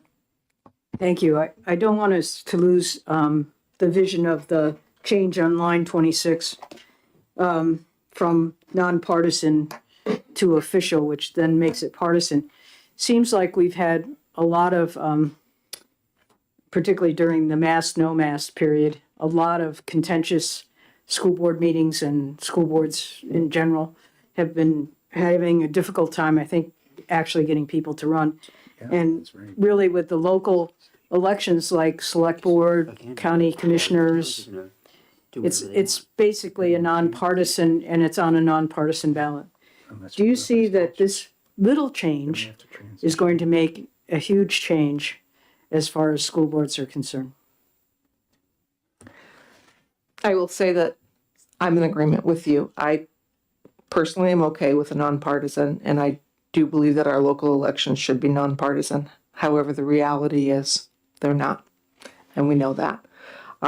So for that reason, because I was understanding the situation of it not being partisan, I accommodated the request from the SDGA because I knew that they were pursuing the same thing so that we were consistent. But I am certainly open to changing that back because I do agree. I prefer them to remain nonpartisan. Thank you. Further questions from the committee, Representative Damon? Thank you. So on that same one-word change, what is the definition of official ballot? I don't know what that means. To me, an official ballot's an official ballot. If the names are on there, whether their party is or their party's not. So that can be pretty broad, right? But I think the expectation when you see an official ballot is to see a side for Republicans, a side for Democrats, and maybe a side for those independents and libertarians. And so an official ballot's an official ballot, whether the party is showing or not showing. Further questions? Representative Tanner? I'm just wondering on the official ballot whether independent and libertarian, Green Party, on and on and on, would actually be notified on an official ballot, or whether they can run for those positions. I don't make the ballots, so So I don't create the official ballot. The official ballot to me, by my definition, would be the ballot that is handed to me when I walk into the voting booth. Me too. Thank you very much. Any further questions? Thank you very much for introducing the bill. Going on, Representative Prudhomme O'Brien?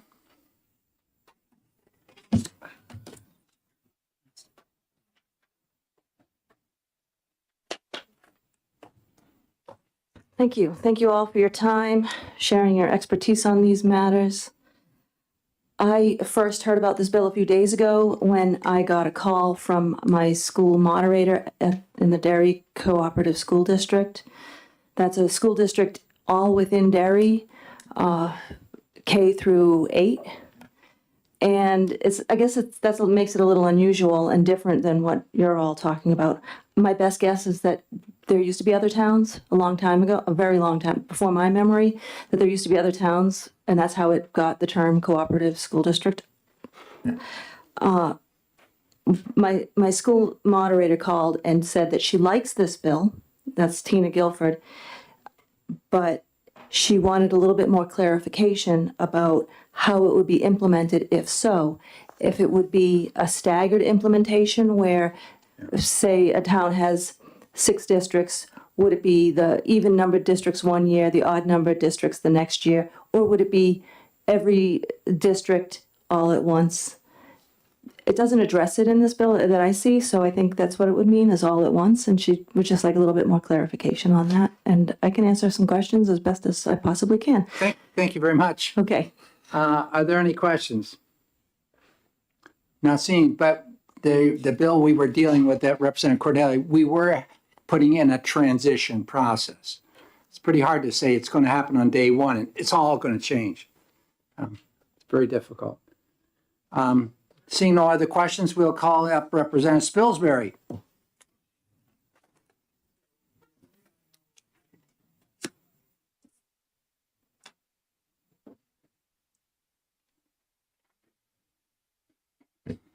Thank you, Mr. Chairman. Do you have a frequent flyer program? Triple miles. Mostly I'm going to be an echo here. I can be relatively brief. I put in an LSR to do essentially the same thing, and Representative Colkin beat me to the punch, so I became her first co-sponsor. My concern is the primary one that she expressed, and that is where articles of agreement designate a seat specifically to represent a town or a prior district, only the members, the voters of that community should elect their own representative. And I can tell you that in Fall Mountain, there are 5 towns, and there are 5 individual seats assigned, 1 each, and 2 at large, as I described before. But all 7 are voted across the board at large by all of the voters in the district. So where you have an at-large seat representing the district, it makes sense that all the voters of the district should vote at large. We're using the term at large in 2 different ways: representation versus who gets the vote. Those have to be separated when it comes to the seats that represent the individual towns. So I have seen repeatedly the dynamic where a candidate in a contested election for the Charlestown seat prevails in Charlestown with a majority vote, and the runner-up then prevails in the election because the voters from the other 4 towns choose a different person. I have seen that happen several times. I've also seen it happen where the voters of Charlestown have, as Representative Myler was getting at before, selected a challenger to an incumbent, but the other 4 towns have voted for the incumbent. So where Charlestown was trying to displace somebody to put in effect a substitute, they were prevented. I would also say in our district, to Representative Damon's question of Representative Colcom, the fact that Charlestown has 45% does not allow Charlestown to presume its view will prevail, because in fact the 55%, taking the other 4 towns together, is the majority. a further comment, because I don't want this to sound like it's exclusively from a Charlestown-centric point of view. We have 45% of the voters. Walpole has about 30. Alsted's a little less than 20. And Langdon and Ackworth are in the single digits.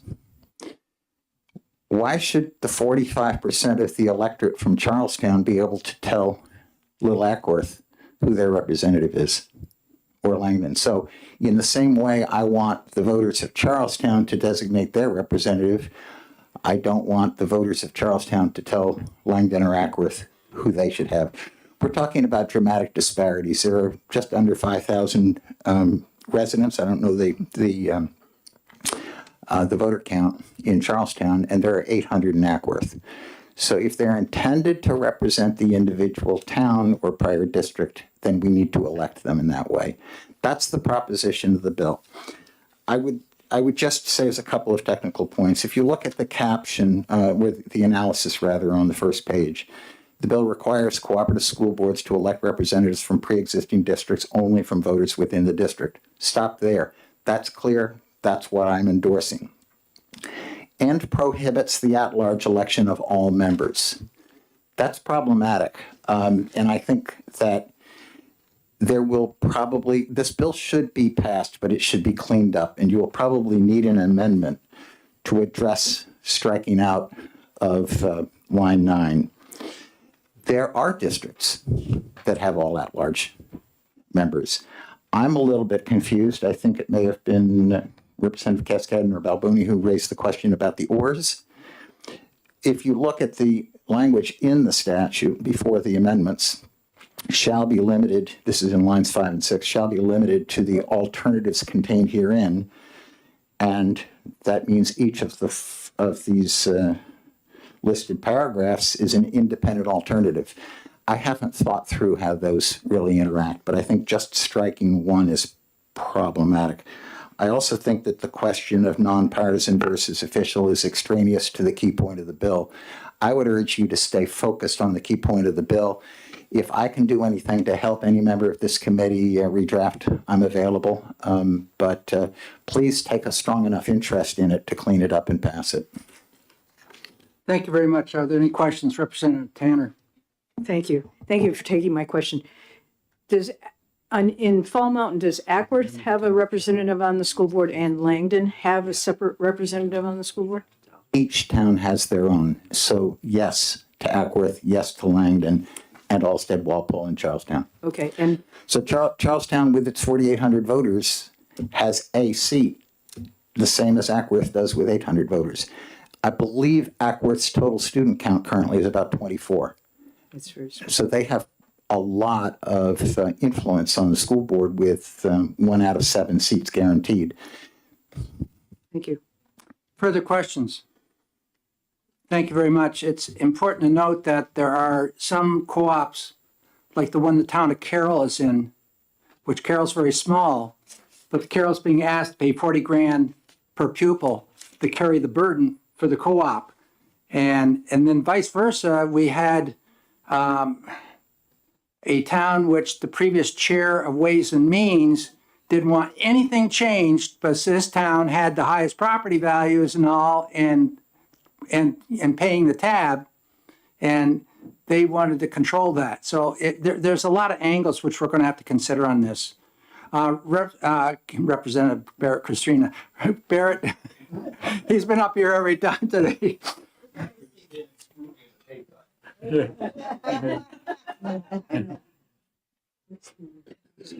Yeah. Thank you again, Chairman Ladd, members of the committee. We're opposed to the bill, but I do want to thank the prime sponsor for coming in and giving a good explanation as sort of the reasoning and rationale within her district. That helped me sort of clarify, or at least have a better understanding as to where the bill was coming from and sort of the purpose and behind that. As always, though, when we have the bills relative to the election of cooperative school board members, my first question is always, have the voters considered any of the other options that are available to them under the existing statute? I believe there are 4 or 5 options under current law on how cooperative school board members can be elected. at large, a district, a district proportional representation.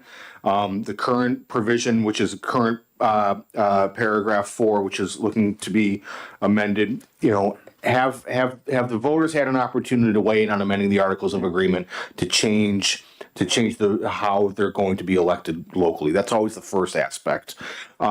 We would certainly object to the elimination of the at-large provision in paragraph 1. I'm sorry, in line 9, which is current law paragraph 1, and we object to the change at the end from the nonpartisan ballot system to the official ballot system. I'm aware of that bill. I forget the bill number, but it's basically a local option where the voters could determine whether or not they wanted their local school board elections to be partisan. Where I presume that means you'd have to file with a political party. I would say that we have too much politics in public education, respectfully to all of you, but my members live it every day. We don't need to exacerbate that by any means. But again, NHSBA were opposed to the bill. The idea of having, the voters in Hillsborough vote for the Hillsborough rep and the voters for having voting for the Deering rep, I think there's certainly some merit to that. We would have to be mindful of the other sort of impact, though, that it may have on Articles of Agreement. I mean, I need to go back and research sort of the one man, one vote principle and some of the case law that's come down from this. But if we have a town that has 4,000 people and a town that has 2,000 people, and we're looking for proportional representation, do we have to change the Articles of Agreement so that town with 4,000 people has 2 reps then, and the town with 2,000 people only has 1 rep then?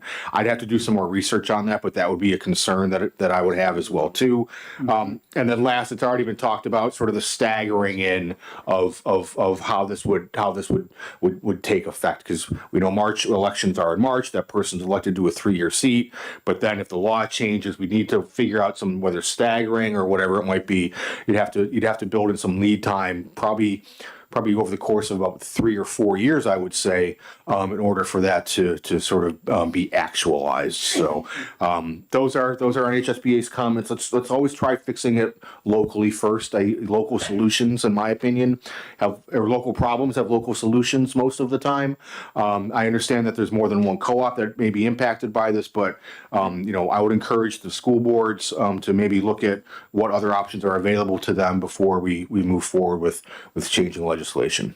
With that, I'm happy to answer any questions. Representative Myler. Thank you, Mr. Chair, and thank you for being here. I need clarification. The role of the Articles of Agreement vis-a-vis state statute. It seems to me that if there's a problem with the Articles of Agreement locally, that those ought to be amended first because they're particularly targeted at a particular problem within that co-op, rather than coming here and trying to have a statute. So that's my confusion on why aren't we addressing these at the local level first before trying to address something that from a statute standpoint. Sure. Can you clarify that? Thank you very much, Representative. NHSBA would agree with those sentiments.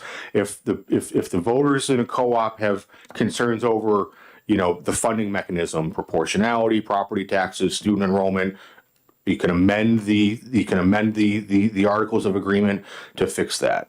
Same thing with the elections. If the voters in that co-op are not crazy with the way that the election methods are occurring based on their current Articles of Agreement, amend the Articles of Agreement or have a study commission locally, not through this body, but have a local study committee to examine what options are available to us. Let's bring in the attorneys to talk about the one man, one vote, get a legal opinion about how the representation may work out. And there's another aspect to this too. And, I'm not naive enough to ignore sort of this town and who's paying more in taxes and they've got more kids, but our per pupil is higher. I understand that from a local taxpayer, property owner standpoint. I understand that. But sort of as I mentioned, I think it was on the first bill about the co-op as a single entity. serving all the kids together within that school district. And I don't need to, I won't waste anybody's time. We talked about this a couple years ago, and some members were on the committee, some members were not, about sort of the long history of co-ops and why they were started to begin with, and the regionalization, you know, to save administrative costs, to save building costs, so on and so forth. So let's not necessarily presume that. You know, just because this town has the more voters than this town, that they're trying to, you know, stick it to the little guy or stick it to the small town. I don't think that's anybody's intent. I mean, I understand that, you know, you're going to look at your property taxes first. I totally get that. But in the context of a cooperative school district where we're trying to educate all the kids in all of these communities, hopefully there's a general sentiment that, you know, what's good for one is good for all. And what's good for all is good for the rest of us. Thank you very much. Is it not true that when these articles of agreement were written years ago, that now the dynamic in those communities has significantly Absolutely. changed? Yep. And so did we not try to change and put into the statute that we've been talking about here several years back, Yeah. an understanding that the articles of agreement had to be updated in a certain period, a time period, 5 years, 10 years, every 10 years or so? Thank you for the question, Representative. We certainly had that discussion. That did not make it into law, though. I think there was some conversation about reviewing it every 10 years in accordance with that latest decade census to, you know, if you have to reapportion the number of seats. That's my recollection. I mean, I know it's not in law, but we had that conversation. Yeah. Representative Any further Woodcock has his questions? hand Yes, up. Representative Woodcock. Once again, thank you for coming. Thank you. Follow up on Representative Miller's question with someone asked before, Gecko asked before. Which takes precedent, Barrett, the Articles of Agreement or the RSA? Yeah, thank you very much. I mean, the Articles of Agreement have to be in accordance with the statute, you know. My understanding is that most of the times that the Articles of Agreement have been amended, it's usually your cost, you know, what district is paying what and based on what formula. I haven't done a review of all 32 Articles of Agreement, but the fact that some of these Articles of Agreement predate the current statutes, there are probably some areas in some of them where the Articles of Agreement are not in full compliance with the current statute. But I also, again, without having reviewed RSA 195 in its entirety, probably since last year when we had a co-op bill, that statute gives a lot of flexibility to the locals to craft their own articles, their own contract, essentially. But I mean, the state law would always take precedent, and the Articles of Agreement have to fit within that. But without having looked at what the Articles of Agreement have to specifically contain, it may list, it has to contain these 10 things, but how that's done is a local determination. Thank you. Thank you, Chair. Thank you. Representative Lucas, you had your hand up? Yeah, talking about the effective date, it seems to me that this is talking about elections and that therefore it could go into effect right away because it wouldn't have any effect until the next election. And so each election, so it seems like it would naturally phase in just because, at each election. Just because of the election cycle. Yeah. Yeah, I mean, I suppose that's possible, Representative. Excuse me. I suppose that's possible, but I think it's certainly a consideration, though. We'd have to find out the mechanics of how it worked. So if it says, if we eliminate, we'd have to give it some thought as to how to implement that. Thank you. Thank you. Further questions? I'll just ask him up. Thank you very much. Thank you. No further questions. Thank you very much. Thank you very much, Close Mr. this Chair. hearing and go into the next one for today. HB 1579 relative to the merging of school administrative units.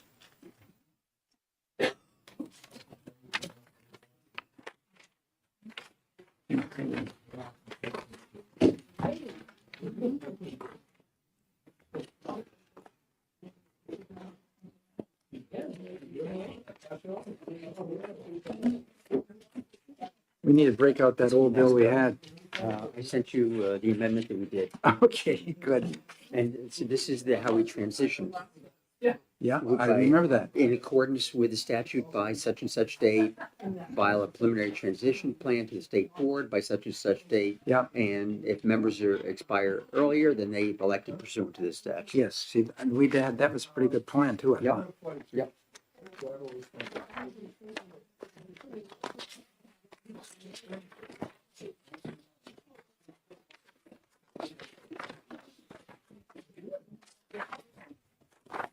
And get by the building here, stuff and get on the bill.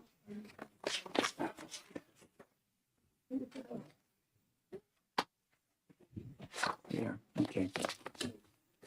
Okay, 1579, relative to the merging of school administrative districts. I welcome Representative Attorney. Thank you, Mr. Chairman and members of the committee. There are currently 107 public school administrative units, SAUs, in the state, not including charter school SAUs, of which there are 31 more. The salaries for superintendents and assistant superintendents plus business managers for the public school SAUs totals $29,875,496 for those who responded to the 2023 New Hampshire Department of Education Division of Education Analytics and Resources Bureau of Educational Statistics. 3 SAUs did not respond for 5 positions, and 1 SAU gave an hourly rate for 1 position. These amounts do not include such positions as secretaries, accounts payable, accounts receivable, and any other positions in the SAU offices, nor any other expenses for the SAU, such as rent, heat, electricity, phones, computers, and anything else necessary to run the office. Superintendent salaries range from $15,500 to a high of $192,651. For the superintendent on the low end, I will state that his assistant superintendent gets paid $135,000. I'm not sure how that worked out. SAU student population ranges from approximately 40 students to a high of about 12,000 students. Students per SAU staff member ranges from a low of 15 to a high of 747.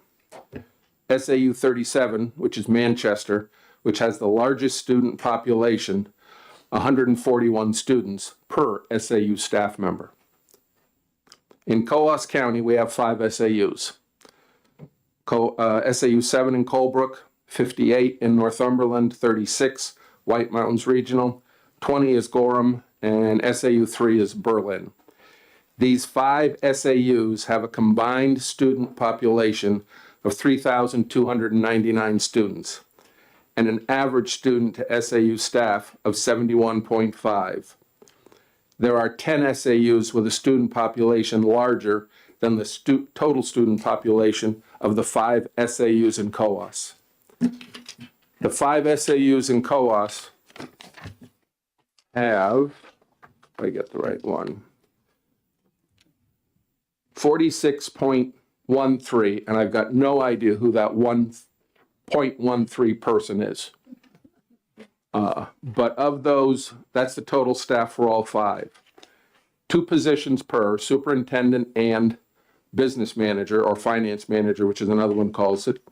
Of those 5 totals $983,600. But that's only for 10 positions. There are still 36.3 positions plus rent, utilities, etc., that will add to that number if we went down to 1 SAU up north. There is currently, that all of you have, I believe it's been passed out, an amendment to this. This amendment came about after discussions with a gentleman from the Department of Education. And this is simply from the original bill, where numeral 2 says new paragraph school administrative units. That's where the amendment begins, and it goes through to just before number 3, which says effective date. These were items that were, let's say, not typos, but just lack of communication, where we used to say school districts in the bill, line 9, and it was pointed out to us that should say SAU. And that's one of the things the amendment changed. And then they added 2 extra sections, D and E, after item C, which used to be line 16. And that has to do when the number of students for the SAU, the merged SAU, would be counted. And on recommendation from the gentleman from DOE, we picked October 1st, and apparently there's another count they do at that time. I do not remember what he told me. And then they wanted item E also added into it. And so that everybody gets the $200. And that was another question. What if Concord were to merge with a smaller SAU next to it? Would the new merged unit, let's say all 13,000 or thereabouts students get the $200? Yes, they would, because they're a merged unit. It's going to be $200 for the merged unit per pupil. They get that for 2 years. Plus, at the same time, they're saving 1 or more SAU administrative costs that would go away. They would keep that permanently for years 3, 4, 5, and on. This bill is offering an incentive to any SAUs that wish to merge with another in order to lessen their expenses and get an extra grant of $200 per student in the merged SAU for a 2-year period. There is no you must or you shall, just the opportunity to those that wish to merge. Thank you, and I will take any questions. Thank you very much. Are there any questions? Representative Heath? This has been an issue that's been discussed 4 or and 5 time times again. before, A according to lot the of speaker. times. And it makes a lot of sense. I mean, I know when I was assistant superintendent, I did a study and we came out saving at least $100,000. And that was a lot of years ago. But people want to have their own district. And it just never seems to happen. In the North Country, it makes absolute sense that they'd have one superintendent to carry out those duties. So what have you done to build the awareness of the communities around this in your North Country? Before I answer that part, one of the things the speaker told me when at lunch, in the 4 or 5 previous times, it was not optional for the SAUs to merge. Those bills that came before is you will. That's apparently why they failed. This one says if you want to, you can. And if you do, here's an incentive if you get above 1,500 students. Now, as far as the North Country goes, I would say now for the last 2 or 3 years, SAU 7 in Colebrook has been attempting to merge. They've been attempting to merge even across state lines and go that way. But they know they've got to cut down on their amounts. If all the SAUs in the North Country, if I remember correctly, SAU 7 has the largest staff. I believe they've got 10. There are 2 that have 8. The one I'm in, 58, has 6. And can't remember what the other one had. Oh, 14.3. That's where the 0.13 comes in. I don't know who that person is. But they are working on it. Yes, the idea that we want local control. Well, it's 2 towns away, maybe 3 towns away. It's still local. We've got fewer people in Coos County than Portsmouth's got. Yet we have 5 SAUs, they have 1. So people think about it. It's just, we believe the incentive might be a slight nudge to get them to, hey, maybe we'll do it. I hope so too. Thank you very much. Are there further questions, Representative Tanner? Thank you. I'm just interested in who you're counting as staff. Is it like the transportation director? Is that part of the SAU staff? Is the special ed director part of the SAU staff? Hold on a minute, ma'am, and I can tell you. This came from the Department of Education. They're counting superintendents, assistant superintendents, finance professionals, instructional support, other non-instructional, these are the titles they've got, clerical, other support, and they came up with the totals for the SAUs. Which, for example, the Concord SAU office has 52.7 total staff members in it. Of that 52.7, one SAU superintendent, 2 assistant superintendents, 2 finance professionals, 2.9 instructional support, 25.3 other non-instructional, 10 clerical, 9.5 other support for the 52.7. And this comes from the Department of Ed for every single SAU. Yes. From my experience, the transportation was a really big SAU staff, or at least it was housed there. Also, the grounds and maintenance were all centered into those things. And when I look at the North Country, I mean, transportation must be, I know for our school, because it was a cooperative, transportation was like huge because we had such a wide area. So the amount of mileage seems to be, a really big thing for those districts. I can say for the my SAU, which is 58, I've been up there for coming up on 22 years. And as far as I know, they have never had a transportation individual in the SAU office. Either the SAU superintendent handled it, or the business manager handled it as part of their duties, but there was no transportation director or anything like that. Further questions? Yes, Representative Damon. Thank you. Thanks for taking my question. I'm wondering what the basis of the 1,500 student minimum for a merged district is. I just added up the student population of the 3 towns that some folks in my area might think should go back to being one school district. There are 3 SAUs now. There used to be 5 towns in that SAU. It doesn't add up to 1,200, never mind 1,500, but it would be a cost savings. It would be a cost savings, and thank you for your question. Right now, there are, as soon as I find where I wrote it, 64 SAUs out of the 107 that have fewer than 1,500 students. So you're looking at 60% of all the SAUs could merge and get larger. Any of the larger ones could easily merge with a smaller one, and they would still pick up the benefit of it.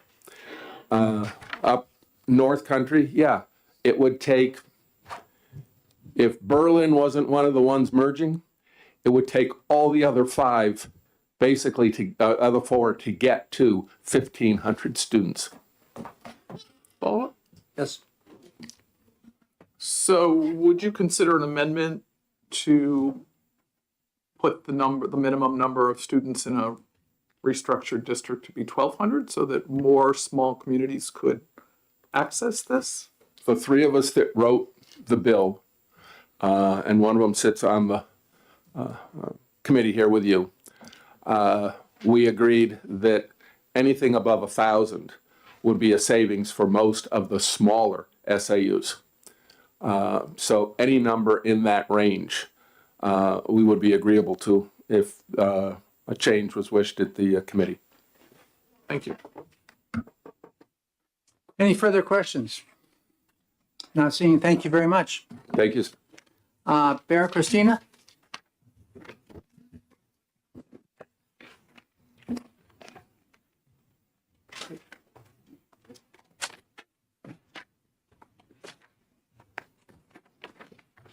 that I'm withdrawing my card. NHSB is not taking a position on this bill, and we don't have any testimony. Great, thank you very much.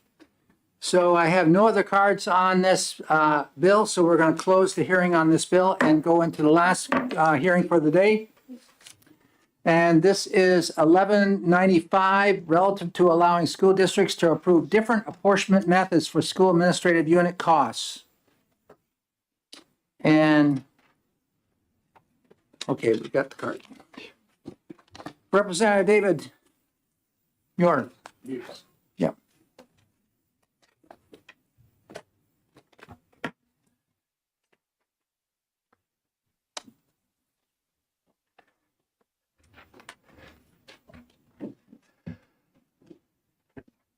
Good afternoon, Mr. Chairman and members of the committee.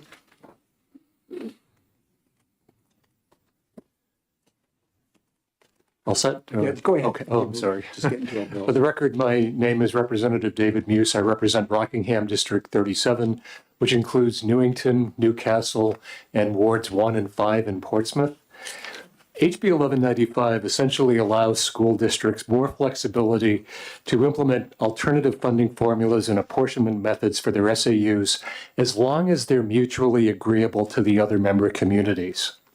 Communities like Newington would like to have more flexibility to discuss alternatives to the current state-mandated one-size-fits-all SAU funding model with fellow SAU communities.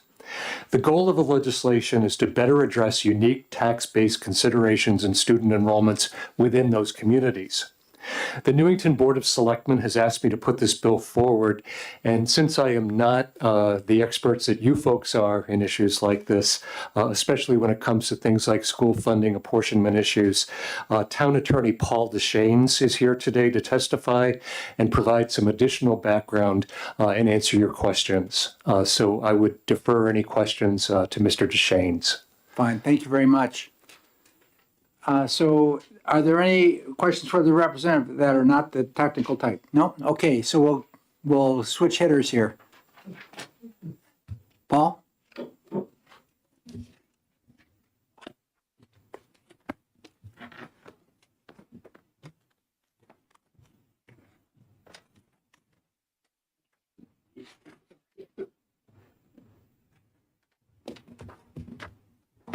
Good afternoon. Good afternoon. Thank you for this opportunity.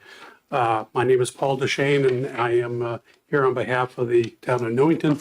I will correct one statement made by Representative Muse. I am not an attorney. I'm a staff member of the community, but with over 30 years of municipal experience here in New Hampshire. So I'm not going to read the letter of support that the Board of Selectmen submitted, just passed around, because there's really only three main points to this legislation. One is that it's only enabling legislation. It's not mandating anybody to do anything. It just corrects my second point, what seems to be an inconsistency in the current statute. If you look at 194C2, it speaks to how you form an SAU, how you reorganize an SAU, how you withdraw from an SAU. And there's a committee that's established, and particularly under the reorganizing, it speaks to many different topics, including how to finance the SAU. That's in direct conflict with 94C9, which is where this bill seeks to amend. That is very prescriptive. It says it must be funded one-half based on enrollments and one-half on the assessed values of the member communities. All we're looking for is an ability to have that discussion and allow mutually agreeable terms to fund our SAU costs. The current statute, although appears to give you that ability, because of the prescriptive nature of 94C9, you're not permitted to really fully invest yourselves in that.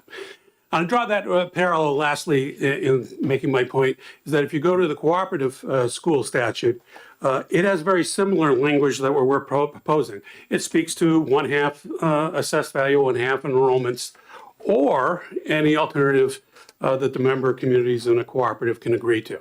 We're just looking for that parallel construction for the SAU statutes. So knowing I'm between you and the door, I'll leave it at that. You've had a long day, and I answer any questions. Any questions from the committee? Not seeing any, thank you very much. Thank you. Are there any other pink cards or any testimony from anybody? Do you have anything, Mark? Mark's from the Department of Education, Finance? Was a little too late with my card on the last bill, but the SAU merger bill, Mark Manganello, Department of Education, I was working with the representative to add some of those technical changes. If you're going to design a grant, what I always tell members of this committee is you got to clearly define student for us to calculate that grant. So there's a couple of technical changes that were passed out in front of you to make the bill, if it were to be enacted, something the department could implement. So I'm just available if there's any technical questions on the previous bill. Could you explain the technical thing? I don't have anything. So the two things, the main things were always defining student. And so the bill as introduced didn't define ADMA or ADMR. Okay. So always need that cleared up for us. Otherwise we'll take a guess or do our best guess to determine what is the student measurement. Also picking a particular date. And so the date was October 1st count. The next area we wanted cleaned up if it were to be enacted and become law is whether the big district would get the big SAU merging with the small SAU, whether both of them would receive the grant. And so the proposal makes it clear, as the sponsor intended, was that both SAUs, the bigger one merging with the little one, both of them would receive the aid amount. Thank you. Representative Myler. Thank you, Mr. Chair. Thank you for being here. What's the incident rate your office gets regarding school districts that may want to merge or form together a different system? Is it rampant? Is it isolated? What's the status of that? We do get relative to apportionment questions. So there's different types of mergers. So with SAU, the RSA 194C, we do get a couple of those questions, more like technical assistance questions about how to do that SAU assessment. As far as SAUs discussing or gossiping about merging or unmerging or breaking up, probably once a year people talk about it. I think this committee probably talks about the SAUs that want to merge or parse out. I would say probably, but not that often. I guess maybe like once or twice a year, I would say. Thank you. I don't think we've had many bills referencing this particular merger. We do know that over in Maine, where they have SADs, school administrative districts, the only one that merged in the last few years was Rumford, Mexico, on the other side of the Androscoggin River, up your way, Representative Cascadden. And in Vermont, there was a bill put forward to do this. Yeah. And they found some reverse things over there. As a result of some of the merger, it was costing more money. So, but I don't think, I've not had a bill like this to merge SAUs. I don't think we've had that, no. No, in fact, I think the main experience was really a bust. That was, well, for Rumford, Mexico, it's kind of logical what they did. And of course, there's increasing property value. Of course, they got, the paper mill, Boise. And then on the other side in Mexico, they got all the retail stores like Walmart, et cetera. And they're really busting now too. They're growing. I mean, I knew the chair of the school board in York, Maine, for example. Mm-hmm. He and I talked about this, and there were all kinds of issues around the assessed value of property and all that. And and he said not only their district, but others did consider it. They looked at it, but it just was technically and fiscally, it was pretty impossible.